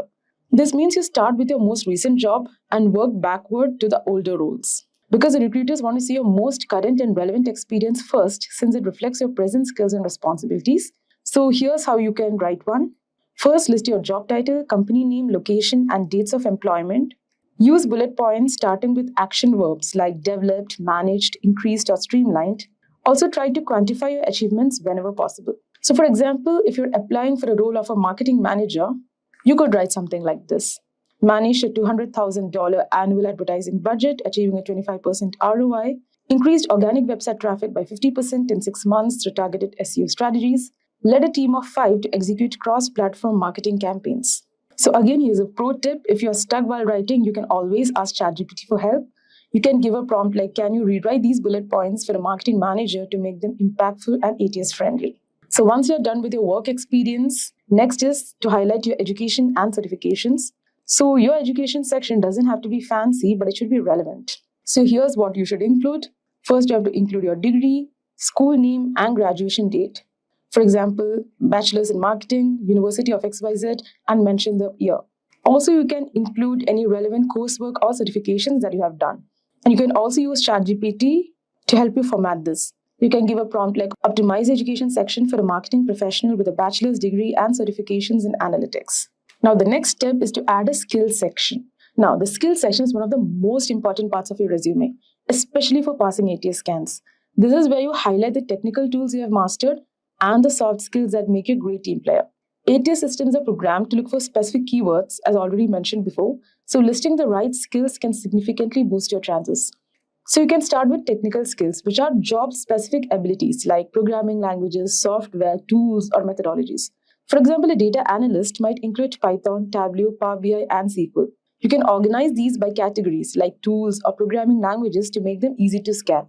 Next, you can add soft skills that demonstrate your interpersonal abilities, such as problem solving, communication, or teamwork. These skills show how you approach challenges and work with others. So tailor your skills to match the job description. For example, if a role emphasizes data visualization or statistical modeling, make sure these are included if you have experience with them. For example, ChatGPT can help you extract keywords from the job description to refine your skills section. We had already mentioned this while we discussed about identifying and finding keywords. Also focus on relevant and concise keywords. Only include skills that you genuinely possess, as they will definitely test it during interviews. Now, the 7th step is to include your projects and volunteer works. Now, projects and volunteer work are excellent ways to showcase your skills and experiences beyond traditional job roles. They're especially valuable if you're early in your career, transitioning fields, or want to highlight unique accomplishments. So while listing your projects, choose the ones that are relevant to the job you're applying for. Highlight the technologies, tools, or methodologies you used and describe the outcome or impact of your work. This shows not just what you did, but how it made a difference. So for example, if this is your project, Customer Relationship Management System, this is what you can write. Designed and implemented a CRM platform using Python and Django. automating customer data tracking, and improving sales team efficiency by 30%. Integrated analytics dashboard to monitor customer interactions, leading to a 15% increase in client retention. So this example shows technical skills like Python, Django, and clear results like improved sales efficiency and higher client retention. It also highlights the tools used and the impact, making it a great addition to a developer's resume. And for volunteer work, focus on activities that demonstrate leadership, collaboration, or problem solving. So even if the volunteer work isn't directly related to your career, it can highlight transferable skills and your commitment to making an impact. Now, next comes the most basic but the most important step, which is perfect your resume formatting. Now, the best resumes are clean and easy to understand, and ATS systems struggle with fancy designs, so keep it as simple as possible. So here are some formatting tips. First, use fonts like Arial, Calibri, or Times New Roman. Keep the size limit to 10 to 12. And try to avoid tables, headers, and graphics because it will be hard for ATS to scan. And finally, save it in PDF format unless the job description says otherwise. Again, you have a pro tip here. Use white space to make your resume easy on the eyes and stick to one page if possible. And finally, tailor your resume for every job. Gone are the days of general resumes. Tailoring your resume for each job is essential to showcase how your skills and achievements align with the specific role. So start by analyzing the job description, highlighting the key skills and responsibilities, and matching them with your experience. You can use ChatGPT to streamline this process by asking, so here's my resume and a job description for a project manager role. How can I better align my resume with this position? So this approach not only helps you pass ATS filters, but also makes your resume more relevant and appealing to recruiters. Hello everyone and welcome to today's video on top 20 front-end developer interview questions at Simplilearn. These are the questions that every developer should know. So whether you are preparing for front-end job interview or just looking to sharpen up your skills, this video will guide you through practical, real-world questions covering from JavaScript fundamental to React and front-end frameworks, and also about HTML and CSS. So guys, watch this video till the end. So let's start with our first question. And our first question is, how would you remove duplicate values from an array in JavaScript? Suppose you have an array ARR in which you have elements like 1, 2, 3, 4, 2, 3, 5, 6, 7, 5. Now, you can pause the video and think about it. So basically, what we are going to do, we are going to create a unique array. Okay, so let us give it name as unique AR, and the next thing is we are going to be using the spread operator to copy all those elements, plus after that we are basically using set to store unique values, and through which we can spread them back to the array. So if you want to remove duplicates, so you have to use set. Now let us discuss our question number 2. So our next question is, explain the difference between this and this in JavaScript. So guys, you can see all over here, here we have 2 equal sign, here we have 3 equal signs. So basically, if we talk about this, okay, this double equal to sign checks only value, okay, like 5 equals to 5 or not. So it's going to return true or false. Whether if we talk about this, this is checking both value and type. Suppose, for example, if I say 5 equal 5, so this is going to be true. Now, if I say 5, okay, so this will be false.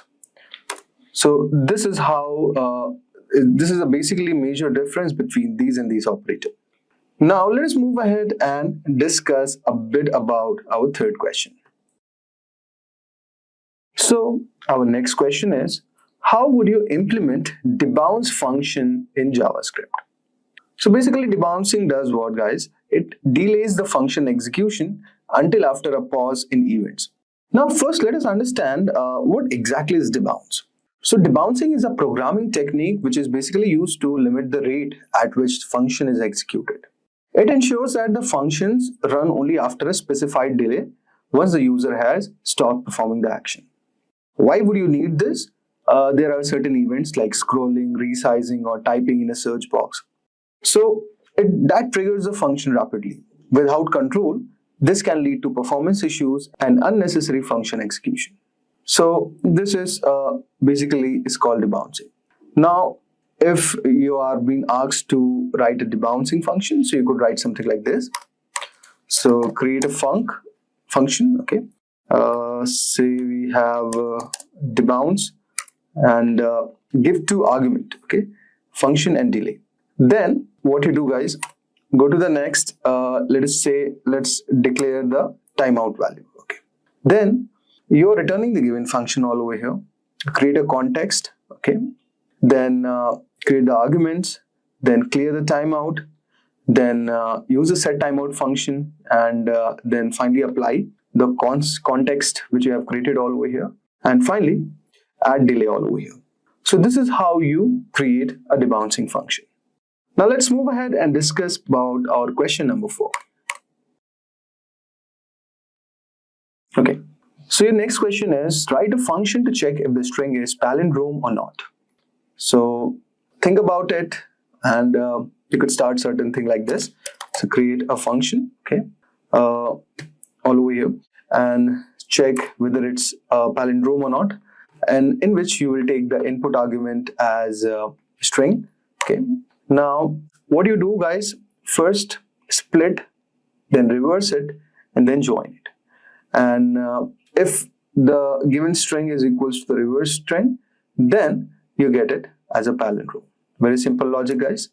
So you can follow along. Basically, we reverse the string and then it compared to the original one. So that's the logic. Let us move ahead with our question number 5. So our next question is, how would you deep clone an object in JavaScript? So if you want to perform deep cloning, okay, so you can use JSON.parse, but this method does not support functions or undefined. So this is how you can implement it. So what you do, guys, suppose you are creating a deep clone. So const deep clone, and after this use the parser, okay. So let's say JSON.parse,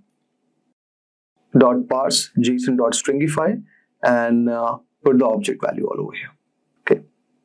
So this method actually is not supporting functions or undefined. That's a one thing you need to remember. So this is one of the solution for this. So you can deep clone with this method. Now let us move ahead and discuss about our next question. Now our next question is something like this. What is the difference between null and undefined in JavaScript? So if we talk about null, it explicitly assigned absence of value, okay.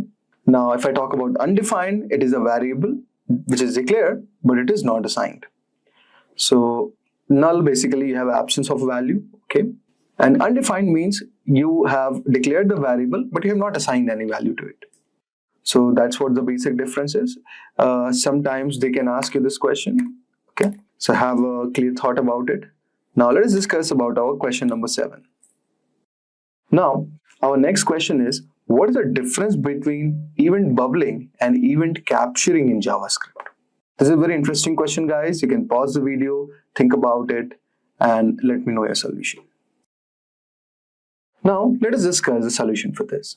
Suppose when an event occurs on an element inside a nested structure, it does not directly trigger the event listener on that element, but it basically follows a specific event propagation model in JavaScript. What is the event propagation phases, guys?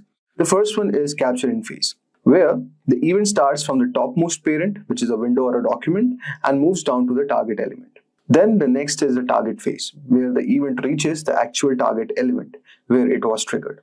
And third is the bubbling phase or propagating up, when the event starts bubbling up from the target element back to the root, like to the window or document. So if we talk about event bubbling, event that travels from the target element upwards to its parent element, this is called basically event bubbling. And if multiple elements have event listeners, the innermost element's event triggers first, then it moves outward.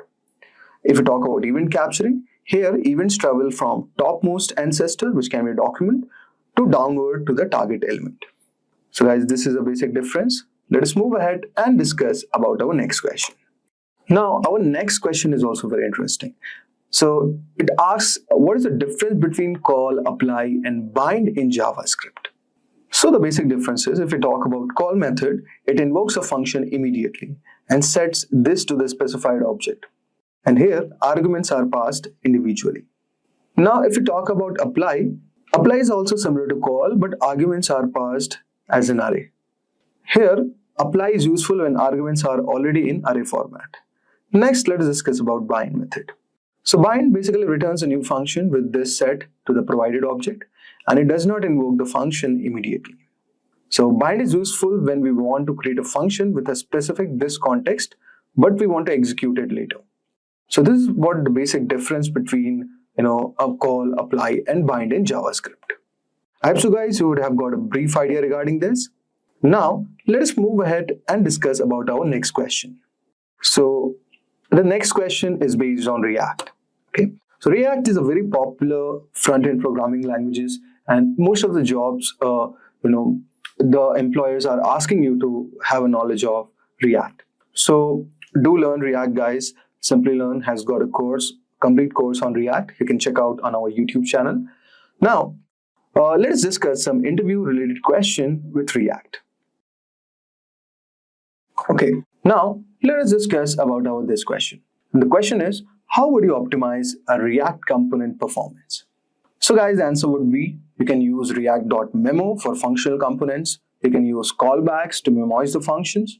You can use useMemo to memorize the calculations. And the most important thing is that you have to avoid any unnecessary state updates. Now, let us discuss about our next question. Now, the next question is, what are hooks in React and why are they useful? So, hooks like useState, useEffect, useRef, these allow the functional components to manage state and lifecycle behavior without needing the class components. So whenever you are thinking about updating the state and all, hooks are very, very much important in respect to the functional components which you are creating for your application. So guys, this is the reason. Now, let us discuss about our next question. Our next question is, what is the difference between useEffect, okay, and this is the given callback, and this useEffect, and you are putting a dependency array. Now, if we talk about this, guys, so the answer for the same question would be that if we talk about this, guys, then this means that it runs on mount. But if we talk about dependency, so it runs when the dependency changes, okay. So this is the side effect caused by the useEffect hook.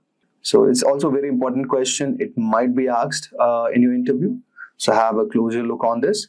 So our next question is, how would you prevent re-rendering of a child component in React?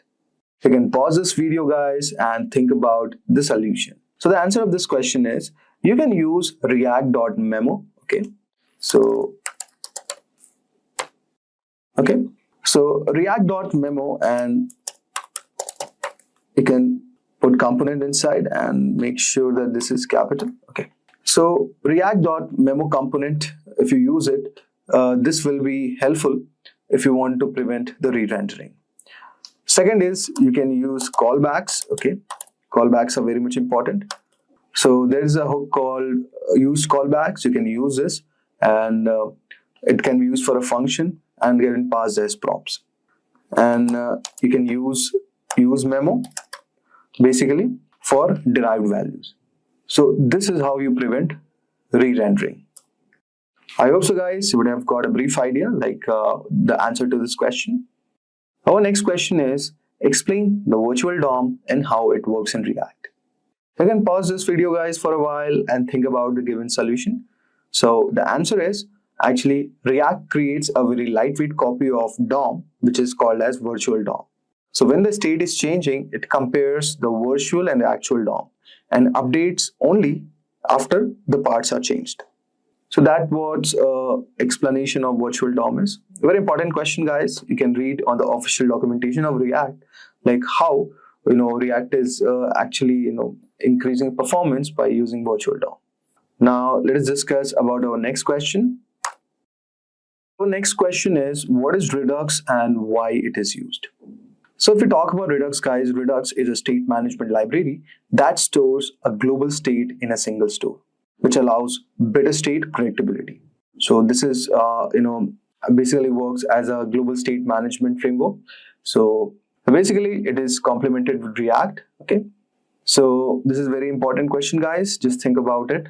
They can ask you about Redux. Okay, now let us move ahead and discuss some of the CSS and the HTML type questions. Now if we discuss about our question number 15, this is a practical problem.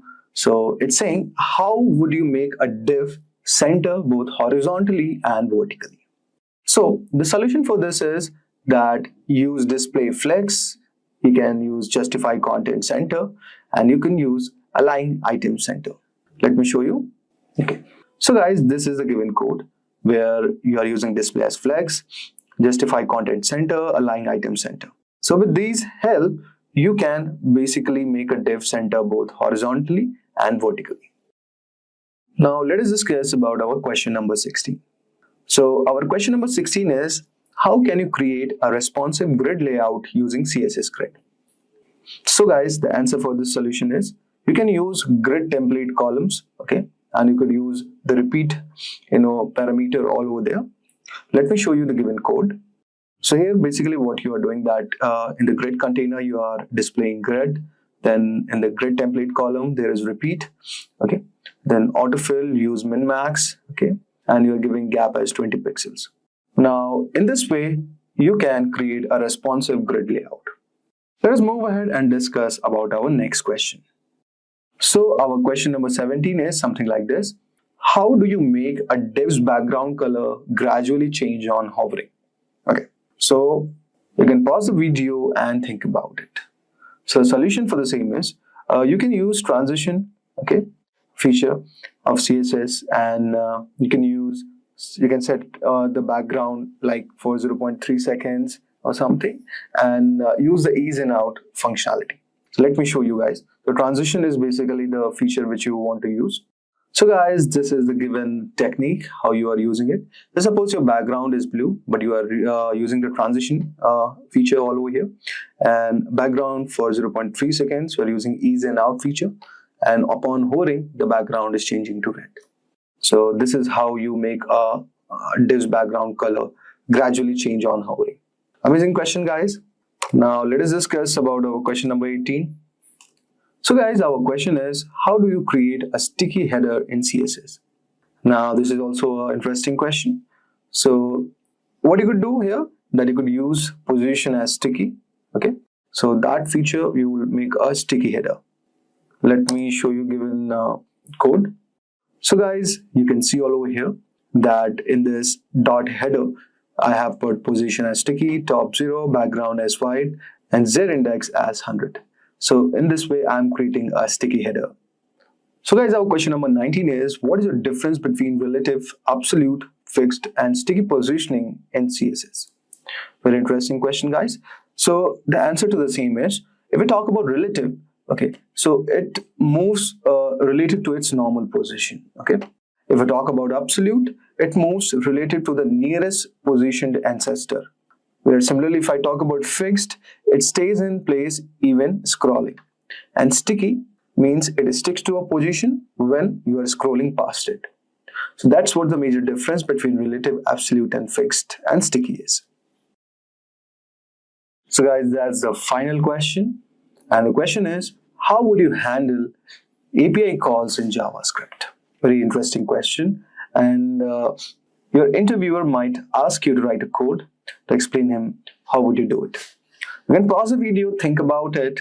You can write a function through which you can handle API calls. So here's a solution for the same. So guys, as you can see all over here, so I have written a async function. Let's say we are fetching a data. Now we have created try and catch block for exception handling. And here let us have a response variable, and we are awaiting. And basically we are fetching the data from this given URL. Then it is waiting for a response.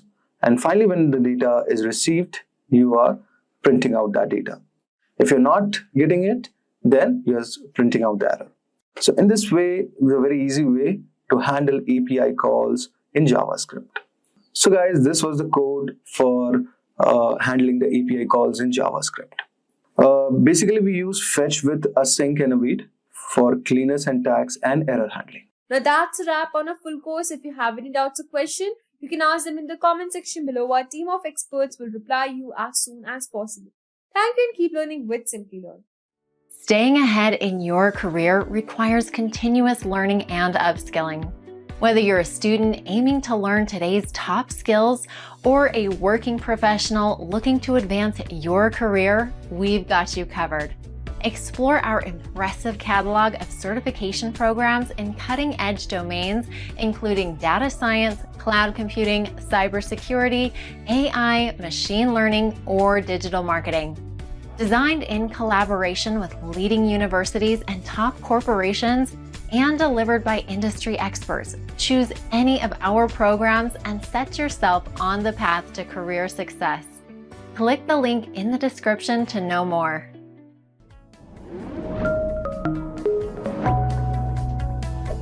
Hi there, if you like this video, subscribe to the Simplilearn YouTube channel and click here to watch similar videos. To nerd up and get certified, click here.